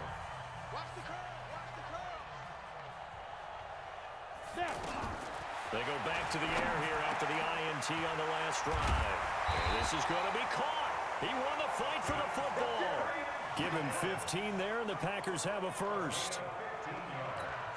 And after that completion, you can understand why so many teams in the league are emphasizing speed on defense at every position. The tight ends have created so many tough matchups now. If you can't run with a tight end as a linebacker, this is going to be the result every time. Well, we looked at each other right away. We knew that flag was coming out. And I always enjoy the conversation post because officials always tell you, I don't want to throw the flag, but you caused the play. You did it. I had to. And he'll be taken down at the 2-yard line. It's a good gain of 11. Sets him up 1st and goal. Oh, that's one to warm the hearts of all those old school football players, isn't it? Tough, hard, gritty run. Got behind his pads, bowled over a few people. Look at that one, right up the gut. Saw through 3 quarters, no reason to lighten up now. And a second effort gets him in. Touchdown, Packers. Taking it in from 2 yards out. And the Packers make some inroads here on that deficit. We got a little bit of everything on that run. Offensive line creating some space, but how about the guy running behind his pads into the end zone? What does that mean when a guy says running behind his pads? Means that he's going to be a physical runner. That way he's able to use his shoulder pads, his forearms, anything to ward off people, but power his way forward. And they're going to get the 2-point conversion, caught in the end zone. And that cuts the lead a bit further. And, of course, on the 2-point try, had the option to run or pass. They pass it there, and it works. Felt pretty straightforward, didn't it? An open receiver, ball's put on him, 2 points for them. This fielded a few yards into the end zone. And no run back here. This will be a touchback, and it comes out to the 25-yard line. Ready? Stick the oar. Number 53, Keystone, Travis. Oh, he tried to pitch it, and the ball's loose. And the Packers pick it up. He was looking there for Bruce Ellington. The psychology of the game never ceases to amaze me because you would think there would never be a fumble from what we hear from coaches all the time, right? And how much they practice not fumbling. Practice it, preach it, talk about it all the time. You would think no one would ever turn it over. Yet they are humans out there running around, and we just saw another one. Opportunistic by the defense. Now a throw to the end zone on 1st down, but it winds up incomplete. So after the incompletion, 2nd and 10 from the 22. They try to throw on 2nd down, but this one is incomplete. Again, they were targeting Marshall there, and that takes us from 2nd to 3rd down. The chance of wasting this great starting field position, a real threat. This is 3rd and long. And he's got a man open. That's Marshall. And brought down, but not before they get it inside the 10 to the 7. Now, after the completion, we're going to get a timeout, an injured player. While the training staff works on him, we'll step aside and be right back. Osweiler will throw again. And that's going to be incomplete. Too tough to hold on to that one. It's 2nd down. When you got your backs in the shadow of your goal line, you've got to be physical in that situation because there's not a whole lot of space, not a lot of wild plays that can be run there. It's put up or shut up time. Defensively, nice job just to make sure they didn't complete it on that play. And he's got it. It's caught for a Packers touchdown. Brandon LaFell ready for the regular season with his 2nd touchdown of the game. And his guys capitalize on the short field as they take it in for 6. Now it's Osweiler. He's just going to dump this one off to his fullback out of the backfield. And he'll be brought down right on the edge of the goal line at about the 1-yard line. Protection was great. He had time to set up a campsite. But in the secondary, though, they were ready. And I think that in most places on the field, if you have that much time to throw the ball, someone's going to shake free and you'll find an open receiver. But condensed near the goal line on a two-point conversion, all that extra, there's not any extra field. So it kind of closes in on them, and that allows you to cover a little bit better. First play of the drive is a run with Thompson. And he is met quickly in the backfield. Down he goes, folded like a lawn chair. After the loss to start out, here's 2nd and 11. Back to the ground. This time it's Hyde. And this Green Bay defense making that play look a lot like the previous one. Both tackles behind the line of scrimmage. So time to start going in the other direction as they come up now 3rd and long. Looking to throw. Pressure from his right, and he goes down hard, flat on his back. It's a team game, but sometimes individuals do stand out, don't they? How about that for a twofer? Tackle for loss on the running play on the previous down, and then comes right back and gets a sack. And it's fielded at the 34. Well, he wasn't too far from breaking that. Officially, give him 15. And this offense takes over in great shape right at the 50, 1st and 10. So good field position for the Packers as they come up 1st and 10. From midfield now, here's Osweiler. And all this is taken in one-handed. What a catch. Pass interference. Defense. So even with the pass interference, it's a completed pass. They'll go ahead and just take the play instead. How about the effort? Making the catch despite the pass interference. Nothing else to be gained on the play. No need to take the penalty. The play stands. And now a throw on 1st down there, but it's incomplete. 2nd and 10 from the 33-yard line. Orbit. We got three, fellas. We got three. Ready? Here's Osweiler. Now he'll dump it underneath to his running back, complete. And they move this all the way down to the 9. 23 yards the pickup there. And passing yardage-wise, now up over 350 in this game. Pretty nice performance. Definitely that, which usually means you're putting a lot of pressure on guys trying to cover. If you're a defensive back and they put over 350 yards on you, you've had a long day. The key to everything, if you're doing it without throwing interceptions or turning the ball over. Now, here's a look for the end zone, but that one's going to wind up incomplete. Get your backs to the goal line. I can hear my high school coach right now. This is when force meets force. Got to be physical in order to win this battle. Yeah, that's where the physicality pays off. A nice job forcing the contact and forcing the incompletion. Yeah, Coach Ford would have loved that play. And this is complete. It's Marshall. Able to get 9 out of that pitch and catch, but now 3rd and goal. They gotta have 6 here. It's 3rd and goal.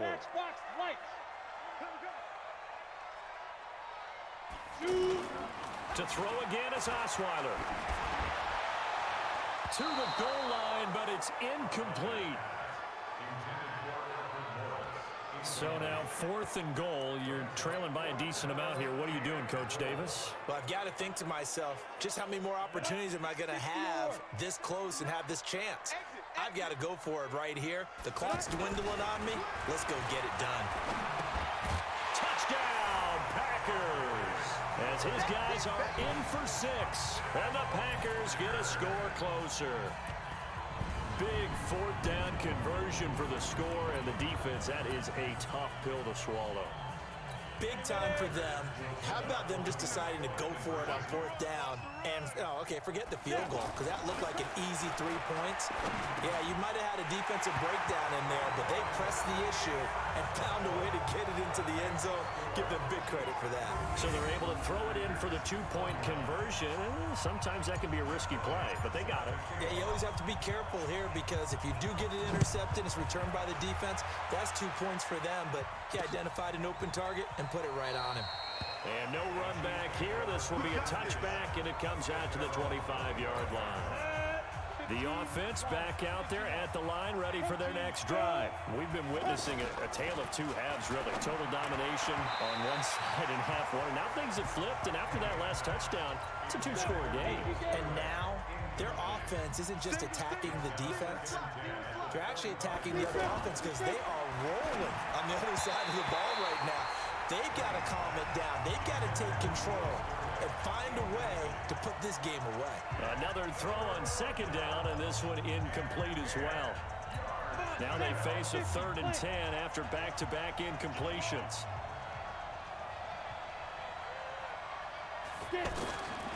Back to throw here. Open on the left side. This is Valdez-Scantling. A gain of 22.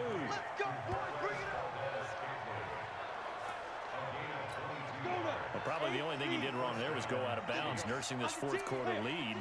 You want to stay in, eat the clock. Yeah, you got to love the effort, the catch, the extra yardage, but you got to know the situation. Stay in bounds, young man. Throwing on first down, but this one winds up to be incomplete. So after the incompletion on first, now 2nd and 10.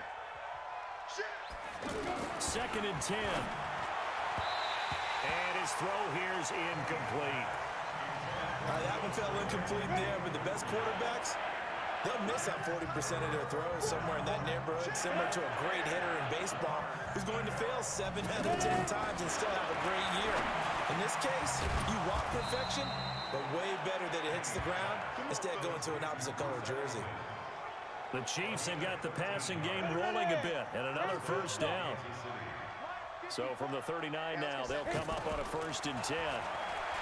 They'll look to throw. And this will be incomplete. Physical play on the football there, and it's 2nd down. So line of scrimmage still the 39 on 2nd and 10. Back to throw. And that's incomplete. That pass just a little bit off. It looked like maybe he tried to force it in there. Game speed, always different, no matter what you do in practice. Can't simulate it, right? So your decision-making, everything has to be a little bit quicker. Sometimes it can throw you off until you adjust. He's got his man. That's Hardman. And all the way inside the 15 before they drop him. It's a gain of 26 as they pick up the first down in the process. Here's Hyde on the draw. And he'll get this one down to about the 10-yard line. 3 yards on the pickup there, and it'll be 2nd down. On 2nd and 7, Penny. That is incomplete. You and I watched film yesterday, and you told me to watch his feet. For whatever reason, his footwork just looked off on that throw. And you always love it when an ex-defensive back talks quarterback mechanics, right? Well, but you're good at it. Well, I try, all right? I don't know how good I am, but it doesn't take much to tell. His mechanics are off a little bit, exactly what you described. Footwork, that led to the incompletion. And now the 3rd down throw incomplete as well. Not only was the call spot on, how about the execution of that defense right there? The zone was absolutely locked up tight. He was trying to force it in there on 3rd down. But if there's a time to force it, he felt like he needed to make a play, right? Yeah, exactly right. 3rd down, you got to try and find something. There was nothing available there for him. So they settle for just the 3, but clearly right now anything helps trying to salt this one away in the 4th. Without a doubt, obviously a touchdown probably would have been the final nail to finish this thing off, but they still ate up time, got points. So while it's not mission accomplished, it's darn close. And our attention now hones in on Brandon Marshall. He's north of 150 yards in this game. He's been doing his thing, hasn't he?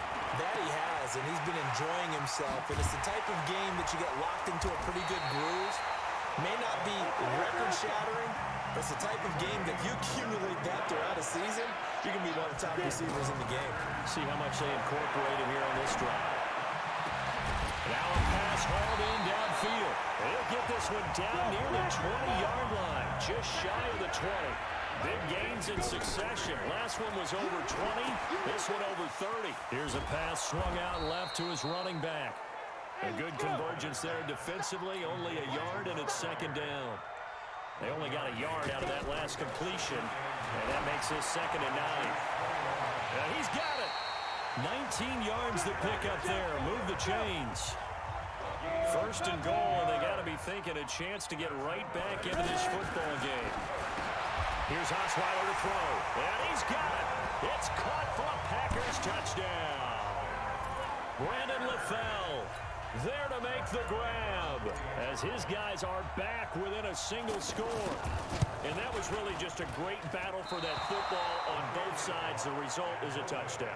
Ordinarily, I'd like to say it was a win-win, but it really wasn't, because the defender, while he was there with excellent coverage, he didn't get the benefit, did he? But he's not going to get chewed up in film session, will No, he? he was right there. They'll tell him, okay, of course you need to knock the ball away, but they won't be too upset with him. He did his job for the most part. Free kick out of bounds. Kicking team. And that drives coaches insane, doesn't it? When they see that happen, it just doesn't feel right, does it? Plus, you're giving up yardage. Good starting field position for them as they come up 1st and 10.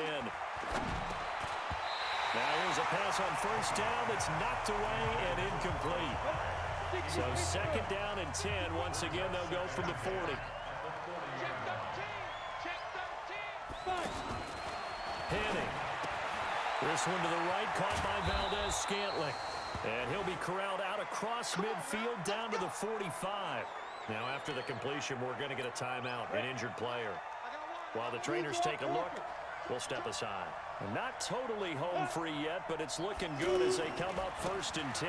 They run high. He takes this for about 6 down inside the 40. 4th quarter, down to the final 2 minutes, and we've got a one-score game. So the Chiefs in possession of the ball as we welcome you back. And let's see what they've come up with offensively after having time to talk it over. On 2nd down, it's Thompson. And they will only muster a yard here to the 38. Just a yard on the pickup there, and it'll leave them with a 3rd and 3.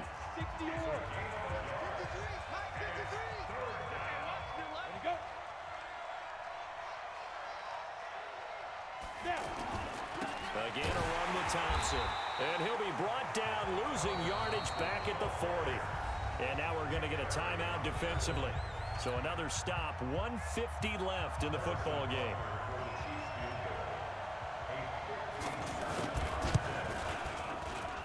And I don't think this has the carry. It does not. It's no good. And this score will stay right where it is. But things just got interesting. They tried for the long field goal there to salt this one away. They don't get it, and now a little time for the other guys to mount a late drive. Well, they thought their kicker would put it through the post and finish this one off. I'm sure they discussed pooch punt. And, oh, a crusher there as it's intercepted. Picked by Kendall Fuller. And he will take this one home. It's a touchdown. Oh, this is becoming tough to watch. I don't know that I've seen 3 pick-sixes from the same quarterback in the same game. And I know that many are going to scream at the coach about why. And he's going to go down just outside of the 5, right around the 6-yard line. I know they didn't tack on the 2 points, but I liked their attempt. After the interception return for a touchdown, I was thinking to myself, forget kicking it, go for 2, and they did. Well, yeah, and everybody's scrambling. Maybe you catch the defense on their heels. They weren't ready to be out there. Yeah, it's almost like a sudden change, right? There's a turnover, you take it away, they stuck it in the end zone, keep the momentum going. Give credit to the defensive guys for rallying and stopping that 2-point attempt. Back to the air, Osweiler after the pick-6. And that'll wind up incomplete. Trying to give his man room to run under it, but it's 2nd down. After the incompletion, here's 2nd and 10 from the 20. To throw is Osweiler. And a flag comes in as that one falls incomplete. Pass interference. Now let's see who this is on. So they saw the contact before the ball arrived. Penalty flag for pass interference. And trying to avoid pass interference is so difficult. You're trying to slow down these skilled receivers, and somehow, some way, they make plays on the football, and sometimes you're there too soon. Oh, he's able to outmuscle him here as he pulls it in. Now the Packers going to burn their 3rd and final timeout as they'll get a chance to talk it over after picking up the 1st down. Back-to-back good plays have them on the move on 1st down. Now a desperation throw deep downfield, and that will be incomplete. Would have been a big hitter if they had connected. Instead, it's 2nd down. They work again from the 38 on 2nd and 10. Throwing again, Osweiler. He's going to let it fly. And this is intercepted, and that should do it. A great read, and it's picked off. And a big turnover there as his guys will get the football back.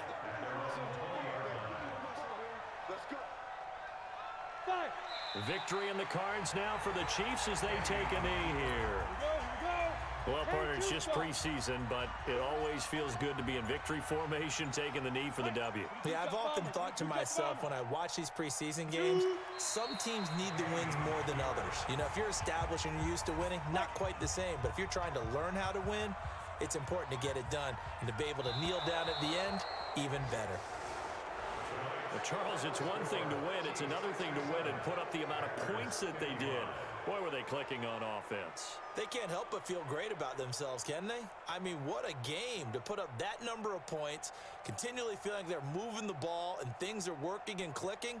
They think that they can bottle this and carry it with them. And as an offensive coordinator, you just don't think you can do anything wrong. Whatever you call, run, pass, it's all going to work. That's called being in the zone. So that'll just about do it for Charles Davis. I'm Brandon Gaudin. You've been watching the NFL on EA Sports. For more, log on to easports.com. From Lambeau, good night, everybody.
the 100th season.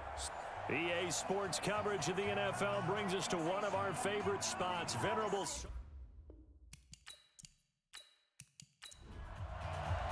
With fall around the corner, football is back, America, and we're underway on EA Sports. This one fielded at the 5. And he'll make it across the 20 as his guys will set up shop at the 23-yard line.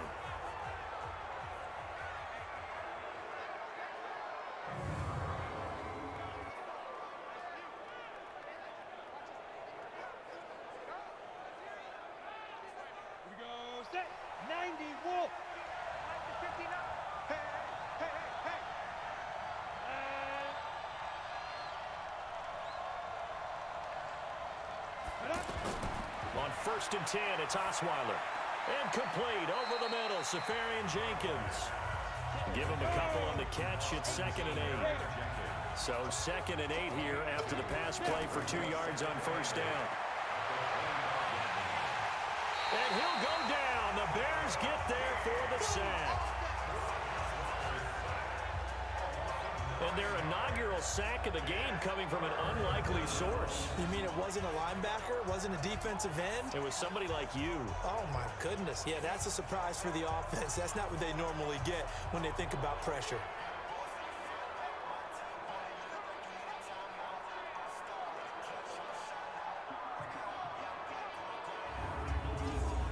I don't think this is the script they had in mind for their opening drive. This is 3rd and long.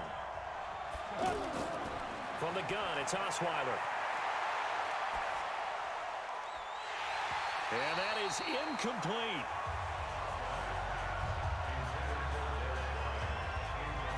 Even without a ton of pressure in his face, it just shows how difficult it is to pick apart his own defense. Those guys are sitting back, and they're not playing receivers as much as they're playing the eyes of the quarterback and when he delivers the ball. On 4th down, here's Brian Anger now to kick this one away.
A much more manageable 3rd and 3.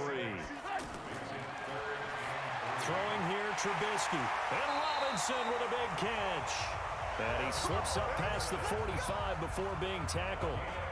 A Chicago 1st down, the former Jag Allen Robinson on the catch from Trubisky.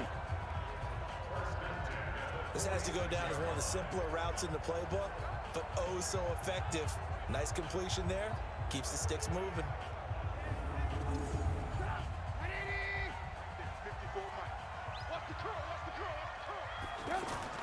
They'll throw on 1st down with Trubisky.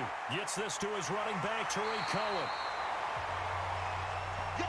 Facing a 2nd and 2 after that last catch, good for 8 yards. They'll run on 2nd down with Cohen. And this time he's able to take it down to the 42. 4 yards the pickup, 1st down.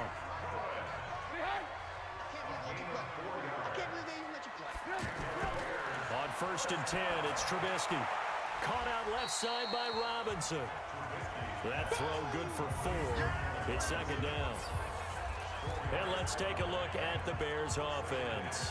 Running back Tariq Cohen brings us all to our feet when he's on the field because you never know how they're going to utilize it. In 2018, was able to run, throw, and catch a touchdown pass. And in addition, was a 2018 Pro Bowl return specialist for the NFC. The human joystick makes everything better when he's on the field. That good for 21 yards on the catch and run. Catch number 100 for his career right there, and it's good enough to keep the chains moving.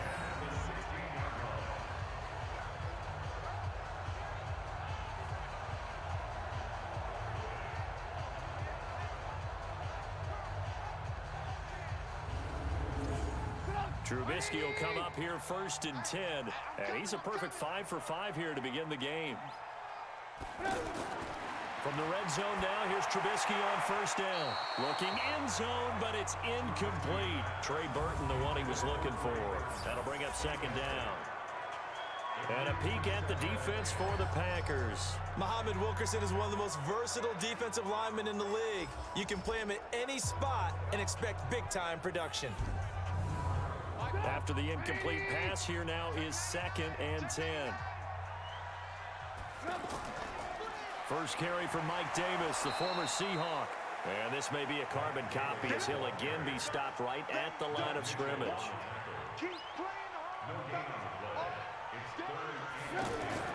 On 3rd down, Trubisky. And he's going to go down. He's sacked back into 24. How about that one? The so-called little guys putting the pressure on. That was a strong safety. And we often call that a lightning blitz.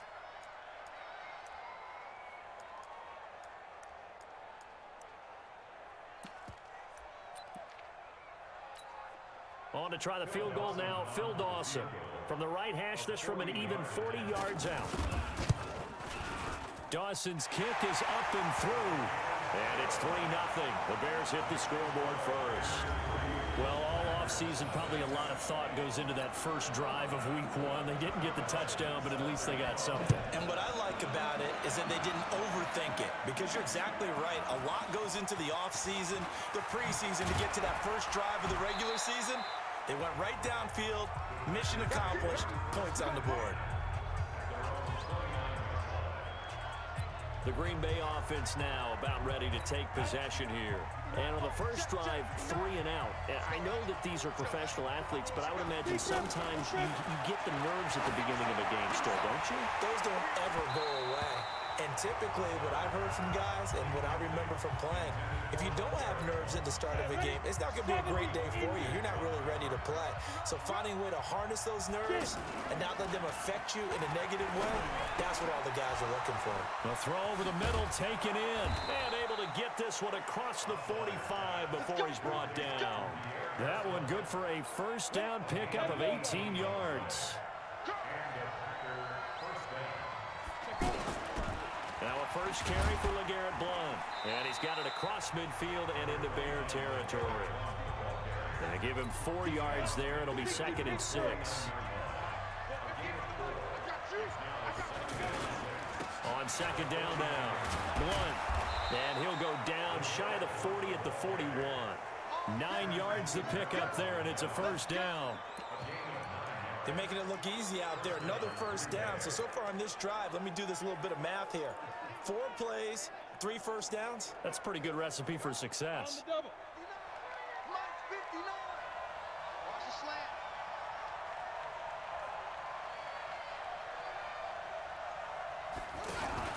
They go play action here on first down. Quick hitter here, it's complete. And this one goes nowhere. Losing yardage on the play back at the 46. When you lose that kind of yardage on a pass play, you often expect it to be a sack, but that wasn't the case there. They completed the pass. Probably would have been better off just dropping the football and making an incompletion as opposed to catching it and losing that kind of yardage. Well, the 2nd down throw on target. And he's taken down inside the 30. 16 yards, a first down.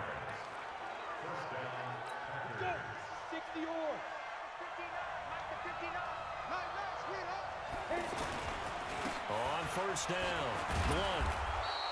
It's a 6-yard pickup, and it gets him to 2nd and 4. Brad, I know we're in the early going here, but those kind of runs, they're going to open up a world of opportunities for this offense going forward. On second down and 4, Osweiler. Now he'll dump it underneath to his running back. Complete. 9 yards to pick up there, and it's a first down. The first red zone opportunity now for the Packers. It's 1st and 10 at the 14. And he'll fight his way down right around the 12. Give him a couple on the carry there. 2nd and 8.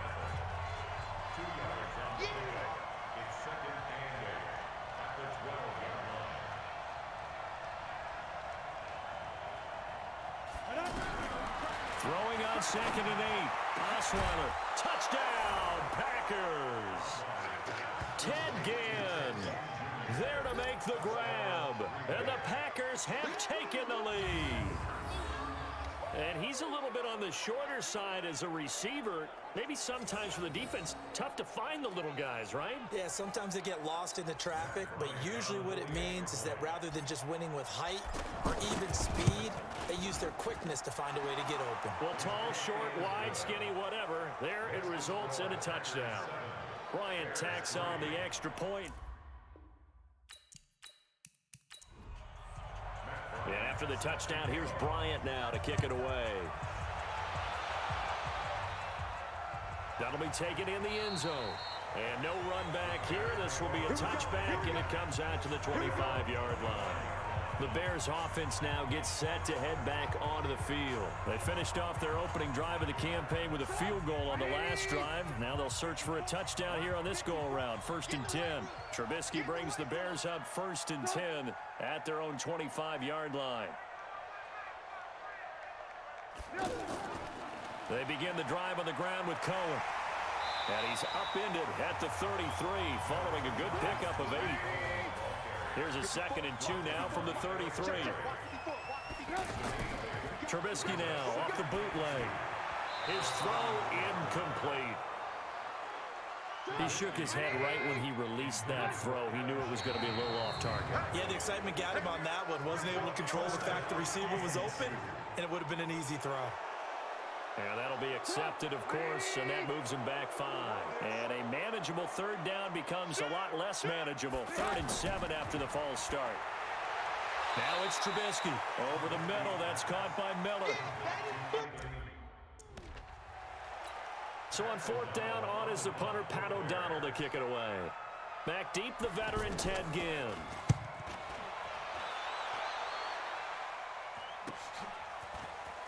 Oh, he shifts past him. That'll go as a 46-yard punt with a return of 7. And it'll be Packer football here. 1st down and 10. Now the Packers get set to go. And they're hoping to redo their efforts in the last drive when they got into the end zone. And just think of what it's like now on the sideline. Because when you score a touchdown, you have to go over and look at the tablet and see what you did on the last drive. When you scored points, it's a whole lot better view than when you're trying to figure out how to fix things there.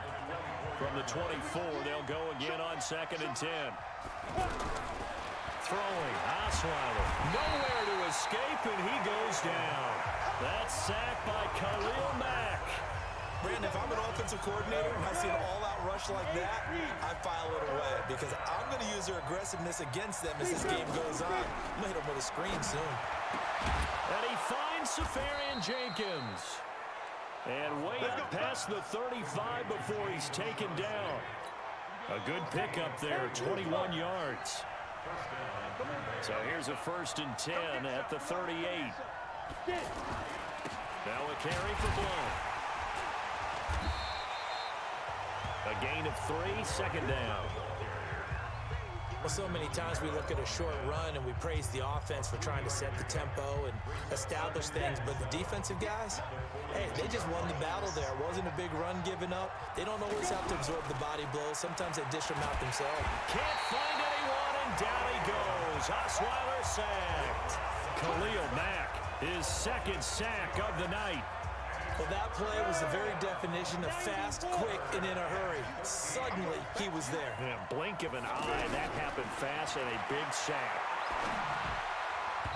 Now the throw on 3rd down, knocked away and incomplete. It was Roquan Smith who got his big hand in there to knock it away.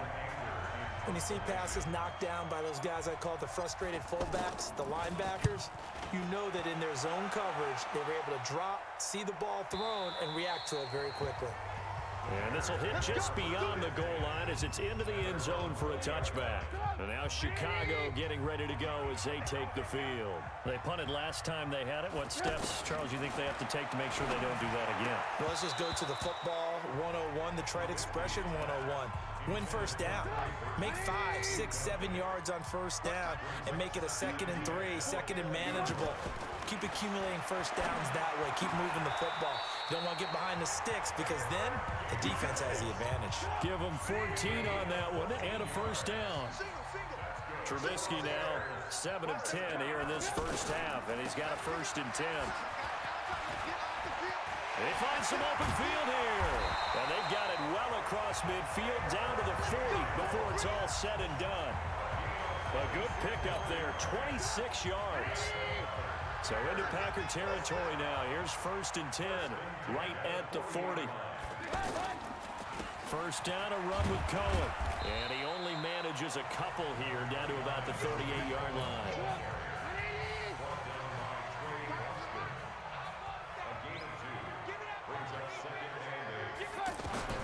From the 38, Trubisky. Miller on the catch over the middle. And this is going to result in another first down as the tackle's made at the Packers' 26.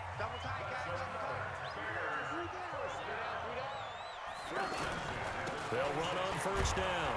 Cohen. 2 yards on the pickup there. It'll be 2nd and 8. The last run got a couple. Here's 2nd and 8. Offensive line wasn't set. There's the flag, and 5 yards back they go. Quarterback has to look around and make sure that his team is ready to go. Sometimes the quarterbacks go faster than is necessary. So a loss of 5, and it'll be 2nd down. Now Trubisky to throw on 2nd. Over the middle, the tight end Shaheen with it. And this is going to result in another first down as the tackle's made at the Packers' 14.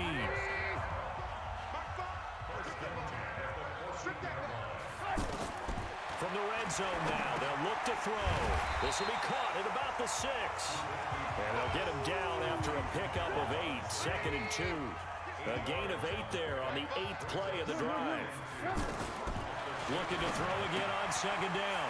Trubisky, and he takes this one in for a Bears touchdown. From 6 yards away, and the Bears have retaken the lead.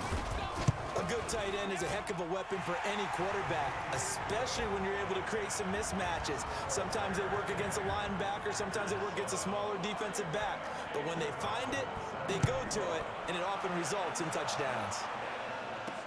This is taken at the 3. And he breaks it all the way out to the 38-yard line. Great return. The Packer offense ready to get their next drive underway. And last time out, they had to punt the football away. Anything positive possibly to take from that?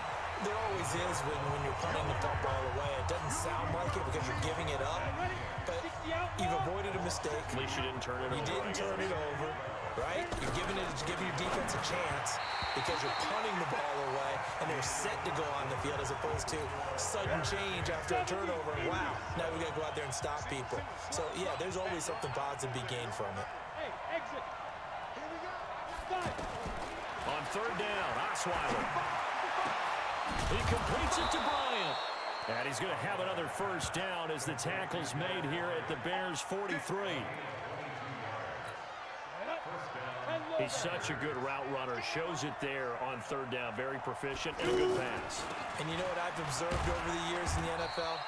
The better a route runner you are, the more confidence your guy's going to have in you to go to you in important times because he can trust you being in the right spot, and they connected there and picked up a first down. From the 40 now on 2nd down, Osweiler. Just a little beyond the reach there of his receiver. That's probably one he wishes he had back.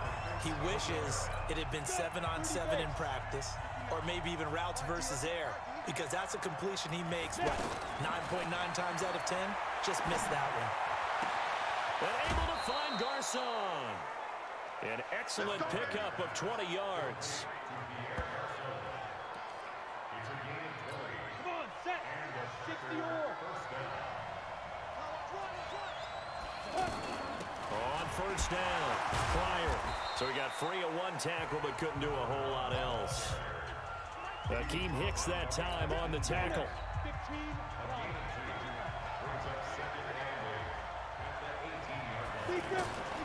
Throwing on 2nd and 8. Osweiler. Oh, a ball batted in the air, and now it's intercepted. Eddie Jackson picks it. And a big turnover there as his guys will get the football back.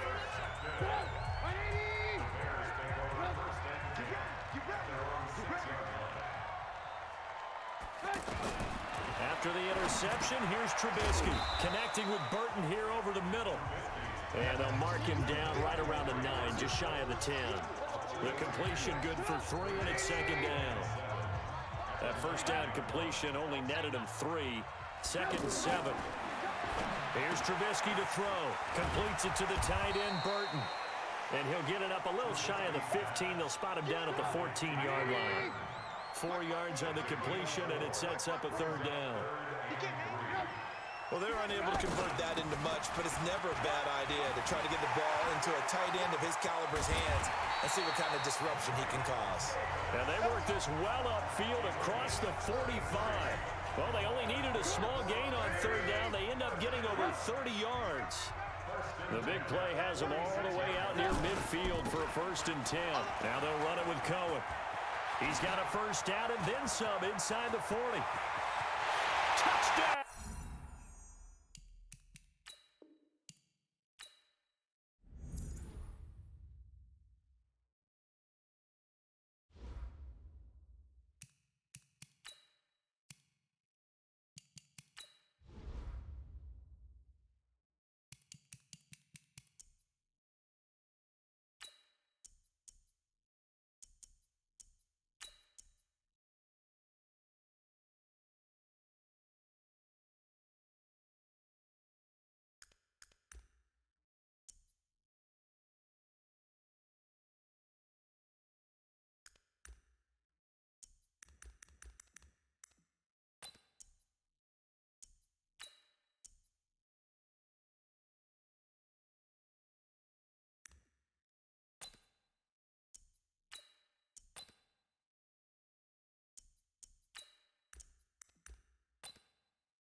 The 100th season starts tonight.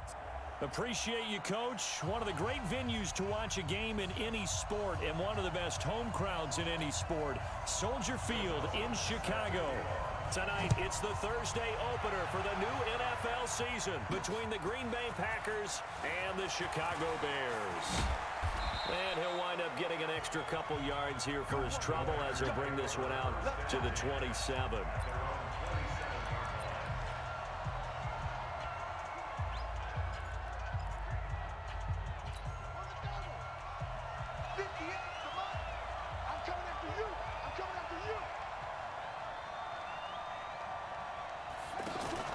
The drive will start with an option going left. And that's not the start that he was looking for, as he's going to be met and dropped behind the line. That's going to go as a loss of 1 on first down. Wow, that play got shut down in a hurry. As soon as the snap came, you could see defensively they were just closing in. That was going nowhere. Yeah, you count on your offensive line to give you a little bit of space, a little bit of time so you can make a move. There was none there for him. After the loss to start out, here's 2nd and 11. From the shotgun, Osweiler. Now he'll dump it underneath to his running back, complete. And brought down, but not before reaching the 45-yard line. 19 yards there on the catch and run. And a nice start there to the aerial attack to pick up the first. And I think preseason is officially over now. Getting into the groove of the regular season, that's a great way to get started. First drive of the season, what a nice completion.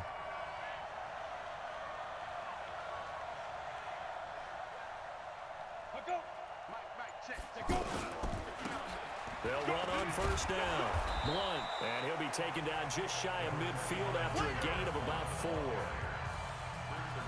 Tough running there. That's a hard-earned 4 yards. Yeah, those are the unsung kind of runs. They don't fill up the stat sheet, but they do set you up in good position on 2nd down.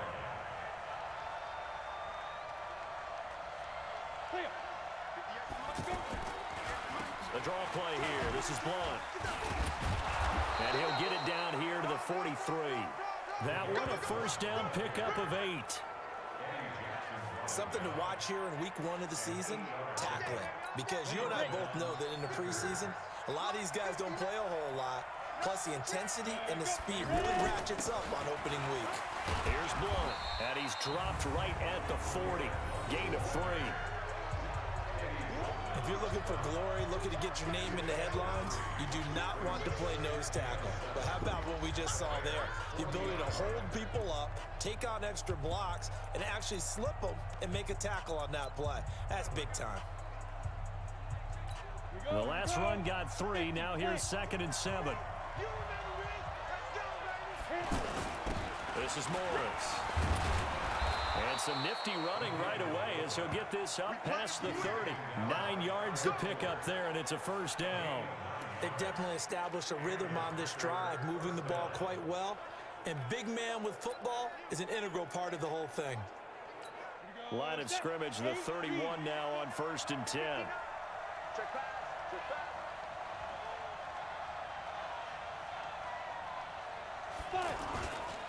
Now Blunt. And he'll lose yardage. Brought down at the 32. That's going to go as a loss of a yard, and it'll be 2nd down. Came out in a power set, but that only served to put more men in the box. And guess what? If you're going to do that, you've got to win up front, right? Your offensive guys have got to beat the defenders. They lost all leverage on that play. On 2nd and 11 now. Osweiler. Now the ball's out. Osweiler lost it. And this is picked up by the Bears. And his crew will take over at their own 45-yard line. Well, partner, they went empty set there. No backs in the backfield. All receivers out in the pattern. And in this situation, you know what the quarterback has to do? Act as his own blitz control. Yeah, he's got nobody else there to protect No it. one else there to protect, which means he's got to get rid of the football and absorb the hit, but not go down and fumble the ball. 23 yards, the final tally.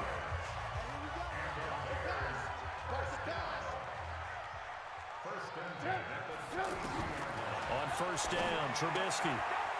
Looking left side, and he's got a man. It's Robinson. 5 yards on the catch there, brings up second down. 2nd and 5 after the 5-yard completion on first down. Now Trubisky to throw. That's complete to the Memphis man, Anthony Miller. And he went nowhere. He'll lose yardage back to the 29. It'll be a loss of a yard, and it'll be 3rd down. The last completion actually lost a yard, so now they'll need to convert on 3rd down. Rolling to his right. He may try and run for this. And he'll be brought down at the 28, and that is well short of the first. Face mask. Defense. Officials so cognizant of that call nowadays, but that one looked pretty easy. Yeah, you're right. They took out of their hands having to wonder whether it's a 5-yard or a 15-yard inadvertent or not. Now, it's a lot easier. You see it, you call it. And he'll get about 3 just outside the 10, stopped at the 11.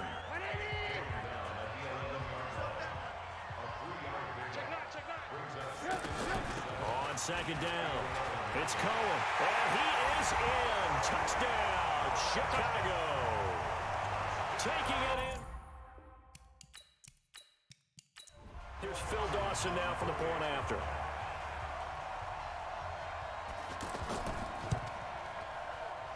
And he's got it to make it 7-0 in favor of the Bears. 5 plays there on that drive. And in the end, the finishing touch, an 11-yard run.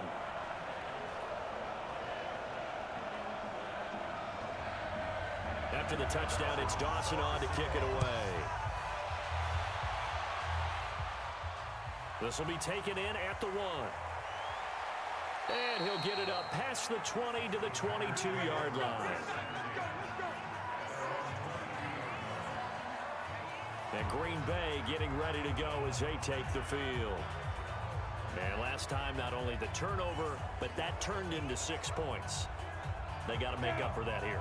We always hear about empty possessions, but some are worse than others. You can have an empty possession, pump the ball away, get yourself set to play defense, but when you turn it over, it changes momentum, and when they take it downfield and punch it in on you, that's a bad possession all the way around. Yeah, but you're hungry to get back out there, aren't you? You better be, because otherwise, it's going to be a long day for you.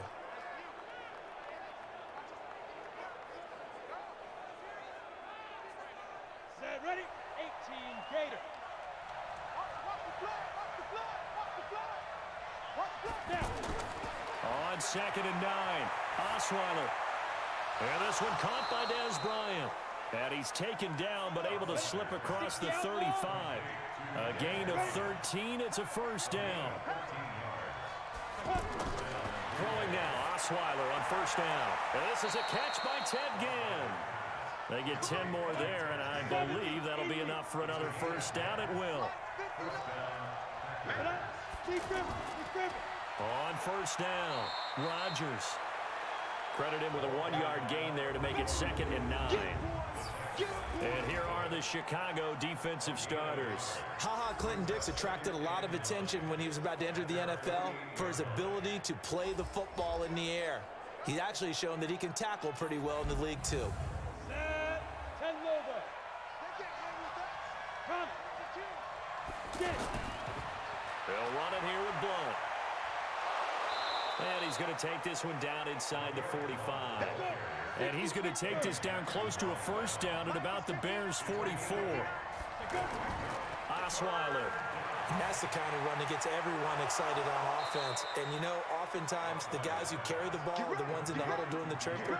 Right now, I think it's the offensive line telling them, run it again. We are right there about to break a big one.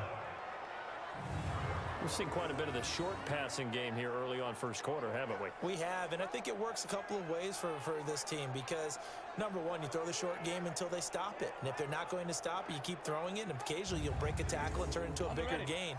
Also, if they start to creep up, start to pressure receivers, now you go over the top, take it deep, and now you get some of those big shots downfield. Here's a run on 1st down that won't even get back to the line of scrimmage. He will lose a yard. 2nd and 11. It's a loss of a yard there, and it's 2nd down. Yeah, that was a safety that came through and made the play, but there's no doubt in my mind, he hits like a linebacker, and we see a lot of that in today's NFL, don't we? And that time we do indeed. A big hit for a loss.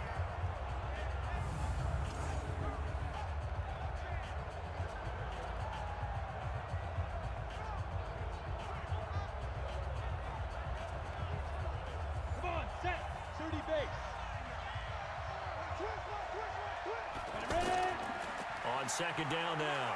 Blunt will fight forward for a couple down inside the 40. Now play number 8 on this drive, and they need 9 yards to pick up the first on third. To throw is Osweiler. And Rodgers has it over on the right side. And they'll get him down at about the 37, well short of the first. And just in general, Charles, on a play like that, how tough is it for the defense to account for a running back essentially being a receiver downfield? It's very difficult, especially if the running back has skills like a receiver, and you're aware of that before the game even begins. So throughout your practice sessions, you're going to want to be aware of him. Where is he lining up? What can he do? What kind of damage can he do to us downfield? And who can match up with him without weakening our overall defense? You're exactly right. It's a tough task to match up to him. Charles, 54 yards. I'm surprised that came up short. I would agree with that one because normally, if he misses, it's accuracy, not length, because he has plenty of leg for that. But maybe it's like I hit my golf shot, you know? Maybe it's like my wedge. You know, when you chili dip and you hit the ground ahead of it, sometimes that'll shorten your distance as well. Here's the Chicago offense coming back out onto the field. Now, they'll be looking to duplicate the efforts of drive number 1 that resulted in 7 points in the 7-zip lead. Well, you know how much I enjoy horse racing, right? Looks like they caught a flyer out of the gate, as they would say when you're running the big-time races. Means they get out to a fast start. They're setting the pace, making the other team chase now. 6 yards was the pickup on the last completion, so here's 2nd and 4. Now it's Trubisky. Open man is Trey Burton. And he goes down, but not before getting this inside the 25. A gain of 28 yards there and give him a first down. There are so many things to watch for when you play defense. And reading your keys, you always hear about that, and having your eyes in the right place. Sometimes your eyes can fool you. How about that play action there? And it sprang the big guy, didn't it? Able to dump it over the top to him. Trubisky will come up here 1st and 10. And he's a perfect 5 for 5 here to begin the game. Here's Trubisky. On the right side, this is Miller. And able to break 1 tackle, but then quickly brought down. 5 yards on the catch there, brings up 2nd down. 2nd and 5 after the 5-yard completion on 1st down. And he'll get this one down to about the 17. 5 yards on 1st down, but now just a 1-yard pickup there on 2nd. From the gun on 3rd down, it's Trubisky. Partner, we know today's NFL is really built around the guy throwing the football. But these short runs, they still pay dividends because they can take their toll on a defense, and they can add up as the game goes along. You control the clock, you control the ball, and that way you often control the game. I don't want to blow it too out of proportion, but maybe circle this play, because if they get the stop and hold them to a field goal here, that's a pretty good job. They're already down on the scoreboard. A stop now would be vital for them because it could save them from having to do it multiple times later in the game in order to either get back into it or maybe have a chance to win. So the drive stalls out inside the 15-yard line, but they do get 3. And I've talked with enough players nowadays that when they have these types of kicks, that no one says to their guy, hey, that's just like making an extra point, piece of cake. Because the extra point is not a piece of cake anymore. But kicking a field goal from that distance, just give him confidence and let him knock it through. And not a bad return. Here he gets it out to the 25-yard line. Now trotting out there, the Packers getting ready to go. Last time out, they had that long 50-plus yard field goal that they missed. And I'm sure on their sideline, they're thinking to themselves, okay, do we still want to try one if we're in that position again? And I would dare say that the answer would be yes. They're going to have a lot of confidence in their kicker. But just to be on the safe side, I'm sure they tell their offensive guys, can we get a little bit closer this time? Closer. Yeah, I'd rather get in the end zone first and foremost. But if all else fails, less of a field goal attempt for him. Osweiler now off the bootleg. And this is caught. I think he got that with one hand. That one covers 24 yards. It's a first down. What a catch, and one-handed, and I'm starting to lose my awe about the play, and maybe I shouldn't. How much of this is the player? How much of it is the glove? Well, those gloves, they do have a little grip to them, They don't get a they? little extra tackiness to them now, and I know the guys in the NFL, the competition committee, some other places, They're talking about examining those gloves to see if they're having too much of an effect on the game. Now this one to his running back out of the backfield. And he's going to get a solid gain of 9 before being brought down. Second and right at a yard. That last catch short of the marker by just a yard leaves him with a very manageable 2nd and 1. Now left side on the swing pass. And he'll get it down on the play to the 37. Line of scrimmage, the 37 on 1st and 10. Throwing again, Osweiler. Left side complete, Safarian Jenkins. And all the way inside the 15 before they drop it. A well-executed 22-yard gain. So 5 plays on this drive, Charles. All passes, all completions. And just like that, they're in the red zone. And don't you think the playbook opens up a little bit more now? Because all they've done is throw the football. If you want to run it now, you may very well have them fooled. Osweiler now already over 100 yards passing in just this first quarter. It's 1st and 10. A draw play here, Blount. And he'll fight his way down right around the 12. 2 yards on the carry there. It'll be 2nd down.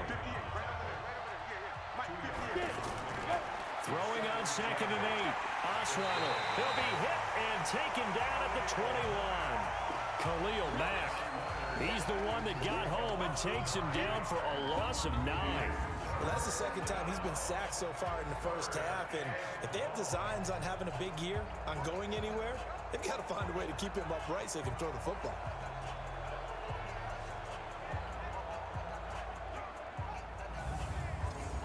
They missed a field goal on their last drive. Here they need something to even get into field goal range on 3rd down. Now Osweiler under pressure again, and down he goes again. Khalil Mack able to drop him that time for his 2nd sack of the evening. I'm starting to feel for that quarterback back there. I mean, you know me. Normally, don't have a lot of empathy for the QB, right? In this case, definitely. He's been on constant duress this entire game. I don't know how he's surviving back there. And to think, there's still a long way to go in this football game. And for the 2nd time tonight, this field goal unit comes out here. From the left hash, this from 46. And his kick is absolutely perfect. And they get themselves on the board here. It's 10-3. So they do get 3 points, but that's now 3 drives with only the 3 points, not a ratio that's going to win you many ball games. Not at all, Brandon. And think about it this way. We all know payoff is the key, right? And wouldn't we love to have the concession on every T-shirt that's been printed in football that says finish on it? Because that's the mantra everywhere. Got to be able to finish drives, put points on the board. Here we go. Onto the field now come the Bears. And they're not going to play this conservative, I don't think. They had the field goal last time, and they're up, but they're looking to put a drive in the end zone. Oh, I agree with you totally. No one goes out on the field and says, all right, let's just settle for 3, except in certain situations, trying to ice a game, that sort of deal. Most of the time, it's end zone, and that's what you're thinking, and I believe that's exactly what they're thinking as they begin this one. Yeah, no quarterback ever goes out there saying, hey, let's get 3, right? Not one that I've ever met.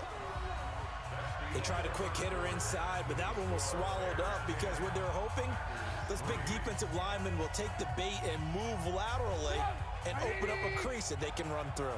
Didn't happen on that play. They'll break the huddle, come up on 2nd and 8 at the 27-yard line. They'll roll him out, and he can't find anywhere to go with it, and he goes down. William Hayes showing his strength and quickness there, a loss of 4. Well, they go play fake. The problem is nobody was faked out.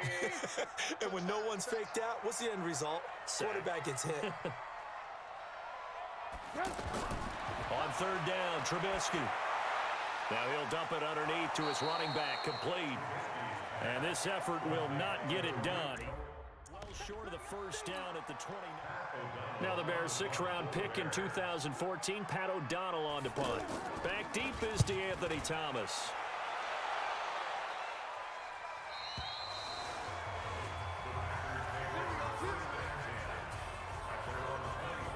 The Packers offense now heading back out onto the field. And it's been very much a slow start for them. 3 drives and just the 3 points, CD. Yeah, if you're into the points per drive ratio, that answer is 1. and that's not going to get it done in a ball game. They've got to find a way to finish these drives in end zones, not having balls go through goalposts. A pretty good-looking run there on first down. That'll go for 9 yards, just short of the line to gain. 9 yards is the pickup there, and they'll have a 2nd and 1.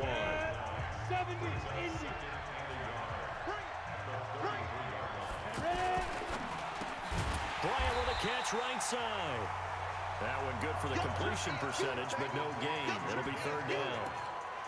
Well, the stats that matter on this play don't help a team very much unless, of course, you're playing defense. If you're getting points per reception, you got a reception, but yeah, no yardage. Great job by the defense, though. They read through that one. They read through it, gave up no yardage, and people got credit for tackles. Pretty good deal. And he's able to get the first before he's taken down at the 36. Only 3 there on the pickup, but that's enough to move the chains. And while it didn't work very well on that play, defenders on 3rd and short know it's going to be a quick read. And really, the quarterback's just going to turn around and hand it off. So that way, you're able to diagnose the play and try and get to the point of attack. But when you're dealing with a fullback, it's hard to knock him backwards. Pressure, and he's taken down. A Bear sack. Khalil Mack in there to get him yet again. That is his 3rd sack tonight. They can't figure him out. Pass protection has been a problem all night long as they come up facing 2nd and a bundle. Now Osweiler looking downfield for Dez, and that will be incomplete. Trying to dial up the long one way out there, but it'll be 3rd down. An incomplete pass on that last play, and that means they'll need to come up with something here on 3rd down. Can't find anyone, and down he goes. Osweiler sacked. Man, he got in there so quickly, Charles. What could the offense have done to adjust and account for that? But what you're hoping is that you figure out and you see and get a clue that maybe there's going to be some pressure coming at you, and you change the blocking schemes. Maybe you go to max protection. The biggest one is maybe you bring your running back in to try and keep you clean. But in that case, that didn't happen. 0 accountability, and a sack resulted. Trubisky brings the Bears up 1st and 10 at their own 27. They run. This is Cohen. 10 yards on the pickup there, and it'll be 2nd down.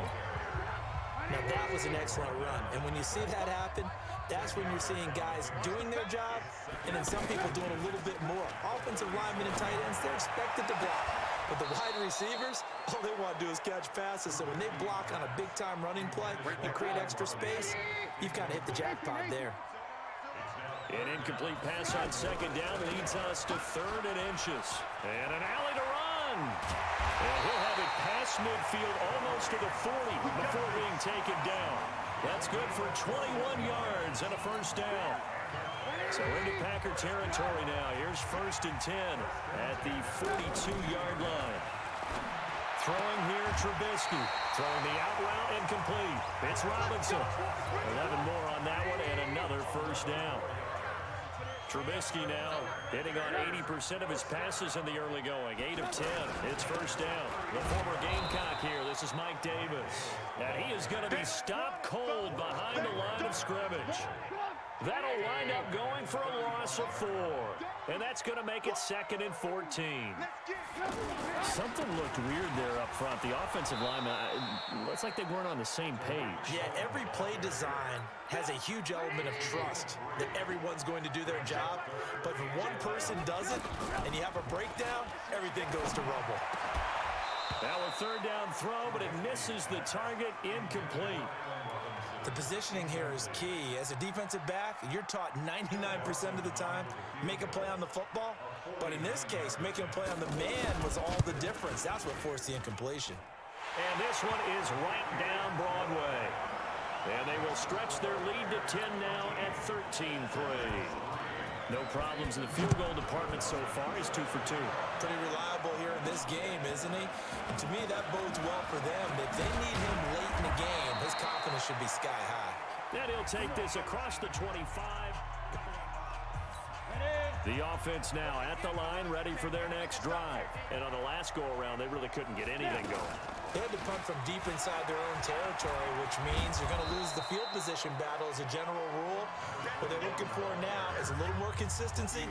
Move the ball at least a few times times on offense, get a couple of first downs, and hopefully flip the field. Yeah, just something to build off of. That's what they're looking for here. On second down, Blunt. And they get him down, but not before he takes it across the 40-yard line. It's a first down on a gain of 10.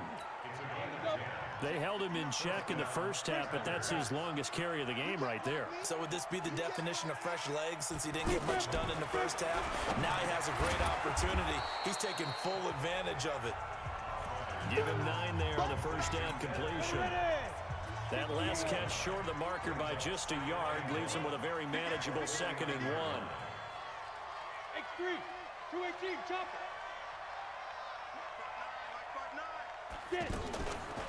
Osweiler. Out left side here to Bryant. And they'll wind up getting this one all the way down inside the 20. It'll go as an impressive 31-yard gain. It's not a surprise when you read scouting reports and watch tape because you know he's a heck of a player. But he is so difficult to get down in the open field. They just want to get him the ball and let him do his thing. And they work this near the 5. He'll be stopped at the 6. That's over 40 yards of movement with those last 2 plays. Coming in, he really liked his chance of having a big year based on a terrific offseason. And runs like that on opening weekend show that he's right. First and goal, and they got to be thinking a chance to get right back into this football game. Throwing, Osweiler. Under a heavy rush, and down he goes. The sack there by Roquan Smith. I'm starting to wonder if this offensive line just simply doesn't like him. I mean, they've given up 6 sacks in this game. He's had nowhere to go, nowhere to run, and obviously nowhere to hide. And all those sacks in the first half, this is just complete domination. Caught, Safarian Jenkins, right side. Able to get 9 out of that pitch and catch, but now 3rd and goal. They've been denied touchdowns in the red zone twice already. Here comes 3rd and goal. From the gun, it's Osweiler. To the end zone, but it's incomplete. So they opted to pass for it on 3rd and goal. Let's see what they do on 4th and goal. Well, I think they threw it with the idea that if they didn't get it, they would go for it on 4th and goal. So they got another play in their pocket. They're going to have to call it right now. No field goal here. And Bryant's kick is good. And they will cut the lead back down to a touchdown now at 13-6. A good drive gets them inside the 5, but they could not punch it in. And credit the defense, too. Make sure that happens because that was the old bend but don't break approach. Made sure they contained them when they absolutely had to and forced the field goal attempt that went through. Getting set to go again as we look at the back, heading onto the field again. He only has a single solo carry, 1, numero uno, 2nd quarter. They need to get in the ball more, don't they? I'm not the greatest statistician in the world. Yeah, you are. But a back like that with only 1 carry kind of takes me back to college in the classroom. Not enough evidence to declare what you should do the rest of the game. Give him the ball some more and find out. Will they incorporate him? We'll find out. And he'll work it across midfield inside the 45. A gain there of 12 yards and a first down for the Bears. Back-to-back good plays have them on the move on first down. They keep it on the ground. This time it's Davis. And he takes it down to the 40 with a pickup of 4. Following the pickup of 4, here's 2nd and 6. Now it's Trubisky. And he's going to lose a yard or 2. Taken down behind the line. And on that one, the protection just broke down. You've got to have that leverage, don't you? We always talk about low man wins in the running game for an offensive lineman versus defensive lineman. It's essentially the same thing in pass protection. Get lower than that defensive lineman so that you can keep your balance and keep him away from your guy trying to throw the football. A good pickup, 17 yards and a Bear first down.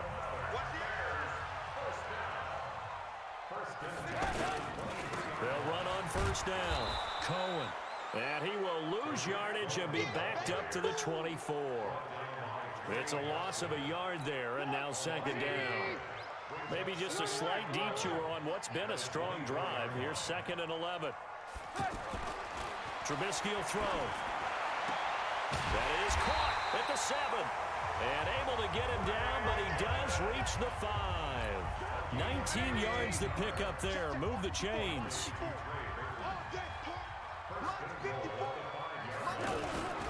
They'll try and run forward with Davis.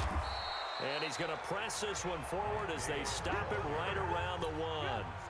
Give him 4 on the carry there. It's 2nd and goal. 2nd and goal from the 1. Another try for Davis. And he tried to bounce it outside, but they'll stop him behind the line. The tally there, -2 yards, brings up 3rd down.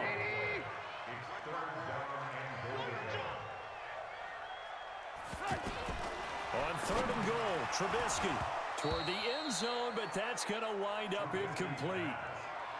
Boy, such a good drive. You'd hate to have it end in 3. Do you think about going for it? Absolutely. I mean, the fact that they've moved the ball so well should lead you to the decision that maybe we should go for it right here. Also, as a head coach, show some confidence in your team. Let them know you think they can go get it. So the field goal there caps what winds up to be an 11-play drive. Well, partner, that's a lot of offense to run there to only get 3 points. I just wonder, are they going to recycle those plays because they were successful in getting 3? Or do you go to another section of the playbook trying to find ones that get you into the end zone, get you 6? The Packers offense now, they get ready to head back onto the field. And last time they got 3 points, but it was a chip shot field goal. And when you go to the sideline after a chip shot field goal, maybe the offense not too happy. It's a balancing act, isn't it? Because you're exactly right. They're none too pleased that they didn't punch it in for 6 points. But they also have to remember they did put points on the board. 3 points is 3 points. And in this league, you take points when you can get them. Not easily done.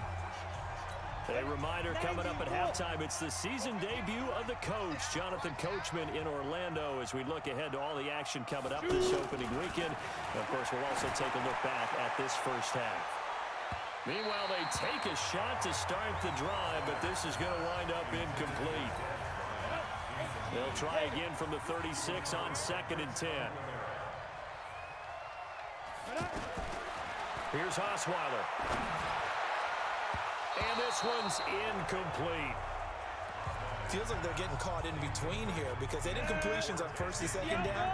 Now you got to worry a little bit about the clock because you prefer not to give them another shot here in the first half. If you don't pick up the 1st down, guess what? You're likely going to have to. And he gets this one to midfield before he's brought down. 14 yards, good for a Packer 1st down. Now it's Osweiler. Throw left side complete. It's Bryant. The Packers going to use one of their timeouts as they'll get a chance to talk it over after picking up the 1st down. Osweiler now over 200 yards already in this first half. It's 1st and 10. Again, Osweiler. He's going to let this go for the end zone. And that is incomplete. Showed off the arm strength there, but to no avail. 2nd down. An incomplete pass on 1st down. That leads to a 2nd and 10. Osweiler will throw again. Now he'll dump it underneath to his running back. Complete. They'll get to the line here, but remember, it's also 3rd down. 3rd and 2. Now Osweiler. Can't find anyone, and down he goes. Osweiler sacked. Now the Bears going to call the first of their timeouts as they get the stoppage with a little over 50 seconds to go in the first half. And this one is right down the middle. And the drive will wind up yielding 3. So as it turns out, that sack doesn't wind up costing them, Charles. They at least get points, get 3 of them. Yeah, that's where your kicker can really come to your rescue because you know after the sack there was a little consternation there. Are we out of field goal range? Are we going to be able to get 3? In this case, he stepped right up and gave them exactly what they needed.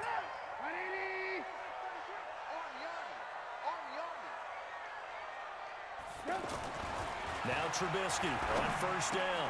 Connecting with Burton here over the middle. And they get him down, but not before he takes it across the 40-yard line. Now the Bears going to use the 2nd of their timeouts as they'll stop it with just over 40 seconds to go in the first half. One play has him up past the 40 already, and another 1st and 10. Now Trubisky to throw, and he'll slide down to avoid the contact. Nice work to get 7 out of that, and it's 2nd down. field now. Here's Trubisky. Now he'll dump it underneath to his running back, complete. And he is tackled inside the 40, not quite to the 35.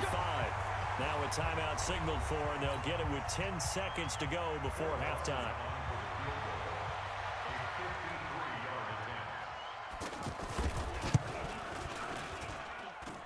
And no, it doesn't get there. Hits the crossbar, bounces back out. He had it online, but it comes up about a rotation short.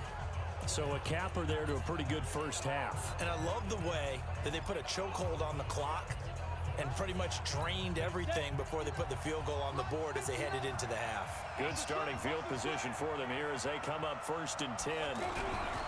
Final play of the half. It's Osweiler going deep here for Bryant. And the defense has it covered. It's intercepted. Picked off by Kyle Fuller. And he will be brought down as time is now run out on this first half of action. All right, we will save the Week 1 highlights and apparently get right back to the action here in the third. We'll see if Week 1 fatigue becomes any kind of a factor as we are back underway in the second half. And no run back here. This will be a touchback, and it comes out to the 25-yard line. The Bears offense ready to go for their next drive. And they've got to be a little bit frustrated about that last drive, missed field goal. Always hurts a team because, you know, you put some... Packer pressure, and down he goes. Josh Bynes. Credit him with a sack as he buries him for a loss of 10. So now 20 yards to go on second down after the sack. Work to be done. Trubisky gives to Cohen. And this Green Bay defense making that play look a lot like the previous one. Both tackles behind the line of scrimmage. And that's what this defense is going to need to do more in the second half. Good pressure that time. Forces some indecision in the backfield. He's going to wind up being taken down for a nice loss. Now Trubisky. In trouble here, and down he goes. Back at the 8-yard line. William Hayes, his second sack of the night. That'd be exactly what they were looking for coming out to start the third quarter. Get a sack, get off the field, get the momentum going in their direction. Get the ball back to your offense, right? Get that momentum because, hey, this lead is very, very slim.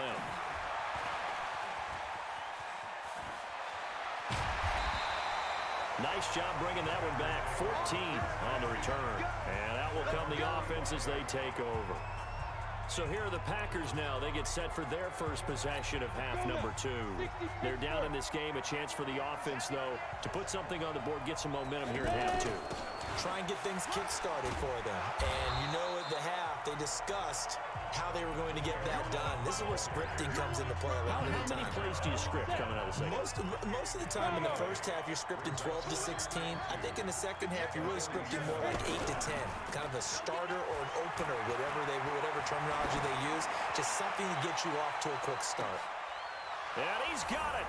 It's caught for a Packers touchdown. Ted Ginn, 47 yards, as they are an extra point away now from tying this football game. And Charles, the defender, was there. He just didn't get it. Sometimes these plays turn into basketball in a sense, with two guys going up for the football. Which guy's going to box the other away from it and grab it? Yeah, I know you hear it a lot, but it's just the will to get it, right? Oh, without a doubt. The will, as well as some really nice touch on the ball that was thrown. And some talent, too. Bryant's extra point up and good. And that will tie our game here in the third.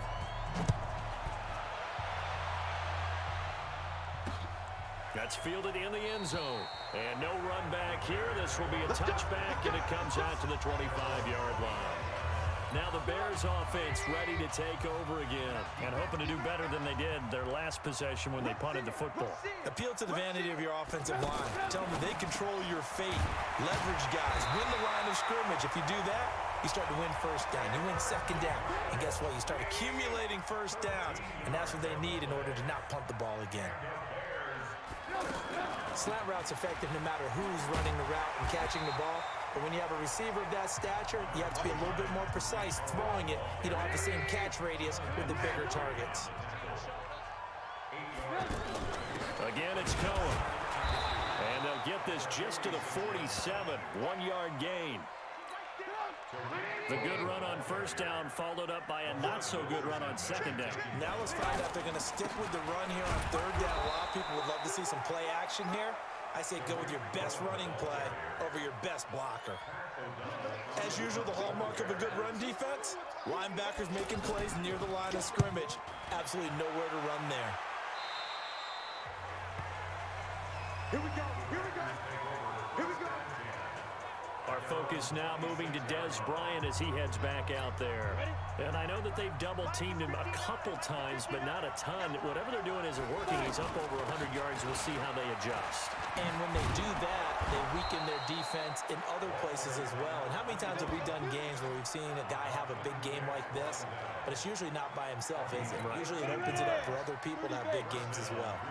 So from the 39 now, they'll come up on a 1st and 10. Out of the gun, it's Osweiler. Now he'll dump it underneath to his running back, complete. And he goes down, but not before getting this inside the 25. A big gainer there on the catch and run, 37 yards. So the big play gets him all the way down to the outskirts of the red zone here for 1st and 10. Gonna give this time to the tailback. And down inside the 15 he goes. 11 more yards that go around, a 1st down as well. Well, think of it like you would a typical boxing match. The person is on his heels and absorbing blows is having a tough time. And that's what's happening to the defense right now because the offense is on his toes and punching. And there was another 1st down run right there. Now, meanwhile, a pass that should have been intercepted, but it winds up falling incomplete. He was going for Gates, his tight end that time, and it's 2nd down.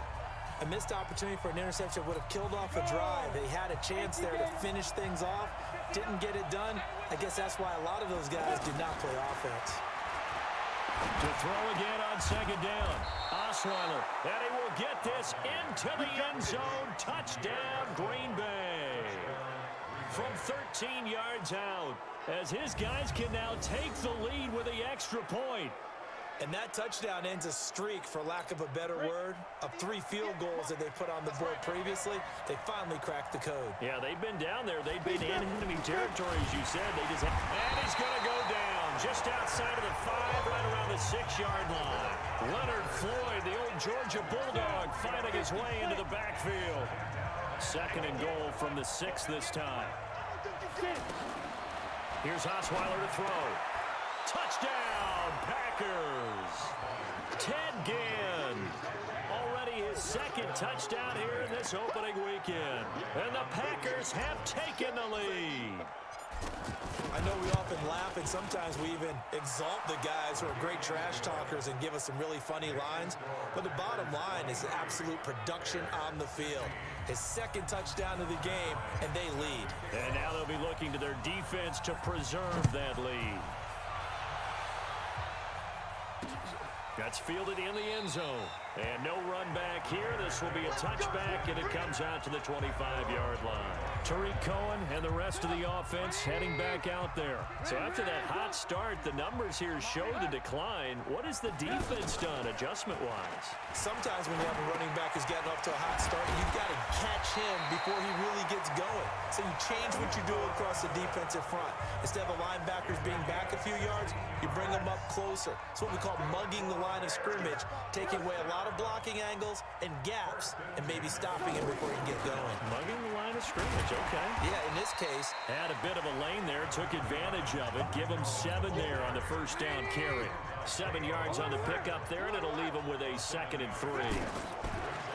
From just shy of midfield, Trubisky. And the great veteran Eric Berry back to knock that one away. So the incomplete pass on the last play, and that leads us to a 3rd and 3. From the gun, it's Trubisky sliding out of the pocket. He can run for it, and he will. And he will avoid the contact as he slides to a stop. And this is going to result in another 1st down as the tackle's made at the Packers' 31-yard line. Line of scrimmage, the 31 now on 1st and 10. Out of the gun, Trubisky. And an alley to run. And avoids the contact by sliding. 17 more yards on that one as they keep the drive rolling.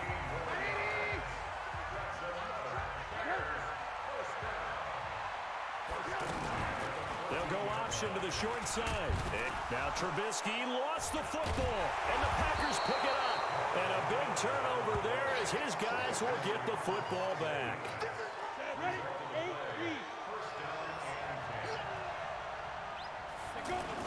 They start on the ground here with Blunt. And he'll be taken down at the 18. A solid run on first down. Gain of 7 leaves him with a 2nd and 3. Let's go, it's going to be a long day. Right. 58, right over there, Yeah. Mike, 58, right there. Man out. They'll run again with Blunt. And he stopped after a gain of 1. Not enough. Still a yard to go on third down. One advantage having an elite guy in the middle of the defensive line, because not only does he take up the space and let the linebackers run free, but he can also make plays himself, as we just saw there. And he's going to get the first down as they bring him down at the 23.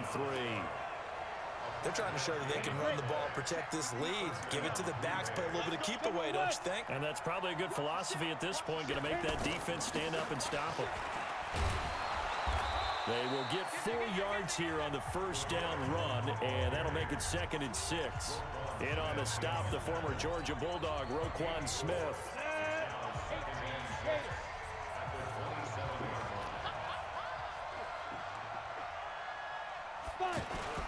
Play action. It's Osweiler. And Bryant's got it over the middle. And he takes us up to the 40-yard line before being corralled. A gain of 13. It's a first down. And with that last play, he's now up over that 300-yard mark. And in today's NFL, it almost feels routine. And I hate that when you talk about a 300-yard passing game. To me, 300 yards still signifies excellence, and he's achieved that in this performance.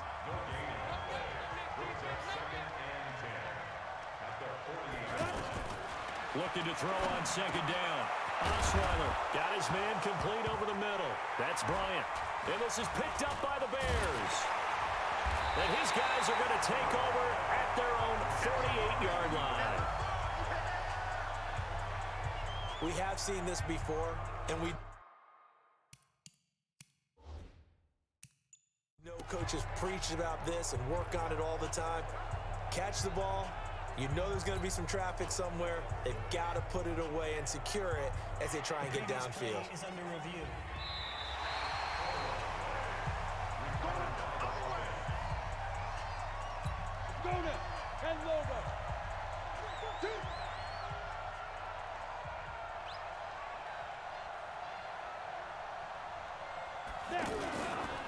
On first down, Blunt broke through some contact, but unable to reach the 40.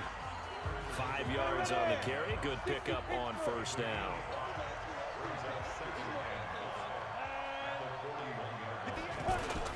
Again, here's Blunt. It'll only be a gain of a yard, and it sets up a 3rd down and 4 now.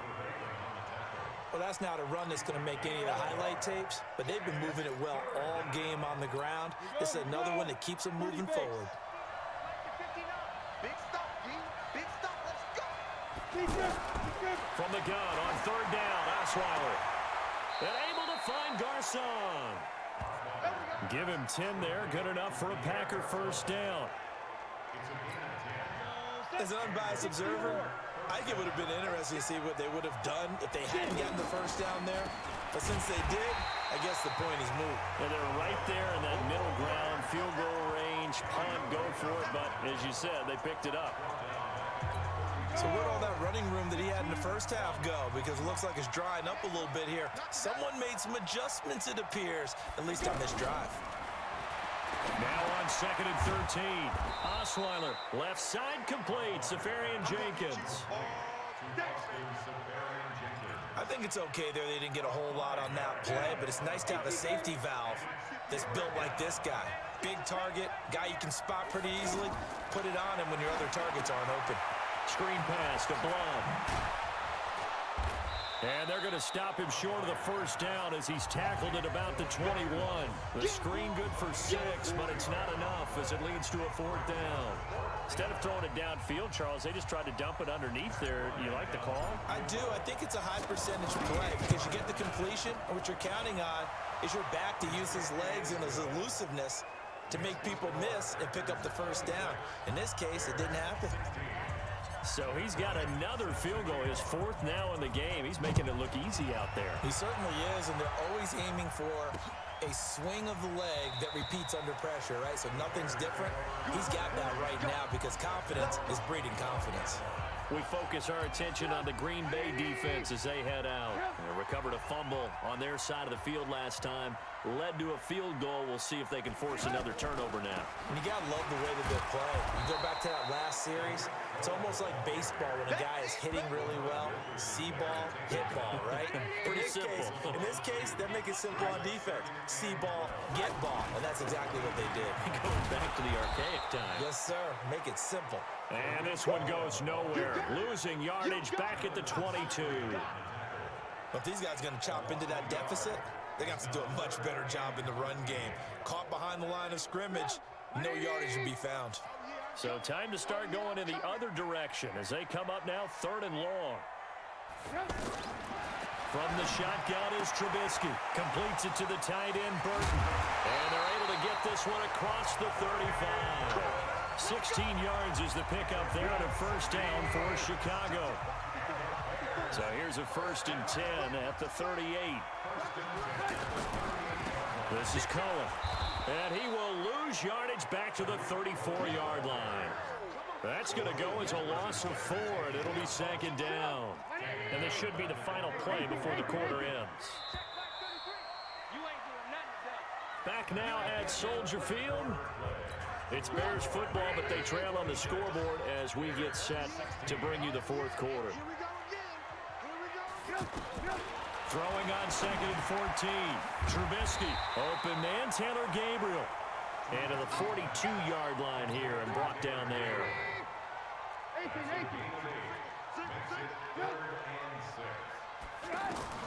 On 3rd down, Trubisky gets this to his running back, Tariq Cohen. And he's going to be stopped up right at the line of scrimmage. No gain at all on the play there, and that brings up 4th. Now, they couldn't get anything going there out on the right side in the flat of the swing pass. And didn't we have a discussion with their staff about wanting to get the backs more involved in the passing game? Huge emphasis for this game, but obviously the defense had other plans and really made a nice play. The offense back out there at the line, ready for their next drive. Well, there are 2 scores on the plus side. Still time here in this 4th quarter, but maybe you start thinking about playing keep away? Yeah, I think here's the situation. You're not thinking touchdowns anymore. You're just thinking first downs. To keep up with your theme there, playing keep away, first downs, they can't touch the ball. It's vitally important to wrap him up immediately because if you let that big guy get a head of steam up, boy, then you got real trouble trying to get him down. But they're able to hold him to a short gain on 1st down. From the 22, here's 2nd and 8. On 2nd down, there's the option going left. And once again, he's going to be stopped up behind the line. 2nd straight play. Shades of the 85 Bear defense a little bit.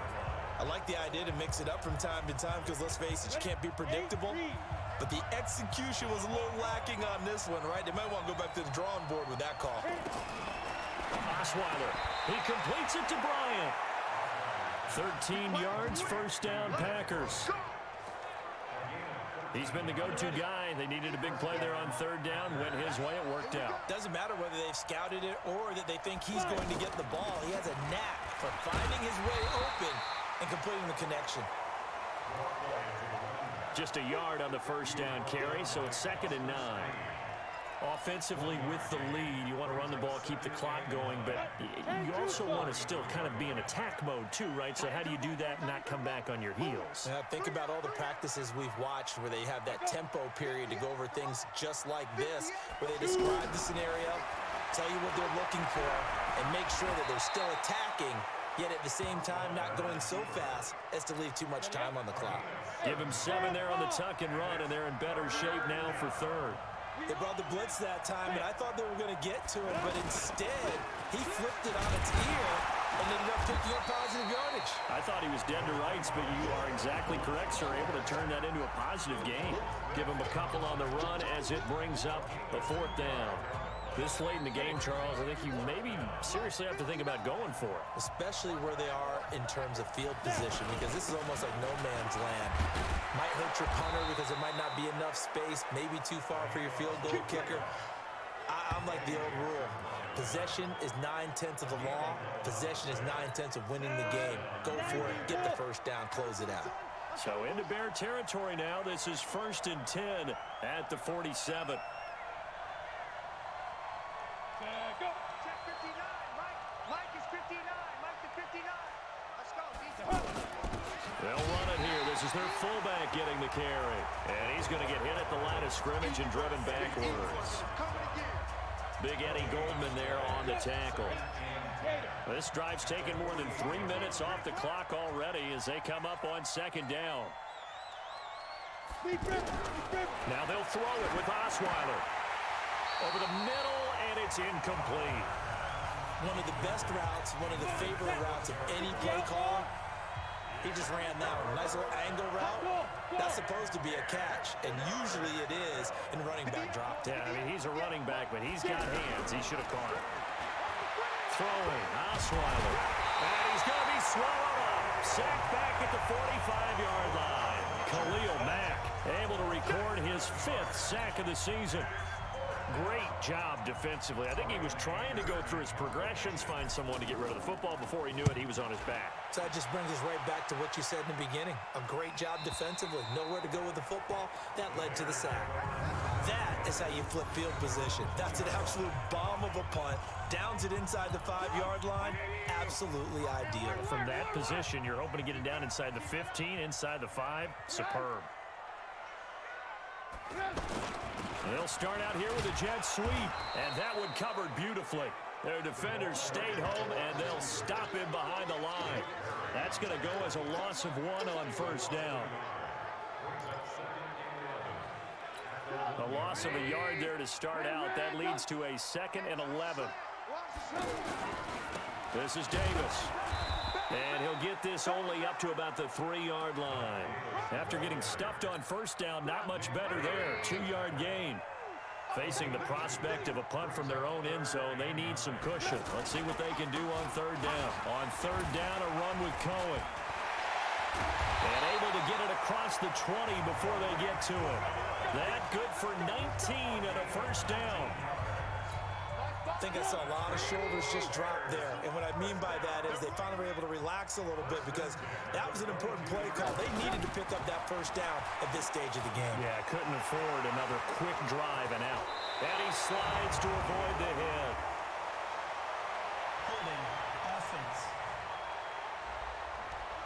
Well, your QB's been sacked 4 times in the game already, and they're the holding call. And you know darn well the offensive line coach is frustrated and upset that he's been hit that many times already. He doesn't really care that they hold now. Just don't let him get hit anymore. He'll get 5 out of the scramble. It's 2nd down.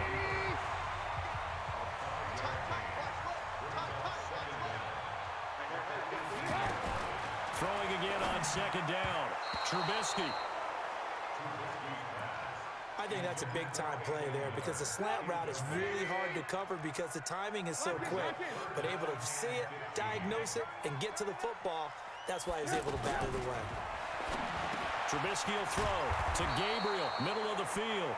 And he'll be stopped short of the 1st down as they rally to tackle him at about the 28. They'll get 11, but it'll still lead to a 4th down.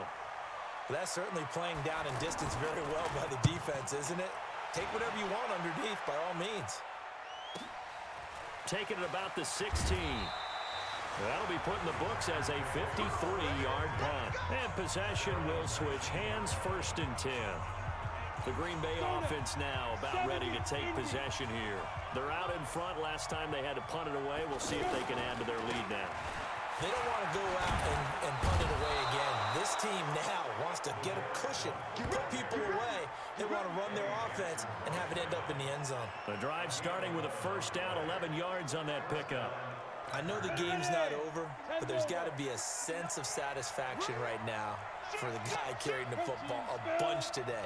99 yards, and he has enough time to go over the century mark. Well, you got to give it to him again, right? Yeah, there's no doubt about it. You're not worried about losing yardage here. You're not worried about any of that. You just want to get him to the promised land for every runner. 100 yards or more in a game. And he goes out of bounds just shy of the 45. 14 yards, good for a Packer first down. And I'm guessing you'd say this is kind of the key here. Grind out some yardage, work on that clock, see if you can continue to tick it down. Definitely, you want to bleed things out at this point, right? Continue to possess the football, gain some yardage, and put the onus on the defense. Do they have to use timeouts? What are they going to do to stop you? You're taking charge. A nice burst there as they'll get about 7 that time on the first down run. It's a 7-yard carry to set them up with a 2nd and 3. So the solid run on first, and I would imagine no real hurry to run that second down play. No, it's all in your quarterback now. He's going to keep an eye on the play clock and bleed things down, and he's not going to let the ball be snapped until it's inside 3 seconds left on the play clock. Unless, of course, you're playing a video game, you're trying to run it up on your friend. Nice touch. Cold-blooded, too. They'll try and run with their fullback. And he'll be brought down at the 45-yard line. A gain of 5, good enough for the first down. This is where, fourth quarter, you got the lead, you give it to the big guy. Defensively kind of sucks the will out of them, doesn't it? Because they don't want to tackle him right now this late in the game. Well, you say that with accusatory tones. I mean, but you're exactly right. I know it's not something we actually want to talk about, but as a defender, 4 quarters worth of trying to bring people down, 4 quarters worth of pounding, and now late in the game, here comes that big guy coming at you, and a lot of guys are wondering whether they want to come up and make that tackle at this stage of the game. And this winds up a gain of 4 to the 41. The former Giant, Prince Amukamara, on the stop. If nothing else, they've already taken a couple minutes off the clock here already as they come up second down.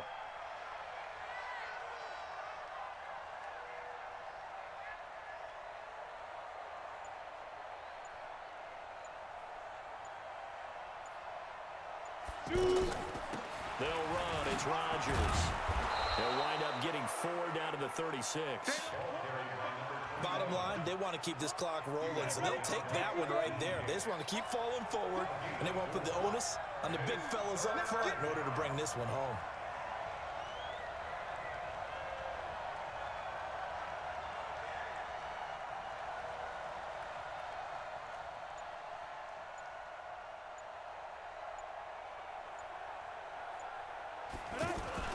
On third down, Blunt, and he gets it to the 34, good enough for the first. They only get 2 there, but on 3rd and 1, that's all they needed to keep the drive going. All runs on this drive so far. It's 1st and 10.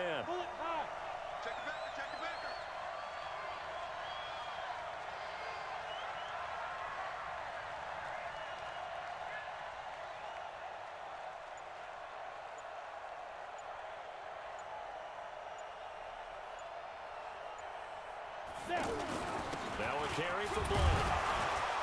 A pickup of about 3 yards as he's taken down at the 31.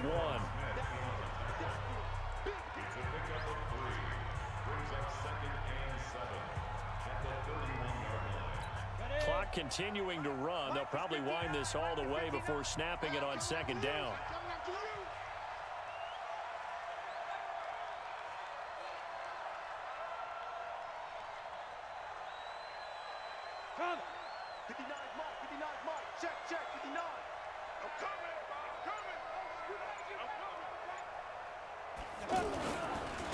Now a handoff here to his running back.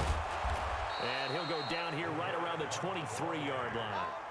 That one, a first down pickup of 8.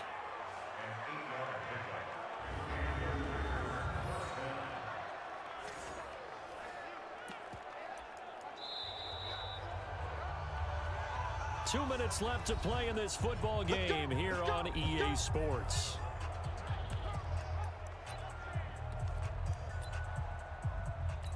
So it's Packer football here as we welcome you back. And the scoreboard on their side, they're just looking to melt away these final couple of minutes and put this one in the left-hand column. And now we'll see a timeout used on defense as they stop it right out of the break with 1:57 to go in the ball game.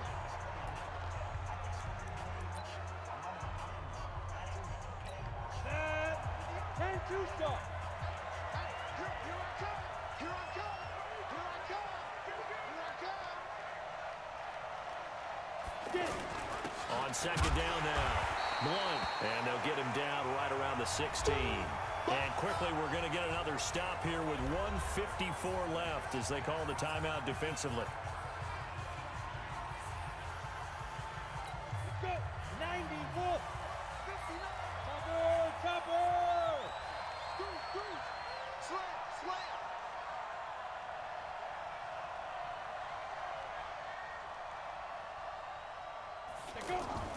Play action. Now Osweiler completes it to Blunt. Now the Bears will use their third and final timeout as they'll head to the sideline and talk over what to do next.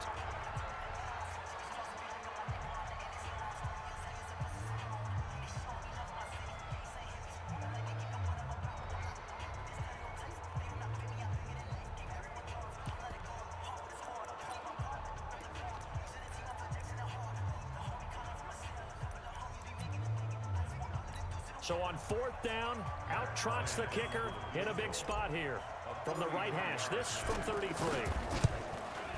The kick by Bryant is good, and that will stretch the lead up to 13. So yet another field goal to end a drive. That has been a very common theme. He's now hit 5 of them in this game. Yeah, Brandon, as an offense, you hate that you've had to call on your kicker so often, but you have to love the fact that time and time again, he's come through. This is taken about 7 yards deep. And no run back here. This will be a touchback, and it comes out to the 25-yard line. At the line, prepping for their next drive, the Bears offense. These guys had to punt their last possession, and that's become too familiar of a refrain. Too many of these drives just wound up going nowhere. But you know how in baseball, when the pitcher gets a base hit and he's on base, they bring his jacket out to him to keep him warm? A lot of times the punter goes to the sideline, puts on sweatpants or a wrap over his leg to keep it warm. He might need a massage from the trainer right now from all the work he's getting. It's a 4-yard pickup, and it'll make it second down. Here's Trubisky to throw. And the Packers give him nowhere to go, and they bring him down. William Hayes in there to drop him as that clock continues to run. And no matter what the situation, the O-line just hates that because they feel like they didn't protect little brother back there, right? Yeah, and that's just so difficult for them because just think about every single play. When you decide to throw the football, you're dealing with some of the best athletes on the planet. You talk about guys, if they weren't playing football, they'd be starring in the NBA at power forward. It's a really difficult task. And he's got it across midfield and into Bear territory. 7 yards on the pickup there, and it'll leave him with a 2nd and 3. Another carry now for Rodgers. And he's got this down to the 35. 11 yards there, first down. And now we'll get a timeout here. They're able to stop it with 1 second to go in this game.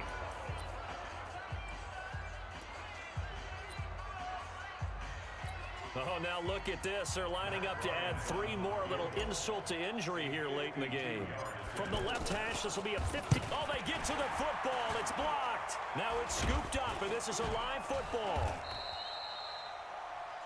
Well, my friend, for the players, it's good for them to get that first game under their belts. For you and I, that first Thursday night game, also good for us to get that under our belts, wasn't it? It was no longer preseason. We were into the regular season, the first game of the year.